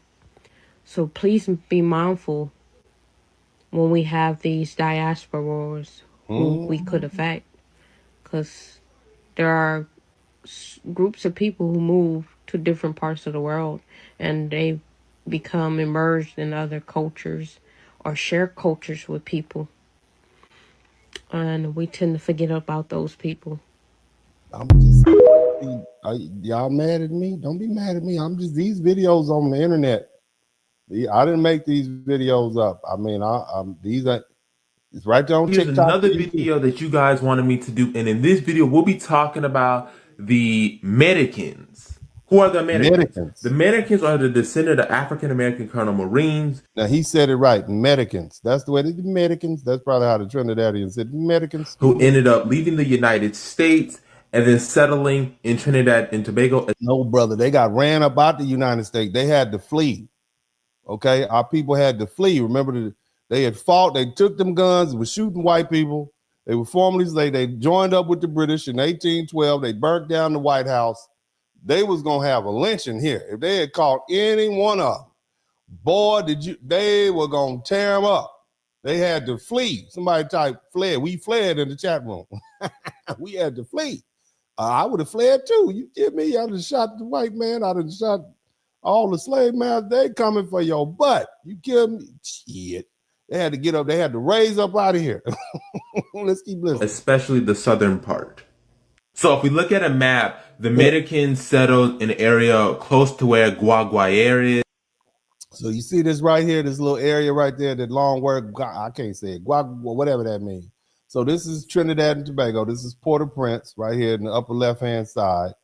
Arima, you got, I don't know, Rio Claro, Point, whatever. I can't see this other word. So way down here in the lower, that long word, Guaguayere. That's where the Americans are. That's where they said, I'm sure they've dispersed since then all around the island, but that's where they are. That's where you can go right there, and they will tell you, yeah, we are descended from slaves. So you gonna tell them that they don't have foundational Black American lineage? That's what you're saying. Let's keep listening. It's in Moruga and the Naparima Plain.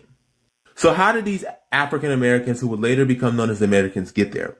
Well, it all goes back to the War of 1812. So background information, as I always like to use so that people can have context. During the War of 1812, it was a war between the United States and Great Britain. And in order for African Americans to want to side with the British, or basically for them to get their freedom, one of the things they could do was join the British military. And that example would be the Colonial Marines. There was about 6 company of them, of black men who fought for the British, and that was given by one of the commanders. After the War of 1812 was over, with the Treaty of Ghent being signed, these African Americans would leave with that British commander, and at first they were stationed in Bermuda, and they were about to be transmitted to the West India Regiment, but they refused to do that, so they ended up getting transferred to Trinidad and Tobago. And the governor there, by the name of Sir, he said, all right, y'all good. Y'all good. That's what he said. You got them down there to Trinidad. All right, y'all good. Ralph Woodford wanted to increase the amount of small farmers in the region, so therefore he wanted those Americans to come in. Now, they, like I said, they would settle in the south of the island. Now, there was a huge gender ratio. So it was about 400 to as much as 800 of them, particularly black men, that would go there, 200 women and children. So in order to balance out the ratio, they basically got black women from slave ships, or they tried to encourage black women from other areas to balance out the sex ratio. Yeah, what he said it was about 800 black dudes down there on the farm. Like, now we need to get some bras down here. So you hear what they was doing? They was bringing in bras. So let me get this straight. They went down to Trinidad. They got free land, and they got an all-you-can-eat buffet of fine women. Oh, are you kidding me? That sounds like a pretty good deal. That sounds like a pretty good deal to me. It sounds like the Americans stayed for a reason. They got everything they want. They got freedom, and they got that WAP. That's not my word. I didn't invent it, but that's what they got. They got that freedom and that WAP. And so they were down there, 800 dudes down there. Damn. So, I mean, clearly they have FBA lineage. What are we going to do about this, y'all? What are we going to do? Now, the area was kind of very difficult because there was not that many roads connected there. Most of the population wasn't Baptist, as the American population was. They were Baptists. That's what you said. They did ended up getting 16 acres of land for each of them. They were able to establish a community in that area, and they became self-sufficient. Many of them chose to stay there, and their descendants still live today. For example, there's a woman by the name of Hazel Manning. She was a Trinidadian senator and an educational minister. And you also have Brett Sancho, who was a footballer and minister of sports for Trinidad and Tobago. Their descendants still live there today. They still are self-sufficient. They still live off the land. They're still Baptist, so they still have remained. So these people from Georgia and South Carolina, these are Southern Baptists, Trinidadians. That's what they are. Okay, I'm just saying. It's what their culture. And one of the things that they did bring to Trinidad and Tobago as well was they did bring rice from Africa to the Low Country to Trinidad and Tobago. And this, y'all, is the African-American connection to Trinidad and Tobago and how we helped each other's community. And let's not forget, there was also another Trinidadian man by the name of Stokely Carmichael who was influential in African-American politics. Damn, how do we get around? Somebody type tether in the chat room, but how can they be a tether if they got their paperwork? Oh man, what is we gonna do? I don't know what we gonna do with this. What are we gonna do? Anyway, so so now these, again, I want to be clear about something. These were black people who had been enslaved in America and escaped to the British lines and worked for the British and fought as a colonial marine. And after the war,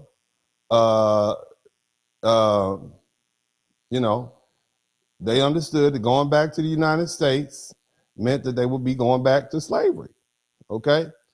And so the British said, all right, y'all can, some of them went to Nova Scotia, some of them went to New Brunswick, and some of them went to Trinidad.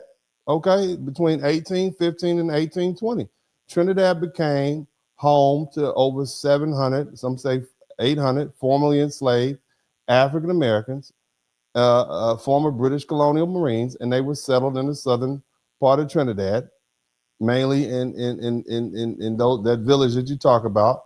And they organized, they became leaders, they had children, they intermarried, and the Americans were connected to, they got 16 acres of land in Trinidad.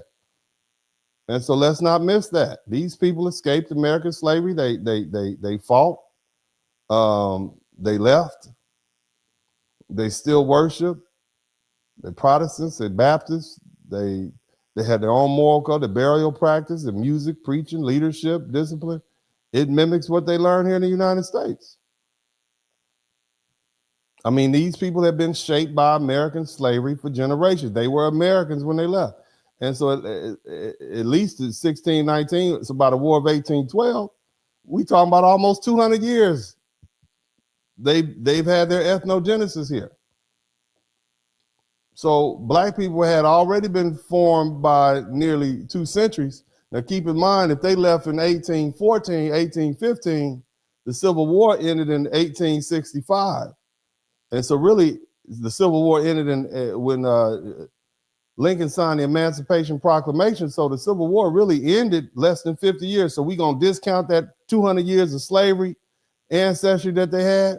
That's what you're telling me? Is that what y'all telling me? So just because they weren't here for the last 200 years of slavery, what if your ancestors got here in 1845 and they only had to endure 15 years of slavery? Does that make you more FBA than these people who have been here for 200 years and then ended up in Trinidad? I don't know. But, we can't say, well, they left America. Can we say that? They left America so they have no FBA lineage? That doesn't make sense. They came directly out of the American slavery system. Matter of fact, they were in the South and they escaped it. They fought their way out of it. They were relocated because of it. So should we punish them for fighting their way out of slavery? Is that what y'all want to do? We are punishing foundational Black American lineage, those who, because they fought their way out of slavery or they went the Underground Railroad and made it to Canada. Is that what we're doing? We're punishing the freedom fighters? What kind of precedent is that setting? Huh? But the bottom line is their descendants became Trinidadian. Their American roots mixed with their Trinidadian life. They became part of Trinidadian history, culture, religion, and rural community life, but their origin still matters. The key point is this: the Americans began as Black Americans, but their descendants became a part of Trinidadian history. If FBA history means bloodline only, then Americans have one of the strongest overseas FBA lineage claims you can find. Their ancestors were formerly enslaved Africans, Americans who escaped when America was America during the War of 1812, fought for the British, were settled outside the United States because they had to escape. They would have killed them otherwise. But if FBA means bloodline plus continued life inside the United States, then that analysis changes. Americans descended didn't remain here through Reconstruction. They didn't stay here in Jim Crow, segregation, redlining, civil rights, mass incarceration, modern American racial system. So their later peoplehood became Trinidadian. That doesn't erase their American ancestry. It definitely doesn't erase their FBA lineage. It just means ancestry and modern political status aren't always the same. So some of these people in Trinidad aren't foreign Blacks. Some descend from Black Americans who escaped slavery before the Civil War. That's an inconvenient truth. Some went north, some went across the Atlantic, some went to Trinidad. Whether folks like it or not, the Americans are one of the clearest examples of foundational Black American lineage crossing borders and becoming something new, but their lineage counts. I mean, what are we gonna do with this? Huh? What are we doing? Somebody type, what is we gonna do in the chat room? What are we gonna do? It gets worse. I got a couple more that's gonna really bust your head wide open. Now, where are all my people where are my passport bros at? I am still a passport bro, except I can't go nowhere without my wife because that would be inappropriate. But the bottom line is I love traveling. When I was traveling, it was great. I had a good time. I learned a lot. I would frequent the Dominican Republic a lot. And in the Dominican Republic, I remember my taxi driver, his name was Umberto. Umberto was always talking about your people in Samaná. Your people are in Samaná. My people are, what do you mean? I ain't got no people here. My people from Mississippi. What do you mean, Samaná? What do you mean, Samaná? So, you know, that name rings out. Somebody type Samaná in the chat room. Huh? Somebody type que lo que, wah, wah, wah. That's what the Dominicans say. So here we are. Let's go to 1824, okay? Up until this point, it's been easy to picture black people going to Canada, black people going to Nova Scotia, black people going to Sierra Leone, black people going to Trinidad, black people ended up in Jamaica or the Caribbean. But now we have to deal with something that's very inconvenient. What do we do with Spanish-speaking foundational black Americans who can trace their heritage back to the chattel slavery system here in the United States? What do we do with them? Huh? What do we do with black people in the Dominican Republic whose names are Jamal Brown or Martha Green or Robert Johnson or Jimmy Smith or Hank Jenkins? What do we do with somebody in Samaná who speaks Spanish today, but whose great-great-grandmother might have been Mildred Jenkins or Sarah Brown from Savannah, Georgia? What if we have the same grandparents? How are we going to say, oh, you're Dominican, so you have nothing to do with Black America? That's lazy, and it's kind of cowardice. So let me give you the story. In 1824, free African Americans began migrating to the United States to Hispaniola under the Haitian president, John Pierre Boyer. Now, I want you to understand the Haitian Revolution that happened. Somebody typed 1804, and the Haitians said, man, F them white folk, y'all can come down here and hang out with us. And so at the time, Haiti controlled the whole island, including the land that is now called the Dominican Republic, because you all may not understand that, but there are two countries on the island called Hispaniola. Hispaniola is that island. And then on Haiti is one side, and then it's like a little false border, and then the Dominican Republic is on the other side, and the whole thing is called Hispaniola. Okay, now the Taino called it something else. I believe they call it golly. I know that they call Cuba. They called Puerto Rico Boricua, and they call Hispaniola, which is they call it the Isqueya. Okay, so either way, the country of Haiti controlled the whole island, including what they call the Dominican Republic. And these Black Americans weren't going to the Dominican Republic the way you think it is now. They were going to Hispaniola under Haitian rule. All right, these people had fought against the European oppressors and freed themselves.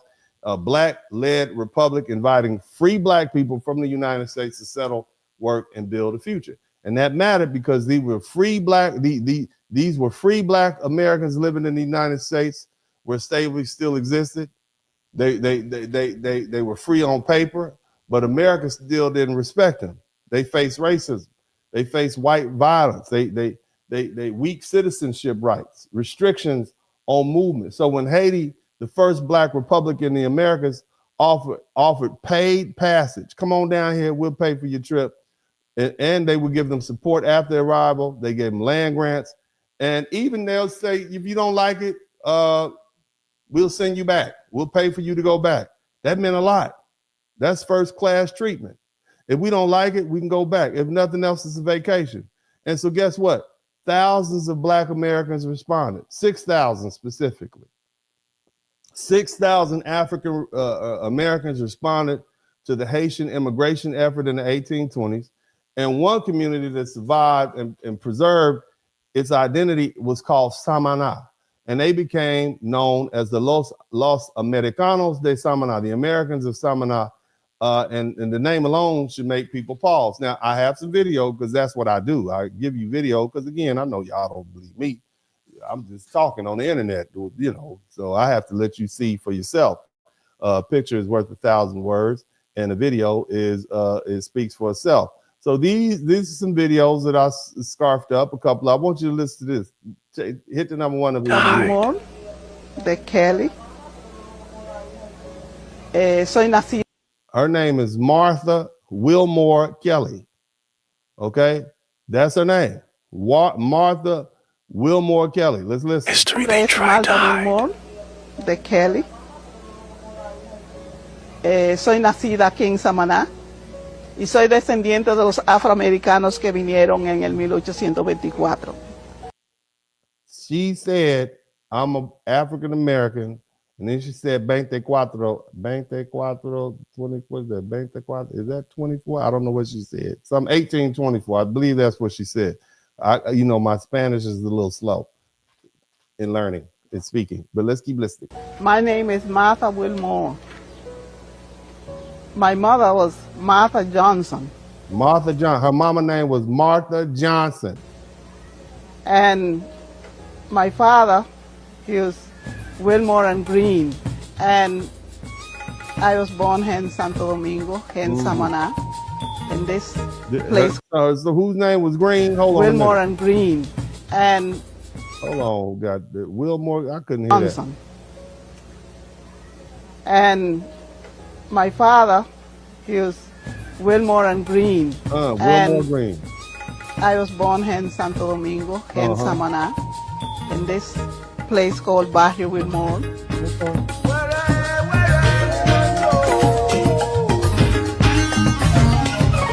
I'm just saying, what we gonna do with this? This is just the truth. I'm just saying, are y'all learning something? I know you're learning something. I know none of y'all knew none of this. It's inconvenient, right? Somebody type inconvenient truth in the chat room. I am of the fourth generation of the Afro-Americans that came in the 1824 to Samaná. I am the fourth generation of African Americans that came in 1824. She knows her lineage.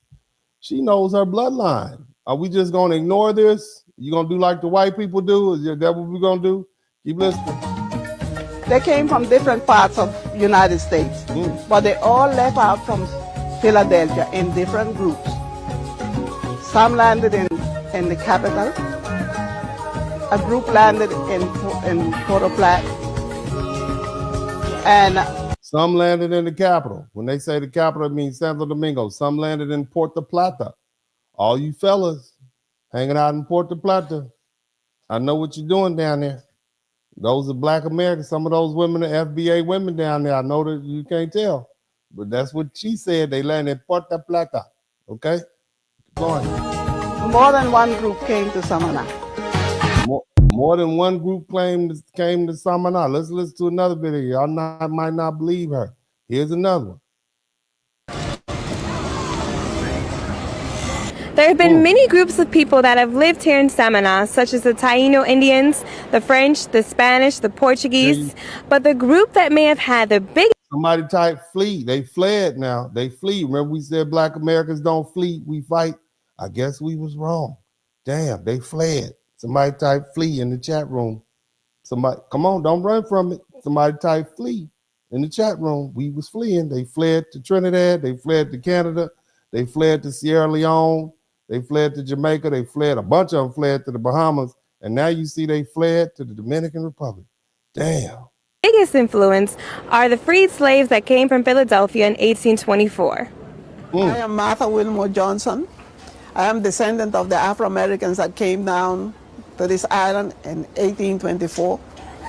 They all left from Philadelphia. And they came because... Philly. Shout out to Philly. Son, Philly's in the house. Yo, where them Jones at? Hey, boys. Hey, these your people. Look at them Jones down there. Y'all fled from Philly. Philly, these your people down here. Come on, Philly, stand up. I need Philly to stand. Everybody from Philadelphia, if you pass through Philadelphia, I need you to stand up. This is your people down here. They were invited to this island.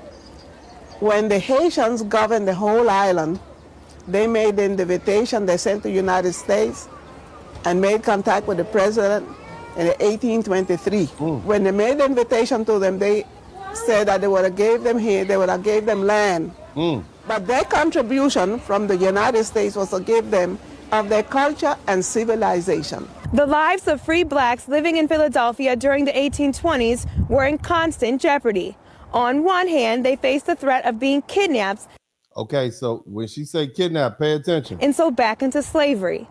All right, that was the Fugitive Slave Act. They were literally capturing free black people or black people who didn't have their papers, and they would take them back down south. They would end up in Georgia somewhere. They'd end up in Mississippi. You understand what I'm saying? So there's a movie that came out called The 12 Years a Slave. Have you all seen 12 Years a Slave? That's a free black man who's been free his whole life.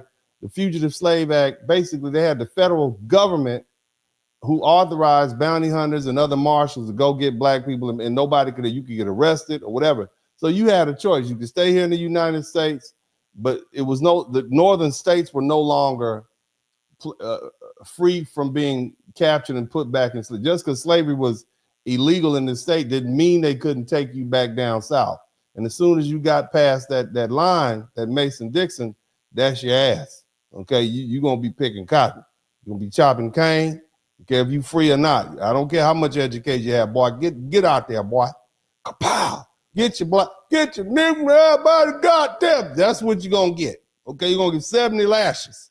Okay, so these people from Philly said, shit, we gonna get up out of here, man. Philly used to be a haven. You could be safe in Philly. It was sophisticated. They had to get their ass out of Philly. Somebody type flee in the chat room. Let's keep listening. On the other, the American Colonization Society was organizing to send all the freed slaves back to Africa. In fact, in their annual report dating back to 1824, American Colonization Society. I want y'all to remember that. ACS. White folks said, you know what? We got to get rid of all these niggers. We got to get rid of them. They're just where are not. We're going to get rid of them. They're a problem. Where are we going to send them? Well, Haiti said they'll take some, and then the rest of them, they was going to send us to Africa. We're going to talk about that. Don't run away. It's in some of us. Let's listen. They estimated that all 200,000 free blacks could be sent back to Africa within the... Free blacks. In other words, the free black, they could get you up out of here. Okay? They were saying we estimate. Listen, they had the number. The boats was ready. They was getting their boats warmed up and everything, man. They was going to get rid of us. 200,000 free blacks could be sent back to Africa within the next 50 years. Damn. In 1816, when the American Colonization Society organized and proposed to send all freed blacks back to Liberia while keeping enslaved blacks here in the States, Richard Allen. They're going to keep the property here, but if you free, you serve no purpose. We're going to get you out of here. Along with Absalom Jones and James Fortin and others, gathered here at Mother Bethel with about 3,000 people in really the first full-scale organized protest in the way in which we understand protest today. That's the church that they departed from, okay? So when y'all say, oh, that was a long time ago, the church that they posseed up at to take that trip down to the Dominican Republic is still right there, okay? So don't be talking about this a long time ago. That's you can go sit in the seat where they made their decision to leave. All right. So this is not a long time ago. Shout out to all my people from Philly, the free African Americans who immigrated to Samaná region of Dominican Republic. You know, kind of like the civil rights movement style. And so it was here at Mother Bethel that they organized to say on record that they were against the Colonization Society.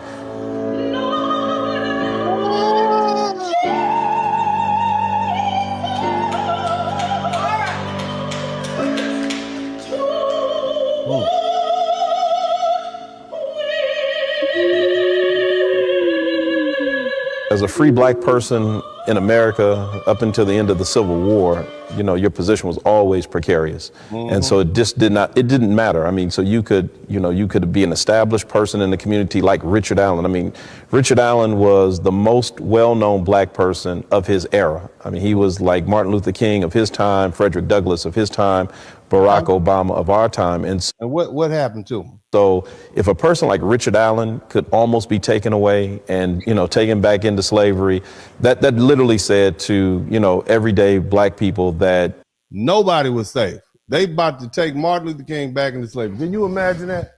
If they go and try to go get Al Sharpton and put him in slavery. Can you imagine that? Think about that. That's how the Fugitive Slave Act worked. That you're really never safe, and that there's nowhere that you can really go that, you know, that you really are certain that your rights will be protected. These were posted in the African neighborhoods. So I mean, think about it. You couldn't go out at night. You couldn't. This is the fugitive slave. You had white boys roaming around Philadelphia looking for people to kidnap. You see, looking for black people to kidnap, looking for black people to snatch up and send down to South Carolina and Georgia, et cetera, et cetera. Your children weren't safe. They couldn't go to school. Your women weren't safe. You weren't safe. Everybody could get it. This is what they would do. It was big money. This was the ICE of that day. Anybody could get snatched up. It was a bounty on our head. Warn people that there were hunters who were coming to try to take you back to slavery. As you can see, it says they went as far as Massachusetts to take people, some that had been slaves and felt they had escaped to freedom, some who had never been slaves, but if you didn't have, some people carried certain papers on them, but if you didn't have the correct documentation, you could be taken back into slavery.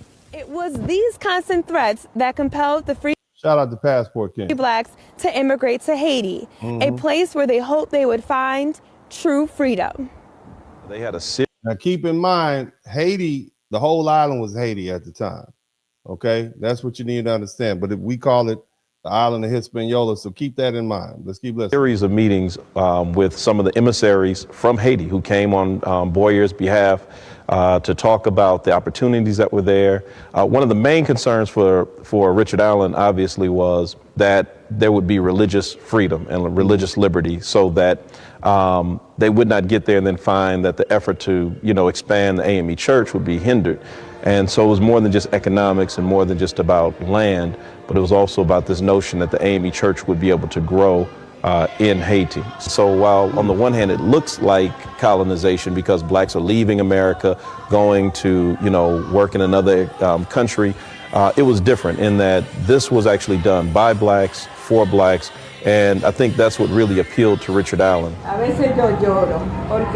So what this means is not only are there black people who are in the Dominican Republic side who are descended from FBA, that means there's also foundational black American lineage amongst the Haitians of today. All them Haitians that are we gonna deny? I'm just asking questions, y'all. I'm just asking. So we got Jamaica, the Bahamas, Trinidad. Damn it, we got Sierra Leone, we got Canada. What is we gonna do, FBA people? Let's talk to me. I need to know.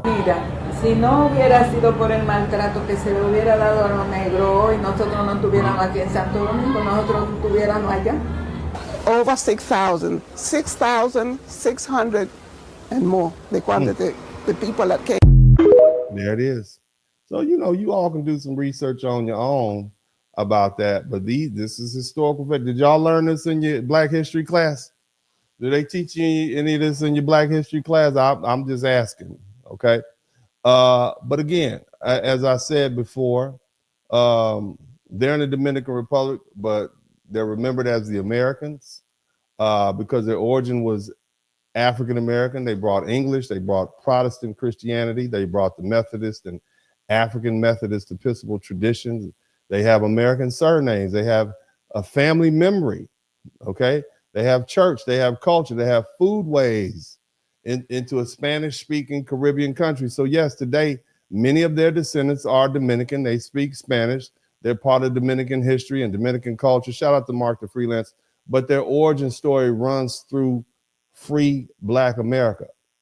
And that doesn't mean those people who were free at the time weren't slaves at some time. You understand? So I want you to be mindful of that. And see, that's the part people don't want to wrestle with. It's convenient to say all these foreigners are tethered. Somebody type tether in the chat room. All these black foreigners are tethers, okay? They're not FBA. But what do you do with Samaná?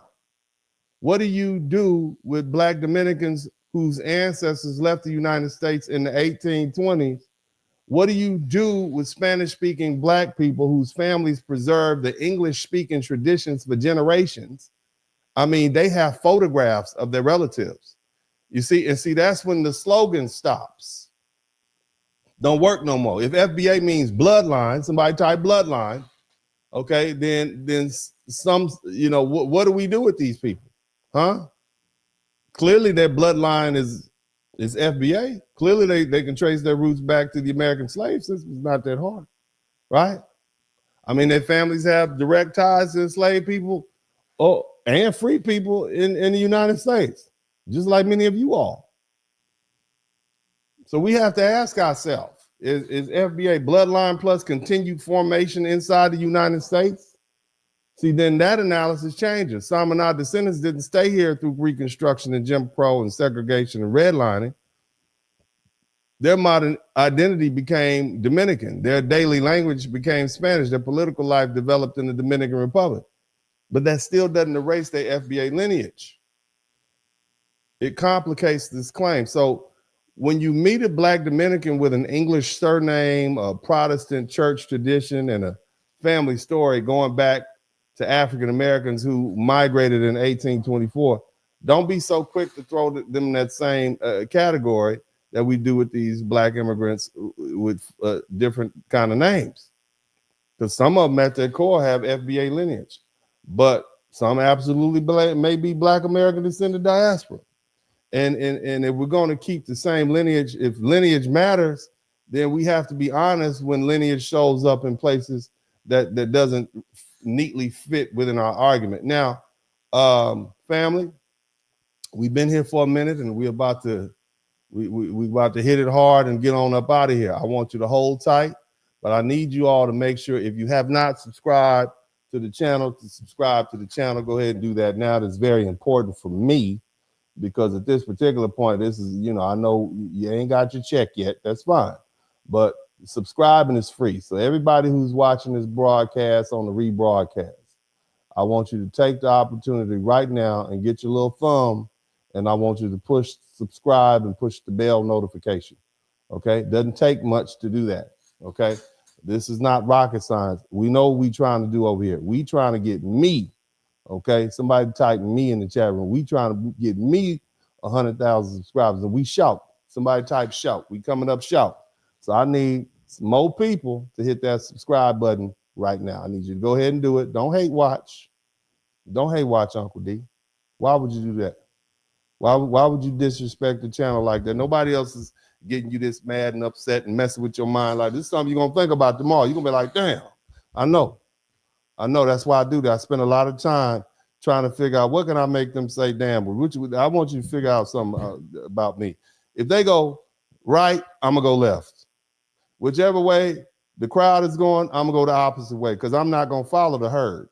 All right. Everybody is trying to make you feel good about FBA, and we got this thing figured out. And now all of a sudden, damn, no, we don't. No, we don't. Somebody type, no, we don't. We thought we had it. And then Uncle D started talking about these Jamaicans and Trinidad. He said all the damn Bahamians is FBA. Damn, how we gonna exclude all of them? I don't even understand what they're saying. Shoot. I done messed it up for you. I know I done threw some salt in the game. That's what I do. That's what I do. And I enjoy it. Now, somebody type back to Africa. Let's type back to Africa again. Somebody type back to Africa again. We're going back to Africa part 2. Okay. So I'm gonna tell you who you really are. I'm gonna explain to you all why these Africans don't like your black behind right now. All the foundation of Black Americans die hard. I'm gonna make y'all mad. This is why they salty with you. Okay, this is why they call you a Katas. Okay, we love to talk about going back to Africa, like it's just simple. Okay, but here's the thing: Black Americans actually went back to Africa. Okay, we went back to Africa in the Sierra Leone. Then we went back again. Okay, for the second time. Okay. It didn't go well either. See, by the 1800s, Black Americans had already developed real culture in America. We had our own food. We had our own language patterns, our own way of dancing. We had our churches.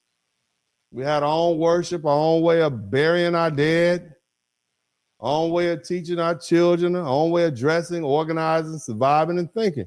We were enslaved Americans, but we were Americans nonetheless. And that means when some of our people went back to another place in Africa called Liberia, Okay. Liberia, okay, that's not to be confused with a place where you go and check books out. Okay, that's not what I'm saying. Liberia is different from the library. I know what I said. I know but I know my people. Library is not actually the word. It's called library. But I know my people. Somebody type library in the chat room. Liberia and library are two different things. And so is library and Liberia. Okay. Liberia is a country in Africa. Okay. And again, at that time, and we're talking about around about 1820. Okay. So we still around that time. We trying to get the hell out of here because we got this Fugitive Slave Act. All right. It's an ugly story. It's real ugly. Remember we talked about this American Colonization Society? A bunch of white boys got together and said, we got to get rid of all these free Negroes. They're causing trouble. Right? We got to get them out of here. All right. Well, the ACS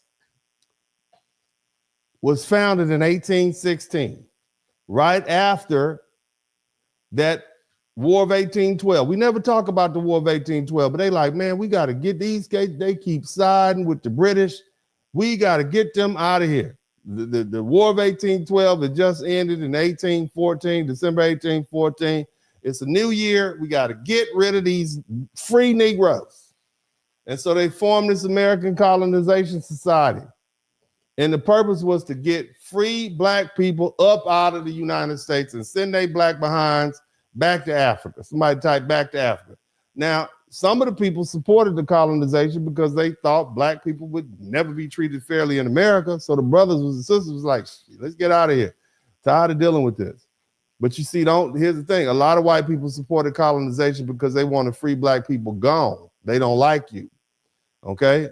And they have not liked you since we stopped working for free. And if you're a black person that's not working for free, they really don't like you. Even if you are working for free, they don't like you. But free black people were a threat to slavery.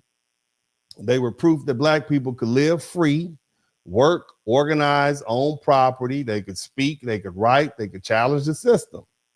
Okay, so we were homegrown troublemakers. So for many white folk, Liberia was not just about helping black people. It was about getting rid of the problem. We got to get these darkies out of here. That's what they were thinking. So this free American colonial colonization society, they had a ship. It left New York in 1820, and the colony that became Liberia began developing in the early 1820s, and Liberia declared independence on July 26, 1847. So 17 years. They declared independence after that. All right. So now here's what people don't want to say out loud. What do you think happened when these black folk went to West Africa? You think they simply blended in with the Africans who were already there? Because remember what I told you, what was going on in Africa. Africa didn't have all these so-called states. It was more like territories and turfs of different kingdoms and tribes. Okay. Nevertheless, our black American people, they went to Africa and they became black colonizers. Somebody type black colonizers in the chat room. They came with American ideas. They spoke English. This is the second time they practiced Christianity. All right. All that voodoo hoodoo, none of that African spirituality, none of that. They built American-style churches. They built American-style houses. They created American-style governments. They wore American clothes. They believed in Western education. They looked at the indigenous Africans as civilized versus uncivilized. That's the lens that basically they looked at them like they were savages. And that, folks, right? They looked at them the same way the white Americans looked at us. These are black Americans. These are FBA brothers. It's hard to hear. This is hard. Oh my God. That's hard to swallow, huh? We abused them. You understand? America abused us, but America also shaped us. And when we got power, many of us used that power over those Africans. The settlers and the descendants became known as the Americo-Liberians. They were a very small minority, but they ruled from 1847 to 1980. They dominated Liberia's politics, economy, land, trade, and social order. We're talking 133 years we ruled these people. We were the elite. Indigenous Africans made up the overwhelming majority of the population, but for generations, they were pushed to the bottom of the social political structure, and the American-Liberians controlled the state. They control the ports. They control the access to education. These are our people. These are foundational Black American people. They control the trade. They control the government jobs, and they control the relationship to the United States. And we treated the indigenous Africans badly, to say the least. I'm not trying to sugarcoat it.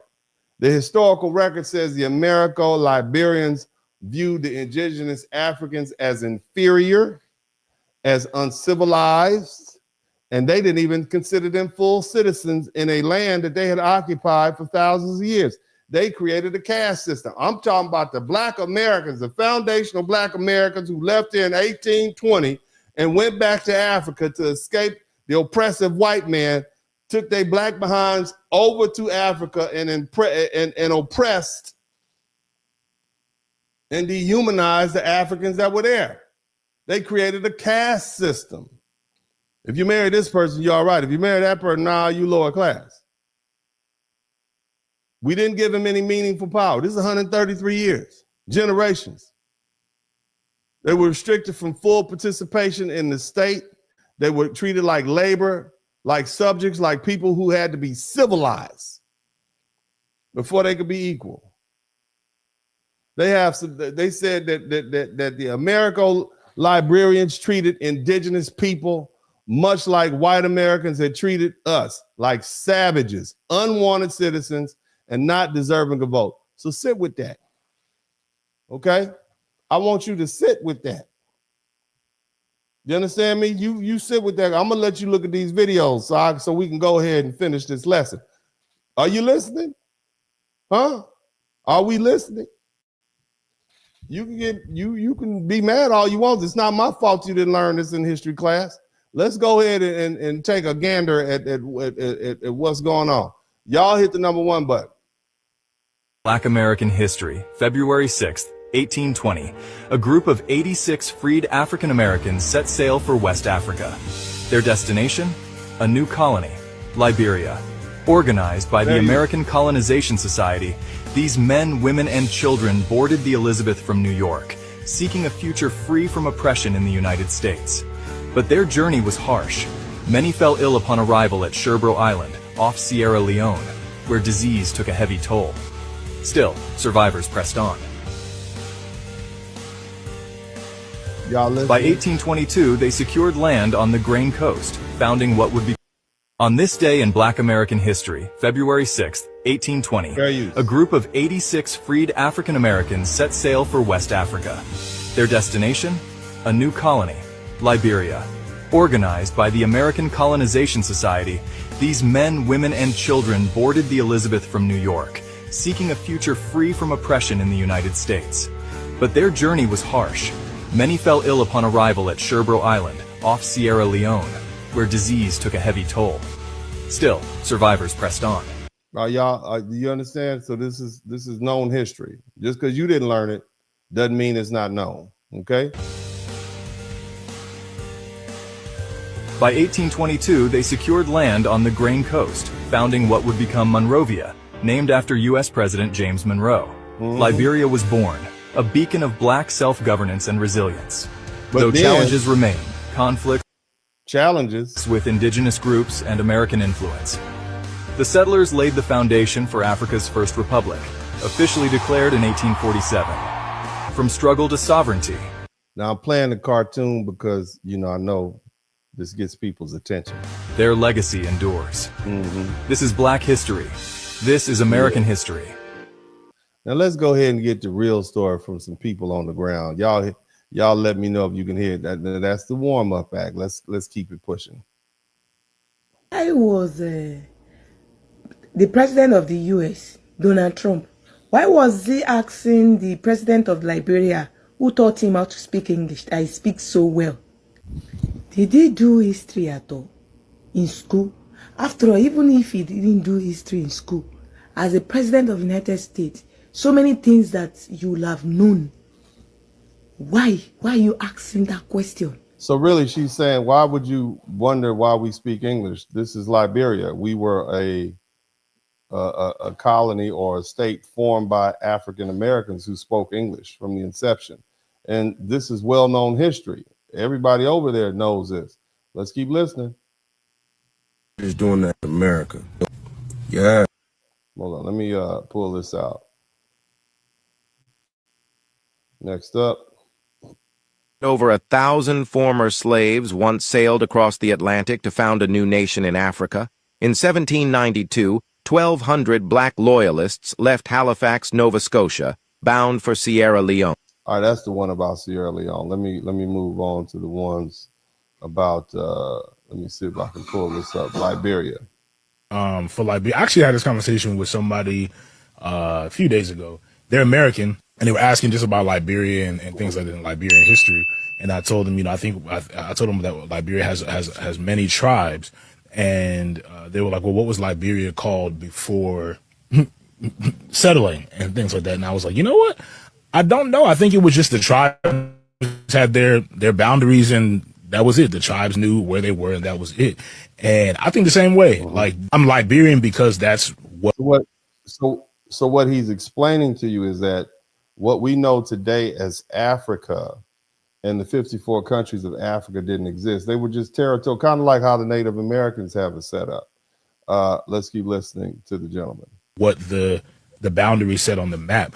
But I think that's how a lot of Africans feel. They, like, when white people went over, they didn't care about destroying or dividing tribes. They just drew lines based on what they thought was. They did that on purpose. They prefer to destroy and divide tribes as opposed to which is why I always say I respect Nigerians so much, because y'all have been able, like, most of the Nigerians I know are between Yoruba and Igbo. I think most are actually Igbo.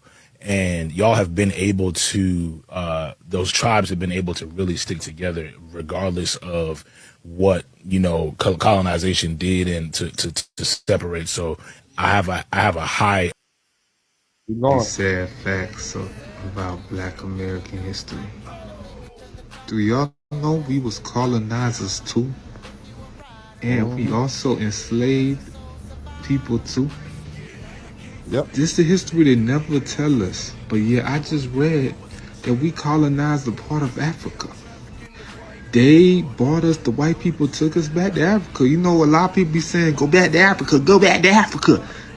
One time in history, they did send us back. Because they didn't want us to start ruckus here, because of the slave revolts and, things like that. And some of the free men, they didn't want everybody to team together. So they sent us back. But they just sent us back to the parts we, were all familiar with. And at that time, a lot of us weren't familiar with these parts of Africa because we ain't never been there. So they sent us to a part that's known as Liberia today. And when they sent us there, we colonized the place that was not formerly known as Liberia, alongside the white people. But even after the white, who's mad? Who's angry with this broadcast? I need to know who's denying that any of this is who thinks this all is a lie that's made up and is over at their house with their ears covered up right now, screaming at the channel. Who's that? I want to know all those people. If you're angry, put the number one. I want to know. I want to hear. I want to hear all your pain right now. That's what the uncomfortable, inconvenient truth is supposed to do. Okay, that's what it's supposed to. I take pleasure in it. Let's keep listening. People left. We treated the natives there bad. We were the leaders of that country. Not only did a lot of us treat the natives of that country bad, we turned them into slaves. Yes. We actually enslaved the Africans in Africa when we went back there as the colonizer. Somebody type black colonizer. Somebody type FBA colonizers in the chat room. You heard that right. Look it up. American-Liberian. I'm going to put it here because I might pronounce it wrong. But yeah, we turned them into slaves. And to make matters worse, a lot of us was racist to them. We looked it down on them. We thought because we speak another language, we from America, y'all not civilized. We got American clothes. We have church. We worship God. We love Jesus. We have education, and we have the United States backing us. Now, Liberia is still this country today, and they still got American descendants over there. And it's not like foundational Black American descendants over there who were running from slavery, who fled America because we didn't want to get caught up with that Fugitive Slave Act, and we got the hell out of there. We went to Haiti. We went to Liberia. Are you listening? Are you listening? Keep going. how it used to be. You can't tell who's who no more. I'm sure all that stuff went down, but at one time it was pretty bad at the start of that country. And this just goes to show me nobody is good. Some of us like to vilify white people because their history with us, but we got to read about our own history. Everybody enslaved somebody. It seems like anytime somebody get a chance, they're gonna slave somebody else too. Nobody's hands are clean. Anytime you present a group of people with the opportunity to oppress other people, they seem to take it. Now, unfortunately, foundational Black Americans, we've been trained to see ourselves as victims, and we see victims as the automatic good guy. But when presented with the opportunity to be the bad guy, we've done so. Okay? So let's not, we like to look at the pretty, but we got to look at the ugly. I commend this young man for reading that. And let's continue. Let's listen to some more people telling us about what our ancestors did when we got some power. I want to make sure y'all are here. Okay, let's keep listening. Know that there is an African country that was created with significant United States involvement. That country is Liberia. Liberia was founded in the early 19th century by the American Colonization Society, ACS, with the belief that Black individuals would find better opportunities for freedom and prosperity in Africa compared to the United States. The ACS was founded in 1816. Their goal was to relocate free Blacks to Africa. It was driven by the belief that Black people could not integrate into American society. They were trying to get rid of our Black behinds. They didn't want any free Blacks over here because it was giving the enslaved Blacks ideas. So they wanted to get us out of here. You understand? So when we talk about our ancestors were offered to go back to Africa, but we didn't want to, some of them did. And this is what they did when they were over there. Let's listen. It was also partially because slave owners and politicians feared uprisings and rebellions of enslaved people. They believed these uprisings would be motivated by a desire to achieve the freedoms experienced by formerly enslaved peoples, specifically freedom from violence and reunions with separated families. They viewed repatriation as a way to avoid slave rebellions. By 1867, the ACS and state-related chapters had assisted the migration of more than 13,000 Black people from the United States and the Caribbean to Liberia. Between 1822 and the outbreak of the Civil War in 1861, more than 15,000 freed and free-born Black Americans, along with 3,198 Afro-Caribbeans, relocated to Liberia. These free... You hear, you Afro-Caribbeans? You hear me? So y'all was over there too oppressing these Africans. Big up to the motherland. Right? All that. Back to Africa, you went back. You went back to Africa, you and Bob Marley and your Bob Marley CDs, and you went over there as Black colonizers. It literally took a revolution of the indigenous Black people in Africa and what we know the liberty to get us up out of power after being in charge for 133 years. Let's keep listening. Somebody type inconvenient truth in the chat room. Blacks and their descendants married within the community and came to identify as Americo-Liberians. The settlers carried their culture and tradition with them while colonizing the indigenous population. Liberia is the first African republic to declare its independence. The United Kingdom was the first country to recognize Liberia's independence. The United States did not recognize Liberia's independence until 1862, after the southern states, which had strong political power in the American government, declared their secession and the formation of the Confederacy.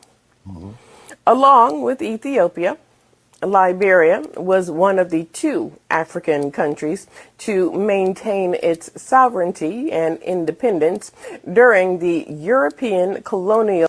So basically what she's saying was the southern states, you have to take a vote to recognize the states, a country's independence. They weren't going to do it until they seceded to the southern states and their congressmen got out of there, because they were never going to want to recognize a sovereign African state, especially one colonized by their former enslaved. Why would they ever do that? That goes against everything that they believe. And so it was a lot of, but after they seceded, they left Congress, the abolitionists in the free North supporting congressmen were there. So that's when they recognized Liberia as its own state in 1862. Scrambled for Africa. The scramble for Africa was the invasion, conquest, and colonization of most of Africa by 7 Western European powers. Yeah, but see, baby, we got to talk about what the foundational Black Americans did and the Caribbean homeboys did after getting sent back to Africa. We can't say we can't. I don't believe in.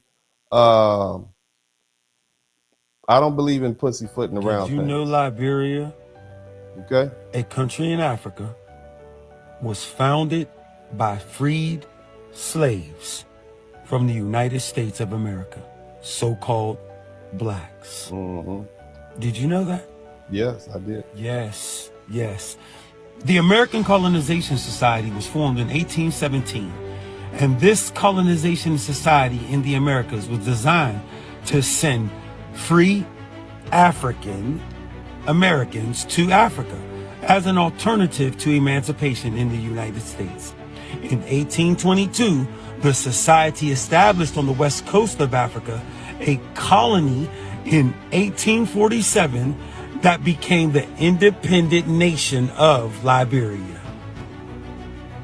Now, this American Colonization Society says that they wanted to return so-called African. They wanted to get our black ass up out of here. That's what they were tired of looking at us like they are now. They had black fatigue. Somebody type black fatigue in the chat room. The War of 1812, it just ended. They wanted to get all the free blacks out of there. They had to fight. They got the White House burned down. They got disrespected. They got the Congress, the houses burnt down. You understand what I'm saying? This is what was going on in America. This was black fatigue. All right? Keep listening. Americans to Africa in the Caribbean. Maybe to the Caribbean, but you can't return us to Africa because we didn't come from over there. We come from over here. So you got to dodge the hijack when you're researching this material, y'all. So I just want to point out the fact that a lot of people have a problem with this because you've been led to believe by a lot of internet gurus and teachers that the same black American people that we looking at today, black as hell, okay, are not of African descent. I understand that you all think that we are pretendians. And I get this does not fit neatly within that theory. But the truth is, family, and I love you, the truth is you still want to deny your Africanness. You want to deny your blackness because there's a lot of black people who don't like the idea of being black. So you rather be white. I'm half white, half Asian. I'm half Indian. That's what you want to do because you don't, unfortunately, there's a lot of self-hate. Now, I love you, and I don't use that word a lot, but let's talk about it.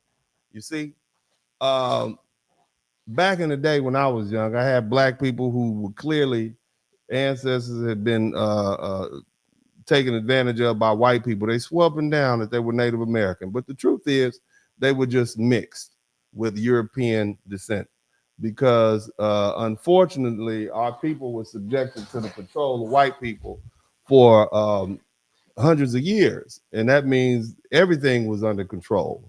Anything they wanted to do to you, and our women fell victim to that. Okay. And so a lot of women ended up pregnant by white folk, white men, cousins of the master, everybody. So you give birth to a lot of children who what we call today biracial, triracial, intermixture, whatever. And so a lot of the phenotype that we have is not because of Native Americans, because the Native Americans were just as racist and prejudiced as the white folk. Matter of fact, if you look at the some of the early interactions at Jamestown, where they had black folks off, the Native Americans would capture you, they would beat you down, they would unalive you, and I'm talking about black and white. They put everybody in slavery. Okay. The other thing is they got something called the 5 civilized tribes, but that wasn't limited. Some of the worst slave holders in America were the Cherokees. And you can say whatever you want. The Choctaw was right behind them. It was written into their constitution that we were substandard. We were not allowed to marry within the tribe. If you did so, you were punished. The Nazis came to the United States of America and they studied the Indian slave codes. And they studied the white Jim Crow slave codes, and they took that back and they came up with the Nuremberg rules, which is how they were able to divide. They said, this is what they studied. Okay, I know you don't like this, but the bottom line is, family, this is what we did. And a lot of black people don't want to deal with. So you got this brother right here saying, oh, no, none of this is true. It's well documented. It's well, they can't run from it, baby. We don't run from things over here. We hit it head on. I don't care what anybody else said on the internet. If you believe them, you're just stupid. You believe in people who don't show you accurate documents. That's not intelligent. You purposely being misled because you want to be. That's like a woman wanting to believe that, you know, her man who has 4 other baby mamas and is going to take care of her more so than he did them other kids. You just stupid at that point. And there's really nothing I can do with stupid. This conversation is not for stupid people. Stupid doesn't mean you unintelligent. Stupid means you refuse to learn. This is not that conversation. But see, the bottom line is when reality hits the real world and you really want to push this FBA argument, you're going to have real assholes. I'm being nice to you. But you're going to have real assholes who are lawyers in Congress. But you see how they shot that president of Ghana down? He brought his black ass over there to the UN. And they said, motherfucker, get your black ass up out of here. Get on up, get up out of here. So you participated in slavery. You still got slaves going on right now. You see how they disrespected that black man? That president of a country treated him like he was dog shit. That's what they did. Donald Trump said, I'm surprised you darks can even speak English when those African presidents came over there for a photo op. This is what this is how you want to be treated. So you better come up with your arguments and you better get out of fictitious land. Stop listening to these idiots on the internet. Do your own research. And I don't mean, I listened to some, see, at least back in my day in Generation X, we didn't actually have video on YouTube. We actually had to read books. We had to go to libraries. We had to go to listen to speakers in person. I mean, we had to get up. We had to go outside. You understand what I'm saying? We had to go outside. We had to go listen to these great minds, these ones that you all are getting the clips from and you taking and run with. We actually have to go listen to John Henry Clark and Shaka Musa Barashango and the Honorable Minister Louis Farrakhan. We had to listen to, we had to go there. We had to read their books. We had book. Sometimes us real conscious community, not these clowns that you have now. We would actually sit around and we had book readings and we would read and we would dissect. So these are things that we were aware of. Okay. We actually read. Okay. Read. They have a professor over at Thurgood Marshall School of Law. And his name is Whedon, Professor Whedon. Anybody who's been attended Thurgood Marshall School of Law, Texas Southern will tell you his saying is real lawyers read. And you would be surprised how many lawyers don't read. Nobody likes to read. Reading is arduous. But as long as you don't read, any fool on the internet can get on the internet and show you something and tell you something and it just be unsubstantiated. That's why I go a long way to give you not just my opinion. I give you all these other firsthand experiences, accounts, and I also give you written work that you can look up. And I give you citations and I explain what this thing is. And so that you can look at my description section and take what's said and look it up for yourself. Don't be an idiot. Don't be so easily misled. You may not like me, but clearly I've studied. Clearly, I'm not on the fact that I can sit on here and make this boring shit interesting enough for 500 to 1,000 people to listen to this shit on a Wednesday night when there's so much other stuff to do means I know what I'm talking about and I mastered these subjects, or at least the art of communicating. But I invite you all to read for yourself, okay? But since we're gonna go ahead and beat a dead horse, I'm gonna let y'all listen to some more videos. Let's get some more happy time. Y'all hit the #1 button. Let's keep it popping, baby. Yeah. Ivory Coast and the British settlers or Americo-Liberian plot to relocate African Americans, both freeborn and those freed from slavery. Several thousand made the voyage and lands were acquired from local chiefs, and thus a colony was formed, which came to be known as Liberia, meaning free place. The capital, Monrovia, was named after US President James Monroe, who had been a strong supporter of the ACS. These settlers, or James Monroe, was a strong supporter of getting these N-words up out of here. That's what he was a strong supporter of. Americo-Liberians had very little in common with the natives and did not integrate with them, but rather kept to themselves, and clashes and fighting flared up every now. You hear what they said? They didn't integrate with the natives, and they referring to the Africans. They didn't integrate with them. They fought with them. Conflict. Now and then. In 1847, Liberia declared independence and Joseph Jenkins Roberts was elected president. The United Kingdom was the first to recognize the new state, which was Africa's first republic. The Americo-Liberians Africa's first republic, Liberia, continued as a ruling elite minority, but their efforts at extending their territory were stymied by the French in the Ivory Coast and the... Not only did they just want to have Liberia, they wanted to extend. We were colonizing. We were trying to take this show on the road. You understand what I'm saying? And they were only stymied by the French and the British. You dig that? British in Sierra Leone, and the young country's economy began to falter. In 1926, under Charles D.B. King, Liberia negotiated a deal with the Firestone Tire and Rubber Company, and rubber plantations popped up, and exports were shipped out, and money washed in. In 1930, so we getting paid. We working with the white folks. President King was they spoke English. They were descended from the American slave trade. They had American customs, American church, American religion. These was the perfect niggas to work with as far as Western countries were designed, especially America. You hear me? Told to resign after a League of Nations commission discovered Liberia was engaged in slavery and forced labor. During World War II, Liberia's Did y'all hear that part? I'm sorry. Did you hear that? Somebody type what? What's the key word in here? Huh? What kind of labor? Young country's economy began to falter. In 1926, under Charles D.B. King, Liberia negotiated a deal with the Firestone Tire and Rubber Company. Somebody type, Liberia negotiated a deal with the Firestone Rubber Company. And rubber plantations popped up, and exports were shipped out, and money washed in.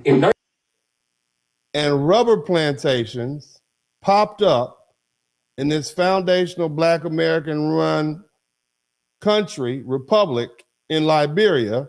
And then what happened? 1930, President King was compelled to resign after a League of Nations commission discovered Liberia was engaged in slavery and...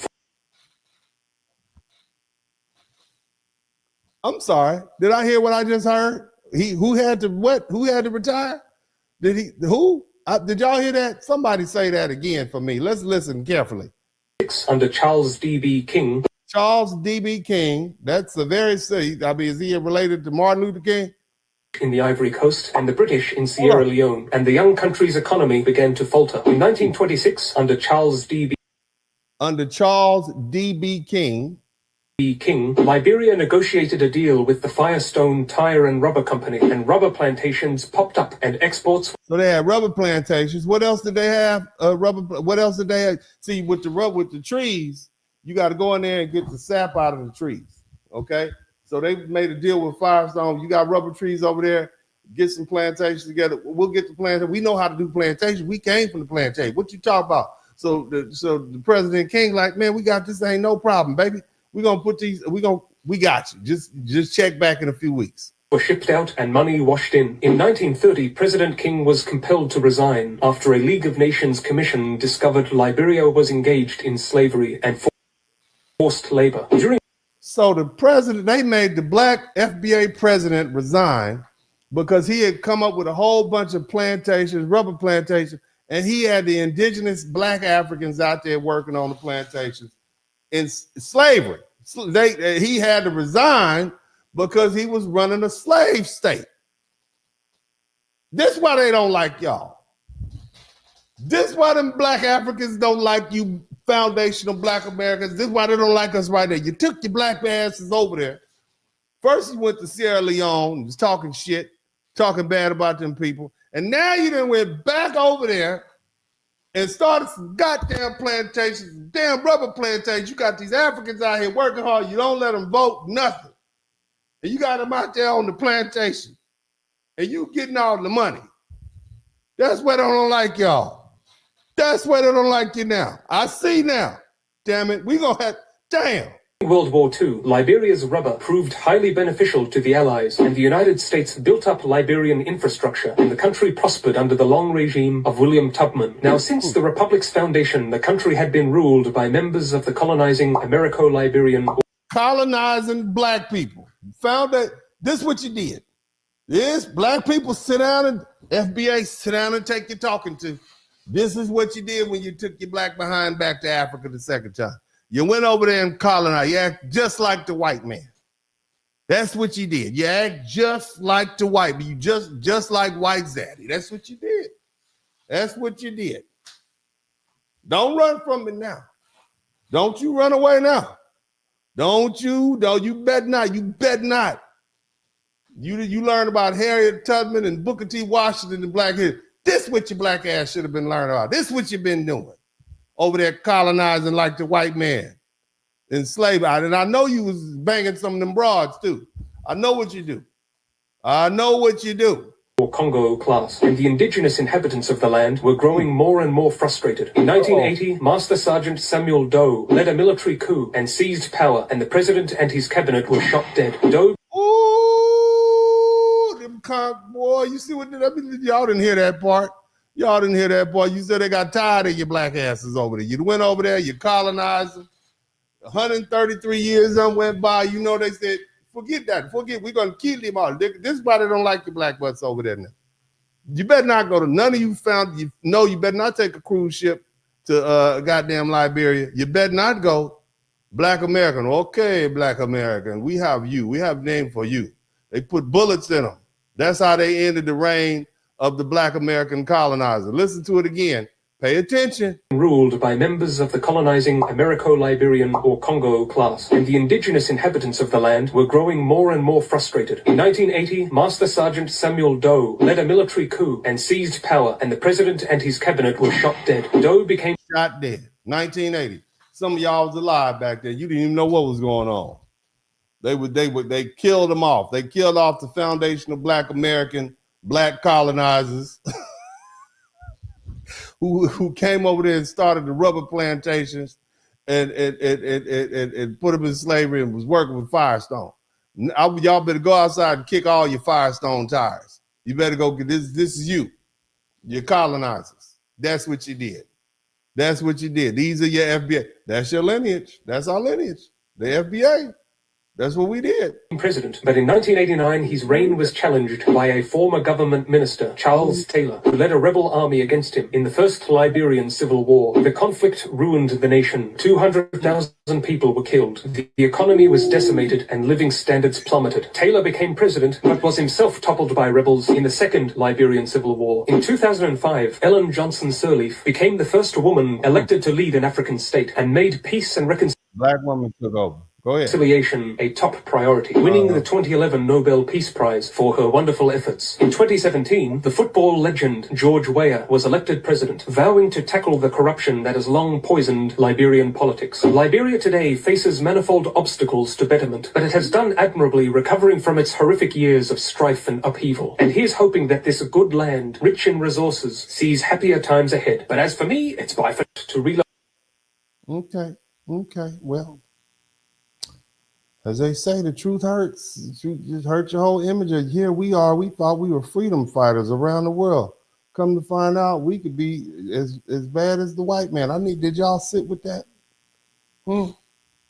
Let's recap what we just saw. So you got black people who have been rejected by America, oppressed by America, crossed the ocean, built a society where they turned around and rejected the Africans who were indigenous to that land, already living there. That doesn't, I mean, you know,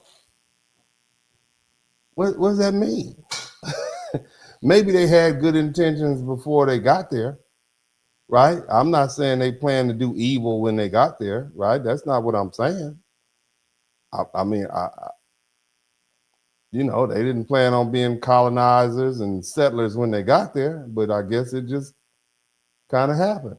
You know, I guess the old saying goes, absolute power corrupts absolutely. That's what it seems like. But this is what you did. So what does that tell you about us? I mean, number one, it thinks that, you know, it lets you know that you've been lied to. People haven't told you the complete truth. That's what it seems like to me. It seems like you all, if this is all a surprise to you, people hadn't been honest with you. Now, I know some of you all might be angry with me. Go look for yourself. Go look for yourself. Some of these people, maybe they were just trying to survive. They were trying to build something new. Some really believed they were creating a black republic.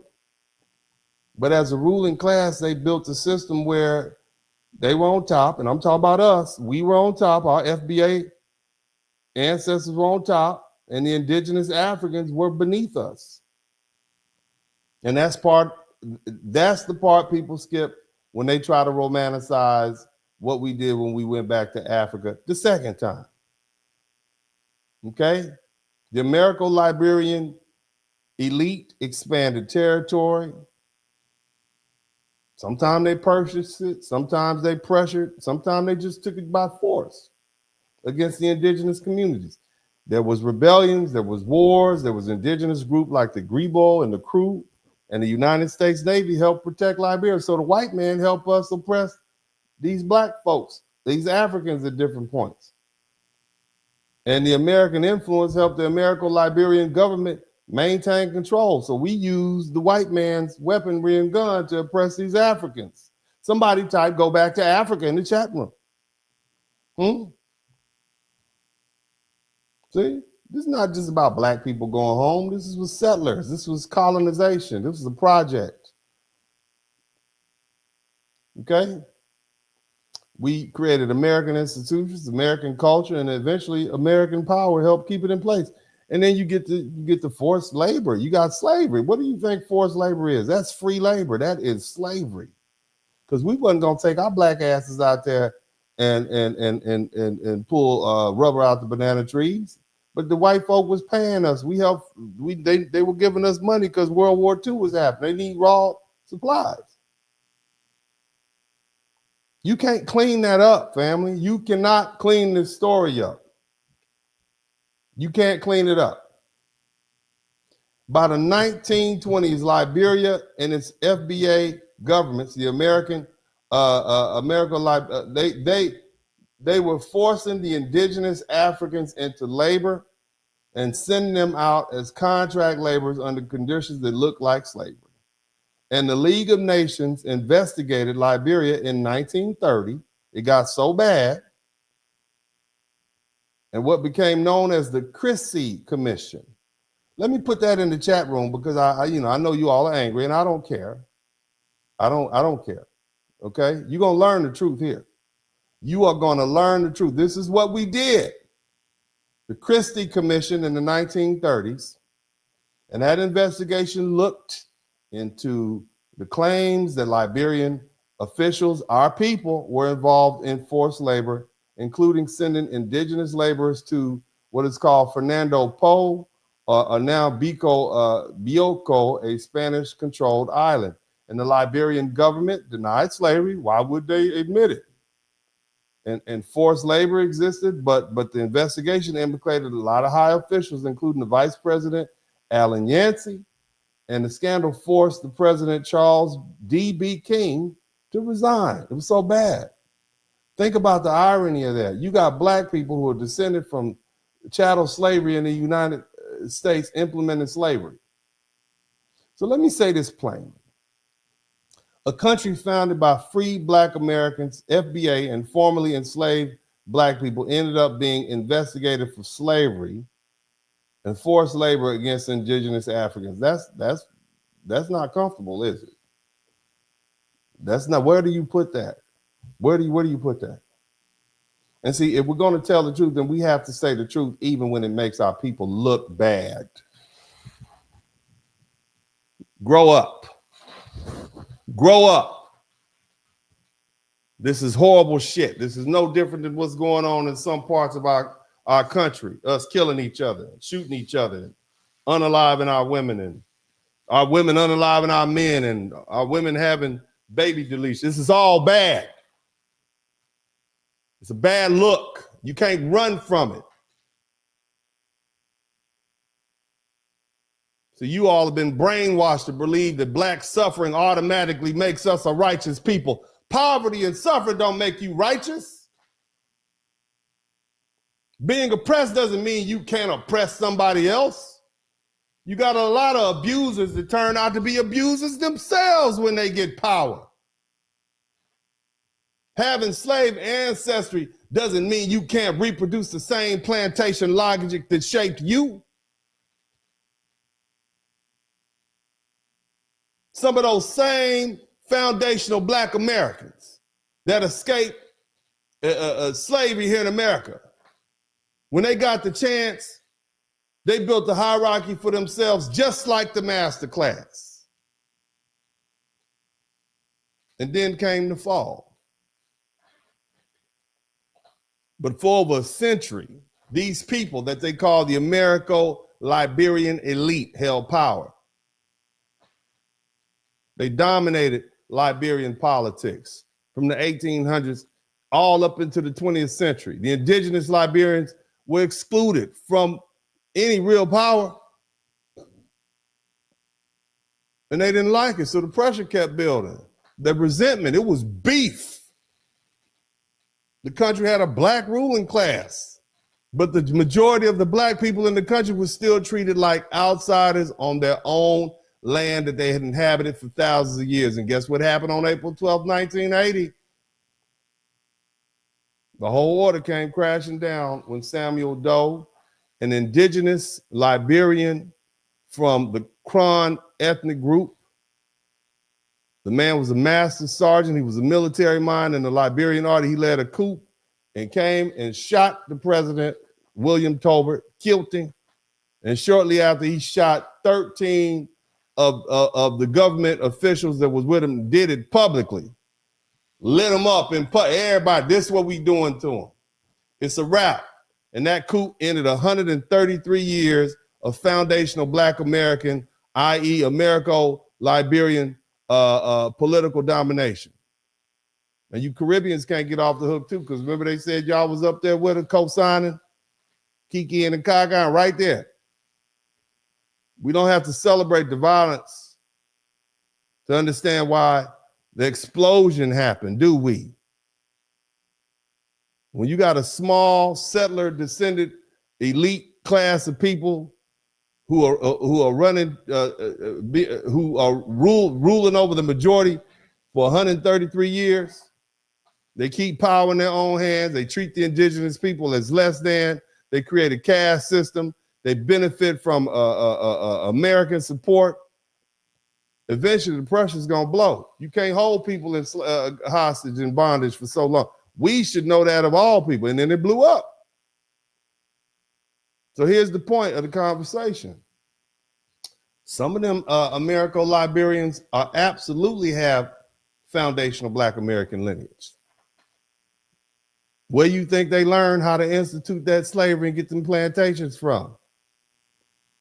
To make that money.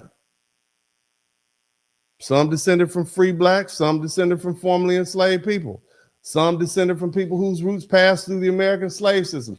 If FBA is a bloodline, some of them people have real ancestral claims here. Now, if FBA means bloodline plus continued formation inside the United States, then it gets complicated. The modern peoplehood developed in Liberia. They didn't remain in the United States through Reconstruction, Jim Crow, segregation, etc. Their ancestry may point back to us, but their political identity and their historical formation developed somewhere else. But clearly they are culturally American because they did the same thing the Americans did.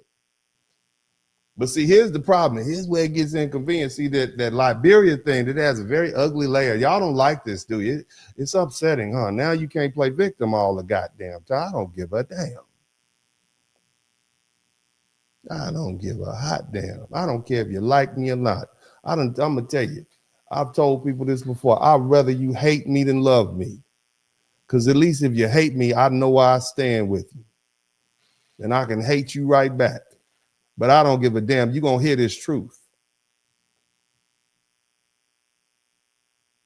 You're going to hear it. That's the harsh truth. And that's what I do. That's why they call me the Blizzard King. I'm going to give it to you cold, baby. But let me say this. What Liberia proves, what Sierra Leone proves, is that returning to Africa wasn't simple. You can't just put Black Americans on African land and assume everything becomes brotherhood. Culture matters, power matters, class matters, religion matters, language matters. Who controls the land matters. Who controls the ports matter. Who gets to vote matters. Who gets called civilized matters.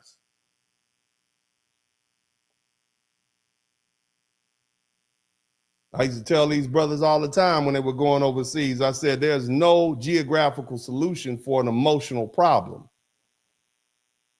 Let me run that back to you again. If you're a buster here, if you're a simp here, you're going to be a simp in Colombia. You're going to be a simp in the DR. You're going to be a simp in Thailand. That's why you got niggas over in Thailand fighting over prostitutes. I ain't got no problem with brothers hanging out, have a good time, pay for the pussy. I don't give a goddamn. I'm just telling you, there's no emotional solution or there's no geographical solution for an emotional problem. Period. You got people moving down to different parts of the United States from the big cities that they lived in, and they bringing the same crime and drama that they brought from those big cities. Nothing's different. You come from a country where you're oppressed and you part of the slave owning class or part of the slave class. You take that over to Africa, you ain't changed who you are. You still who you are. Wherever you go, there you are. And that's why Liberia belongs in this discussion, because it forces us to admit that Black American lineage can cross the ocean and become something else. And sometimes what it becomes, it's not pretty. But they still FBA bloodline, aren't they?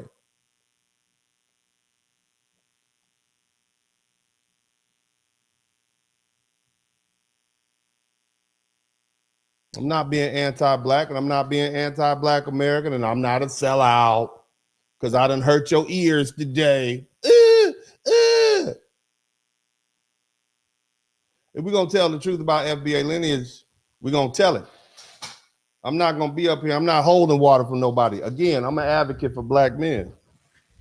I'm not necessarily an advocate for FBA lineage. I'm not an advocate for reparations. I'm an advocate for Black men. And I know when we have strong Black men, and then we'll have strong Black families because we'll have strong Black men running those families. And that's what we need in the United States, men with integrity. We need Black men with backbone. And I'm showing you. Hell, I might lose about 2,000 or 3,000 subscribers because of that. I don't give a shit. You're going to hear this truth. And you heard it from me. I don't hold back. Either way, I hope you all have enjoyed the broadcast. Praise God. Let's get back to a happy moment. I'm going to go ahead and take the opportunity to read these beautiful super chats. I know you're angry. Somebody type angry in the chat room. Come on, y'all. Type angry in the chat room. Let's get mad. If you're angry a little bit, type 1. If you're a little angry in the chat room, type 1 in the chat room. I don't care. No, I don't care. I still care about you. This is what Uncle D do. Let me go ahead and read these. I'm happy. I'm happy. I know I'm a happy person. I've been planning to do this broadcast for weeks. I'm happy. I'm happy. I look good, got that fresh haircut. You know what I'm saying? Let me go ahead and read my Cash Apps. If you learn something, I should earn something. I know y'all learned something.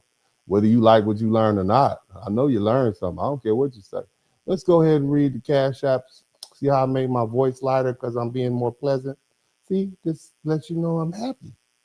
Somebody type happy. See how nice I am. This is how I talk to my children.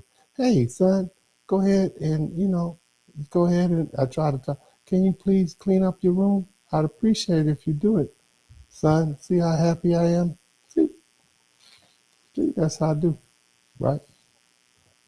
Anyway, shout out to Patricia Hightower. Thank you so much, baby, for the $20 super cash app. Thank you for Miss Tamiko Green. Thank you so much for the 45. Ooh, thank you, baby. Sean Irwin, thank you for the $10. Thanks for the FBA history. This is some real FBA history. Nobody's gonna teach you. Nobody's bold enough to do it.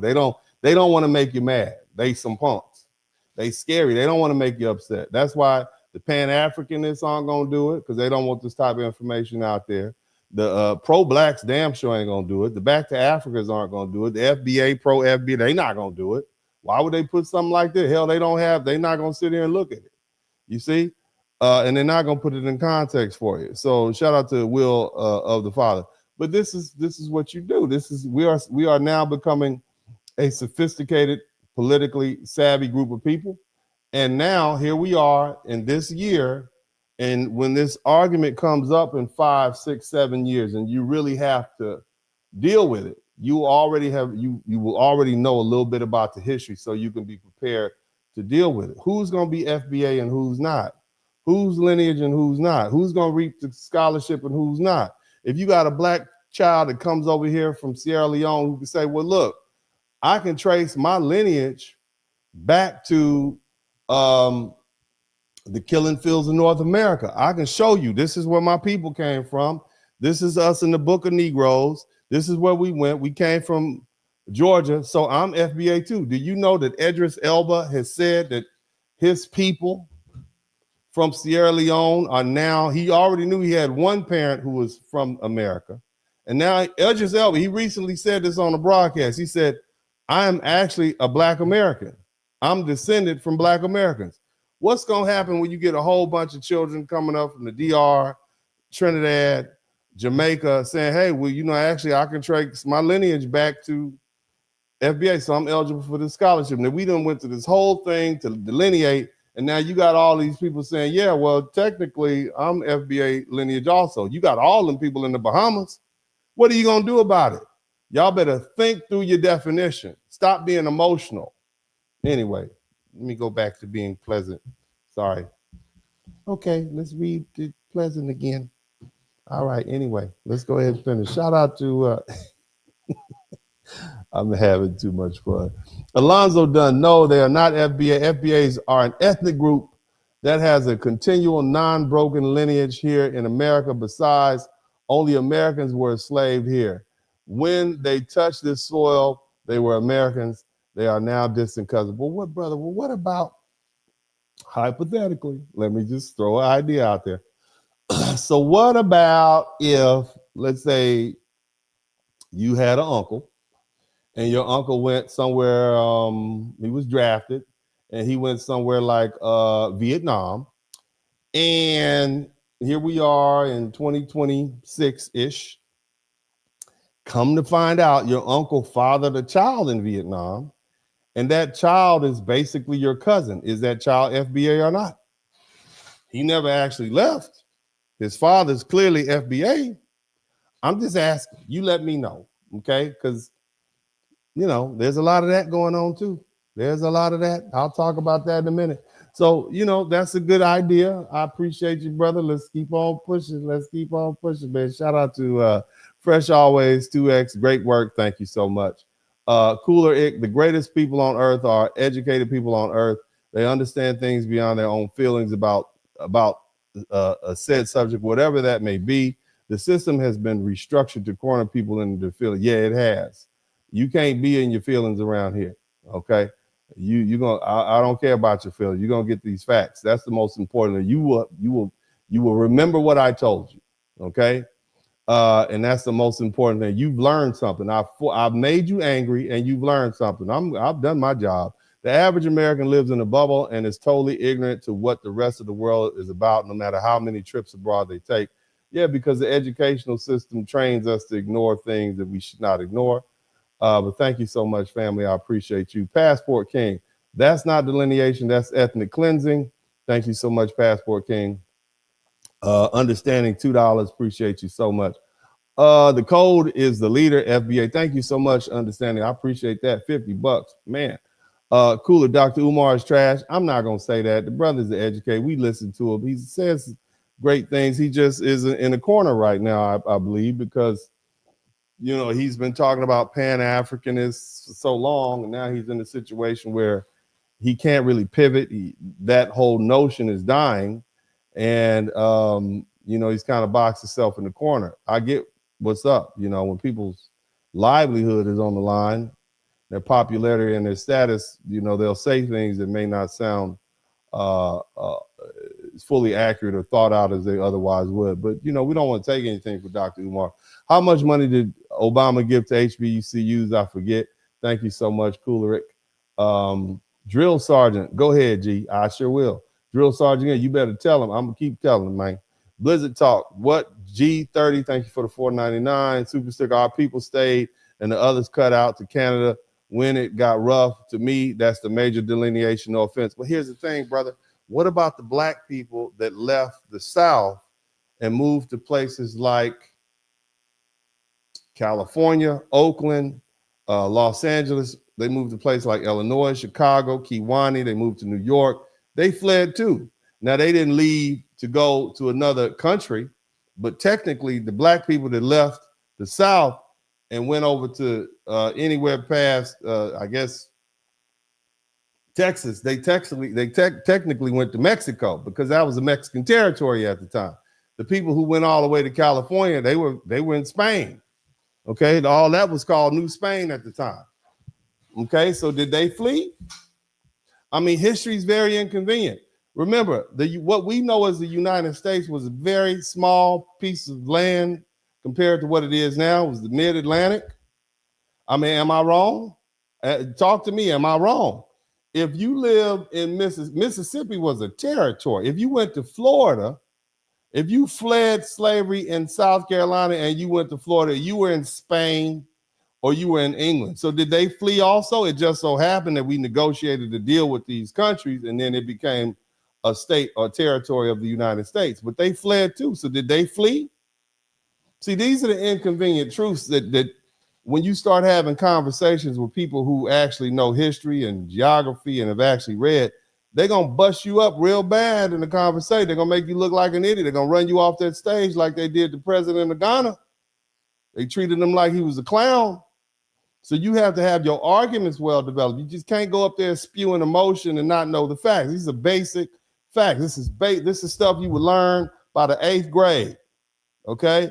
This is basic geography. This is nothing that I talk to you guys about is past the 8th grade level. In fact, when I write it, I'll specifically write this stuff on a 8th, 7th, and 8th grade level so that everybody can understand it.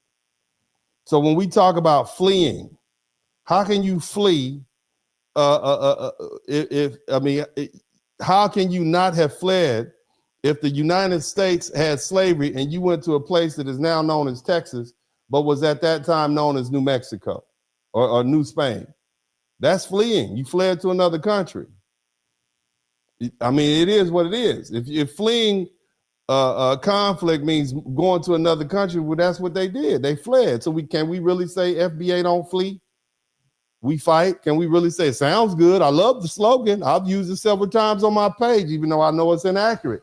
But I'm going to play the game with you all because that's what you want to hear until I bring you all in and hit you in the mouth with some truth. This is what we do here. Be angry, but learn. You learn here now, you won't get embarrassed in the future. But thank you so much, Elam5252. I certainly appreciate your question. Nona John, why is your picture upside down? Nona, thank you for the super sticker. Elam5252, I can't stand when people chop up brisket. It's supposed to be slight. Yes, I agree with you on that too, brother. That's disrespectful to the brisket. We talked about barbecue earlier. We be talking about a lot of stuff over here. They may have been a part of the slave trade, but let's not forget that we were mixed with the black originals here too. You just open up the Pandora's box for tethers to think that the United States owe them. How did I open? I didn't make up this information. I didn't write the history books. Big J. I don't want to make you mad, Big J. Big J be kicking in with the money. I appreciate you, Big, but I'm gonna tell you the truth. This is all in the history books. This is so common as history. People don't, they got an old saying, what's understood don't need to be said. When you have conversations about reparations, people assume that you already have these historical facts down. So if you enter into the conversation not having previously addressed these historical facts, then they're going to look at you like you don't know what you talk about, and whatever you say is going to be totally dismissed. That's why I have the reparations plan that I have. I said, no, we just going to deal with the black people who were brought to this country after slavery became illegal. That's what we're going to do. Because when you start going back and back, you start, well, damn, how do we sue everybody for reparations? How do we sue all the slave owners when a large percentage of the slave owners in Charleston, South Carolina were black? Yeah, some of them owned their own relatives, but they were still slave owners, and it's on paper. How do you get around that? So I said, well, no, we're going to limit the group to the Africans who were brought to this country in well-documented instances like the Wanderer and the Clotilda. And by my calculation, that and a couple other slave ships is about 800,000 descendants of slavery that came after slavery became illegal. They're owed a debt. Who owes them? Well, we know that the one defendant is going to be the Africans because they knew it was illegal at the time. And see, this comes from now. A lot of people were angry with me when I said that. They didn't understand, but the reason they don't understand because they don't know history, they don't know geography, they don't know the law, and I do, along with a whole lot of other things. So, and procedure, which is you can know the law and not know civil procedure and criminal procedure, and you get lost. But Big J, thank you so much, man. I appreciate that. I hope y'all learned something. Did y'all learn something? If you did learn something, hit the number one. But shout out to Empress 3C. Thank you so much, baby. Appreciate the convo. I appreciate you. Shout out to Oak Cliff, Texas. Man, what's up, Oak Cliff? Man, some of my favorite people are from Oak Cliff. Some of my favorite rappers are from Oak Cliff.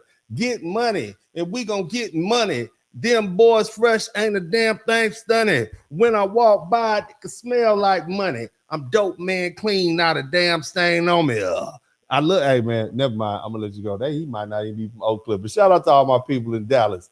Man, who else we got? Teaching the people American history in real time. Hey, man, I teach aggressive history. Alonzo Dunn. No, they're not FBA. FBAs are an ethnic group. I read the brother already. We got you, man. Shout out to Alonzo again. Darius Ty 84 learning something today. I appreciate y'all, man. God bless you. This is a hard lesson to learn. You probably learned something you would never been exposed to. You see them? This is why, like, when you learn that your grandma used to sell coochie at the trap house. When you find out your mama used to work, grandma used to work at a brothel, like, damn. It's one of them hard lessons. Any of those nations can get FBAs, get free citizens.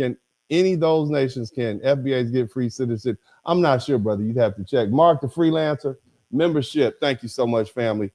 Our worst enemy is always the person in the mirror. Ain't that the truth? Our Bibles talk to us about that.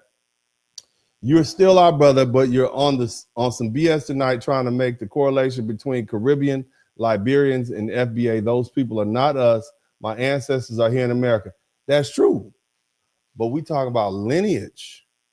If you had a great-great-grandmother and she gave birth to 4 or 5 children, and those 4 or 5 children ended up scattered in places like Trinidad and Jamaica and the Bahamas and Sierra Leone and Liberia, they're still your relatives, and they still are descended from that woman who gave birth to them who was in slavery.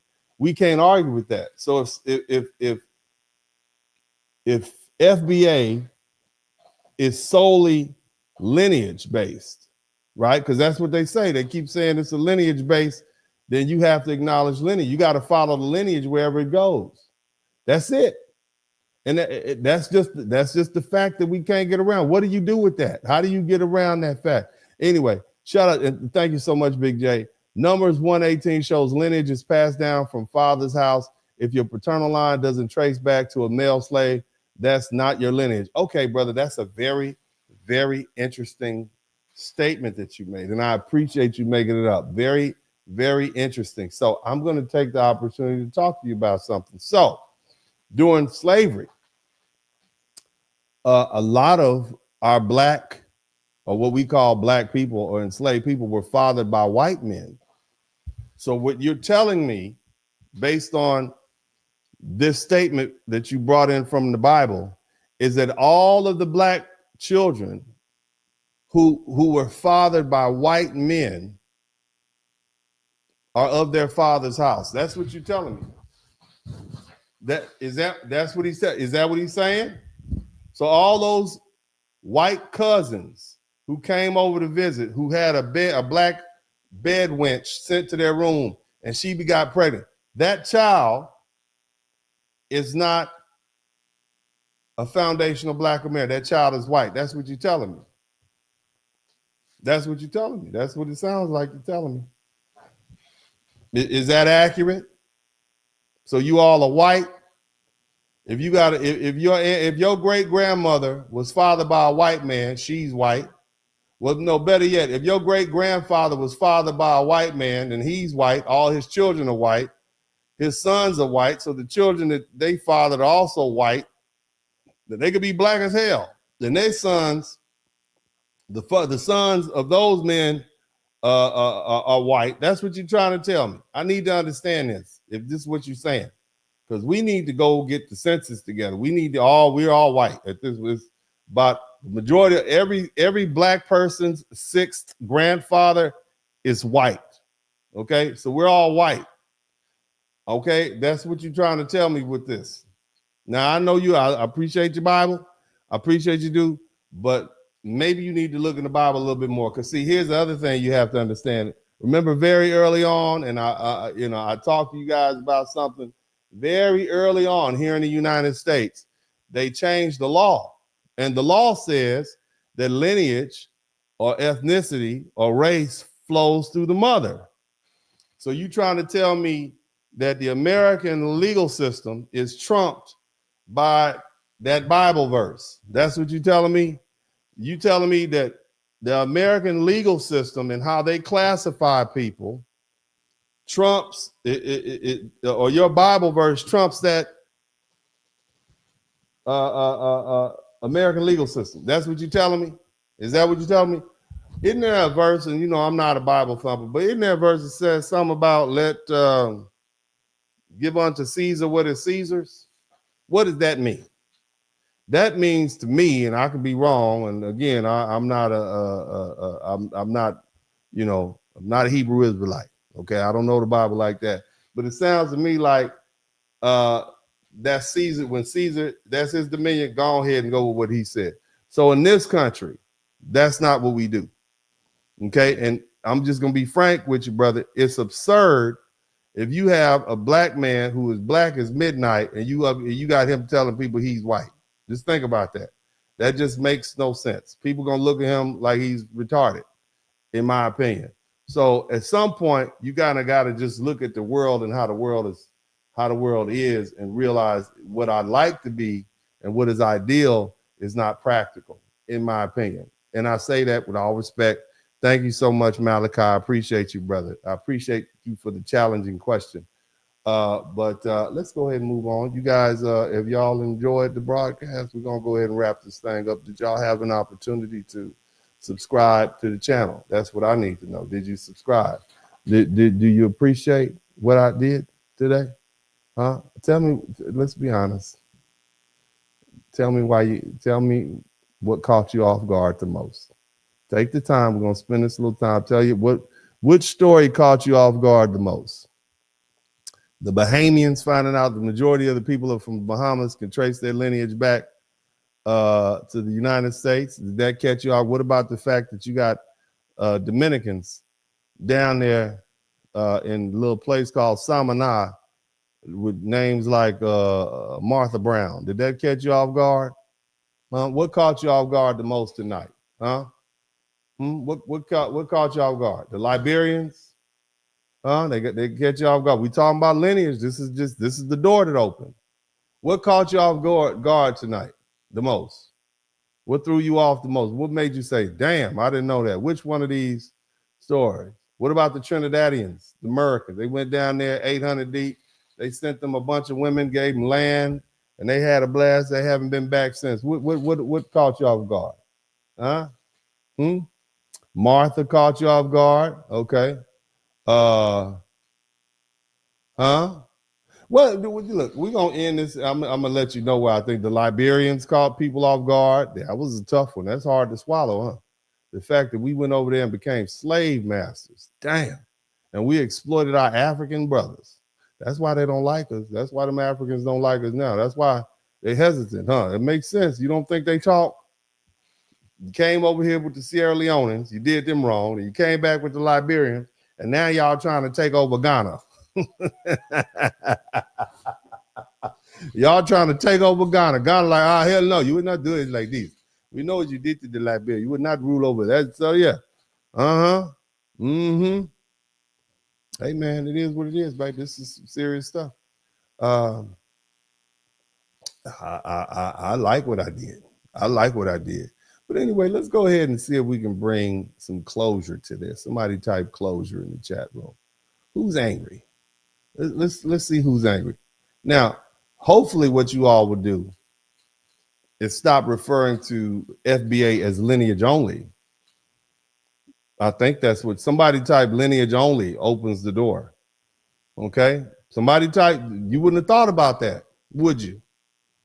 Hopefully I've taught you a harsh lesson in the past 4 hours, because we've been running with this FBA for about 4 or 5 years. Hopefully you realize that, hold on, we need to rethink lineage only, don't we? You can thank me for that lesson. Go on, take this to your think tank. But again, before we close out, we're going to deal with one of the last inconvenient truths about Black American lineage, okay? Because it also traveled the world in U.S. military uniforms. Did you know that? I hinted at it earlier. Let's be honest. When Americans sent Black soldiers overseas, they went with a rifle in one hand and they BBCs in the other one, okay? Because wherever soldiers go, babies follow. And that's not just Black soldiers, that's soldiers, period. They weren't just fighting wars, they were creating families. And this happened over and over again. World War I, World War II, Korea, Vietnam, the post-war military base era. Black American soldiers served in France, Britain, Germany, Korea, Japan, Vietnam, Thailand, the Philippines, and a lot of other places. So some formed relationships, some just fathered children. Some left those children behind. Vietnam is the clearest example. Somebody type Vietnam. American soldiers fathered thousands of Amerasian children with Vietnamese women. Some of those fathers were Black American men. And for Black and for a Black Amerasian child, their skin, their hair, their features, it stands out. White kids can kind of get lost in the sauce because they got the long, stringy hair and maybe their eyes are different and they're a little bit lighter. But the little Black children were mocked. They were rejected. They were abandoned. They were treated like the reminders of the war. You slept with the oppressors. They called them Buido, B-U-I-D-O-I. I don't know how to say it. That means children of the dust. So these foundational Black American children, fathered by foundational Black American men with foundational Black American lineage, they call them the children of the dust. Some of them have come to America. In 1987, there was an Amerasian Homecoming Act. But many of them never found their daddies. So we need to make it plain. A Black American soldier goes to Vietnam. He fathers a child. He leaves. That child grows up Vietnamese by language, culture, and nationality. But if the father descended from the U.S. FBA, freedmen population, American Negro, that child still has FBA bloodline ancestry. He didn't flee, did he? He didn't flee, did he? He was born in that situation. Is it his fault? Same thing goes for Germany. Same thing goes for Korea. Same thing goes for Japan. Same thing goes for Britain and France and the Philippines and Thailand. Anywhere else Black GIs were stationed. So what do we do with that? You all want to be the ruling class? This is a decision that rulers have to make. You want to be the king, you want to be the senator, you want to be the congressman, you want to be in charge, you want to be the boss. These are boss questions. If it was easy, somebody else would have answered it. What do we do with that? Do we exclude the child because the father left? Do we erase the lineage because the mother was foreign? Do we pretend the daddy's side of the family tree disappeared because the child was born overseas? That don't make sense. If FBA is bloodline only, then the overseas children of FBA fathers have real ancestral claim. They can trace their lineage to the formation of the United States. Can't they? Well, does that mean they are FBA descended diaspora? Not core modern FBA? Write that down. If reparations are based on U.S. slavery plus continuing harms inside the United States, then their legal claim depends on citizenship or residency or documentation, descent, and whether continued U.S. injury is required. But when does it stop? I don't know. But see, here's the more important thing. Morally and historically, we can't act like people don't exist. And let me explain something to you. See, we lost our morality when we took our black asses over to Liberia and enslaved those people, didn't we? We focused solely on what was in our best interest. And look how that ended up. Got our ass shot and ran up out of Liberia. So I'm gonna ask y'all again, my foundational Black American brothers and sisters. Morally and historically, we can't act like these people don't exist. Some are still looking for their black fathers and family right now. Some were treated like outsiders in the countries they were born. Some were abandoned by the same America that sent their black daddies over there in uniform. And that's why this conversation can't be lazy. Black American lineage didn't stay neatly inside the United States. It moved through slavery.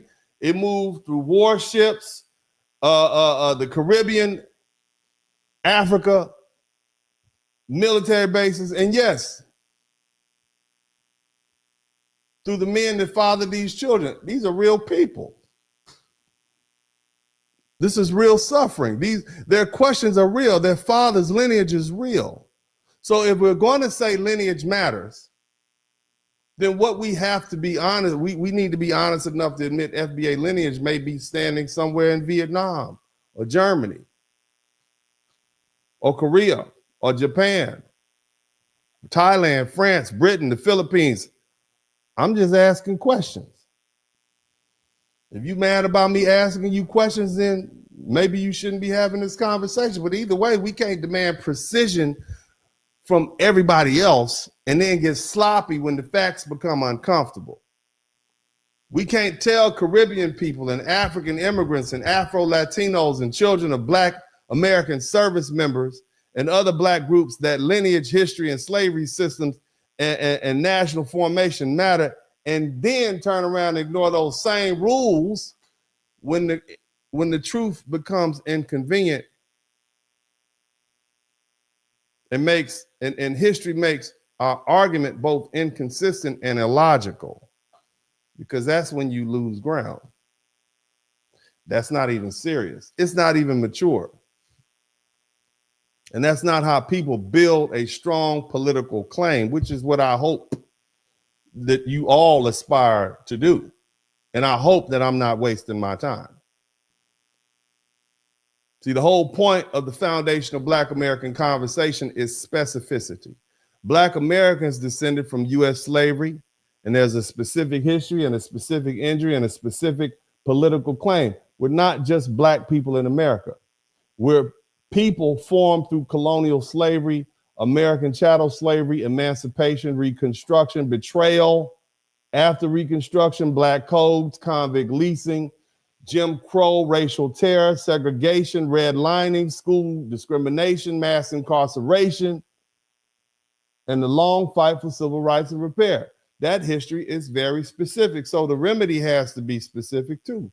But specificity cuts both ways.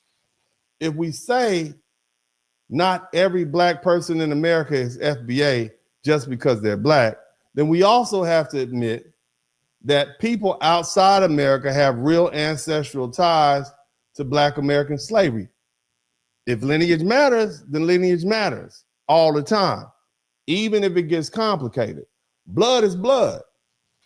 And if they're in our bloodline and their bloodline traces back to us, but their family formed somewhere else for generations, they're still us, right? Right? And see, all of this matters most when you start talking about reparations. Reparations aren't just about who feels connected. Reparations aren't about just who's here. Reparations are about a specific injury, a specific wrongdoer, a specific harm group, a specific remedy. If the remedy is for American slavery, its continuing effects inside the United States, then the beneficiary class has to be tied to the people who carried the injury through American law, policy, institutions, and racial violence. That means a strong reparation standard would likely need more than broad racial identity. It would need lineage, documentation, and a connection to the U.S. freedmen population or free Black people who were part of the same early Black American community. Depending on the law, it's going to require U.S. citizenship and a current U.S. residence or continued family formation inside the U.S. However, if the class is too broad, the remedy gets diluted. If the class is too narrow, the remedy becomes unjust and immoral. And see, the goal is not to exclude people just to exclude people, because that's what a lot of y'all want to do. They over there, we just going to exclude them. The goal is to define the group clearly enough that the people harmed by the specific system aren't erased. That's why delineation can't be built on anger and emotions. Anger may help people notice the problem. That's what I did tonight. I made y'all notice the problem. Now you're angry. He sold out. He don't want to. I don't agree. There's nothing for you not to agree with. We just had a history lesson. Go get angry with the hundreds and thousands of people who wrote those books and millions of people who experienced it. I don't care if you're angry. I need a definition. Anger can't prove lineage. Anger cannot prove a beneficiary class. At some point, the argument has to become discipline. And if you're so angry with this conversation tonight, then you're probably not the person who can help come up with this definition or the policy behind it. I don't have an answer. Because see, I don't know where y'all want to go with this. I told you all earlier, I'm an advocate for Black men. Specifically, I'm an advocate for Black American men. Lately, I've been an advocate for all Black American people since we're under political attack. People want us gone. Makes no sense for me to be an advocate for Black American men at this point when people are attacking Black folk, Black men, Black women, Black, I can't. That would be stupid. They'll take what I say and use it against us. That's why I'm mindful, demure, thoughtful about the things that I'm saying. That don't mean I don't still disagree with some of the bullshit that I see going on, men and women, whatever. I'm just being demure and mindful. Somebody type demure, thoughtful, mindful. Even if my positions are valid, I just don't say everything that I would say.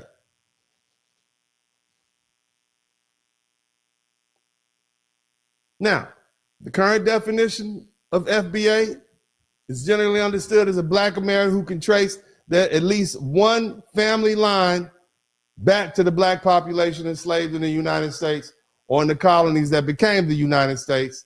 It's lineage category, not just a racial category. That's what it is. If you all decide you want a strict adherence and you want to exclude people, that's fine with me. I'm already rich. I'm not in it for reparations. I'm in it because I'm an advocate. I want what's best for my people. This is for you. This is to make you think. This is to make the generations that come after me more prepared to deal with this question if we ever gonna get it. I don't care if you take my idea and work with it, do that. I want to see you do that. Nevertheless, if you decide that you want a strict adherence and you want to exclude all those people that we talked about tonight, that's fine with me. We can write it up, but you need to be mindful. You may end up excluding yourself. You may end up excluding some of your own family members who still live here in the United States. Because if they left Mississippi and went to Texas, they fled. And for that short time period, they were no longer in the United States. They were in New Spain. If they left Arkansas or Oklahoma and they went to an Indian territory, then they fled. They were no longer in the territorial United States. Go get your money from the Indians. If they left South Carolina and Georgia and went down to Florida, that was Spain, or at some point it was England. They fled, so they're no longer eligible to get reparations from the United States. They fled. So be mindful. You may end up excluding somebody you don't want to. Bottom line is, let's be honest. Some of you all watching this broadcast right now, let's think about it. Let's say we come up with a definition. You got to have 2 FBA parents. 2. You know who your mom is, right? You know who your mom is, right? But what about if you don't know who your real daddy is? What about that 20 to 30% of people in America who may not know who their real father is? What if, come to find out, your grandmama didn't let your granddaddy know that she was messing with Mr. Leone down the street?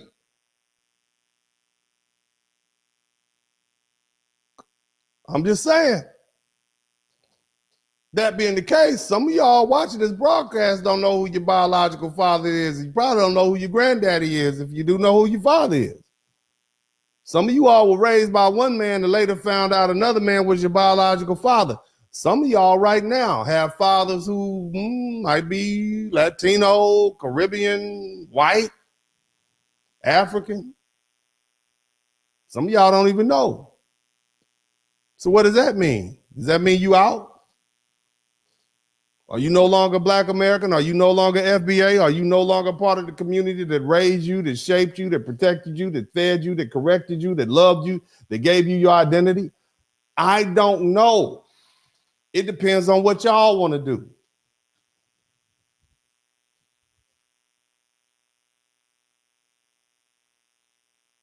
But what that does mean is that every child with one FBA parent may no longer be FBA. That means biracial children are going to be excluded. It means that if you don't know who your real daddy is, you may not be able to prove that you're FBA.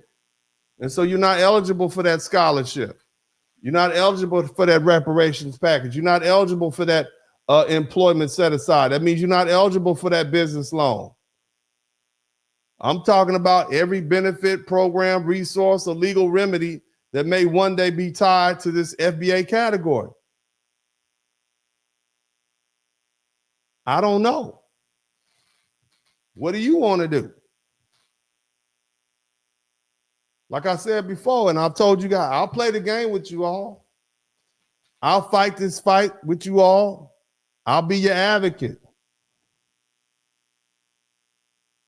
But I'm doing it knowing that our real enemy doesn't like none of our black asses. Whether you're African or Caribbean, FBA, NIGGA, whatever the hell you are, they don't like none of us. The enemy would love to remove our black asses and send us anywhere but here. They did it after the Revolutionary War. They did it after 1812. They tried to send us back to Africa. They use us when they need us. And then they try to send us away when they're done. And then they come back and get us when they need to use us again. That's what I do know. But again, I'll play the game with you. Uncle D love you, baby. I love all y'all. God bless you. This is Uncle D, and as I always say at this time, I'm out.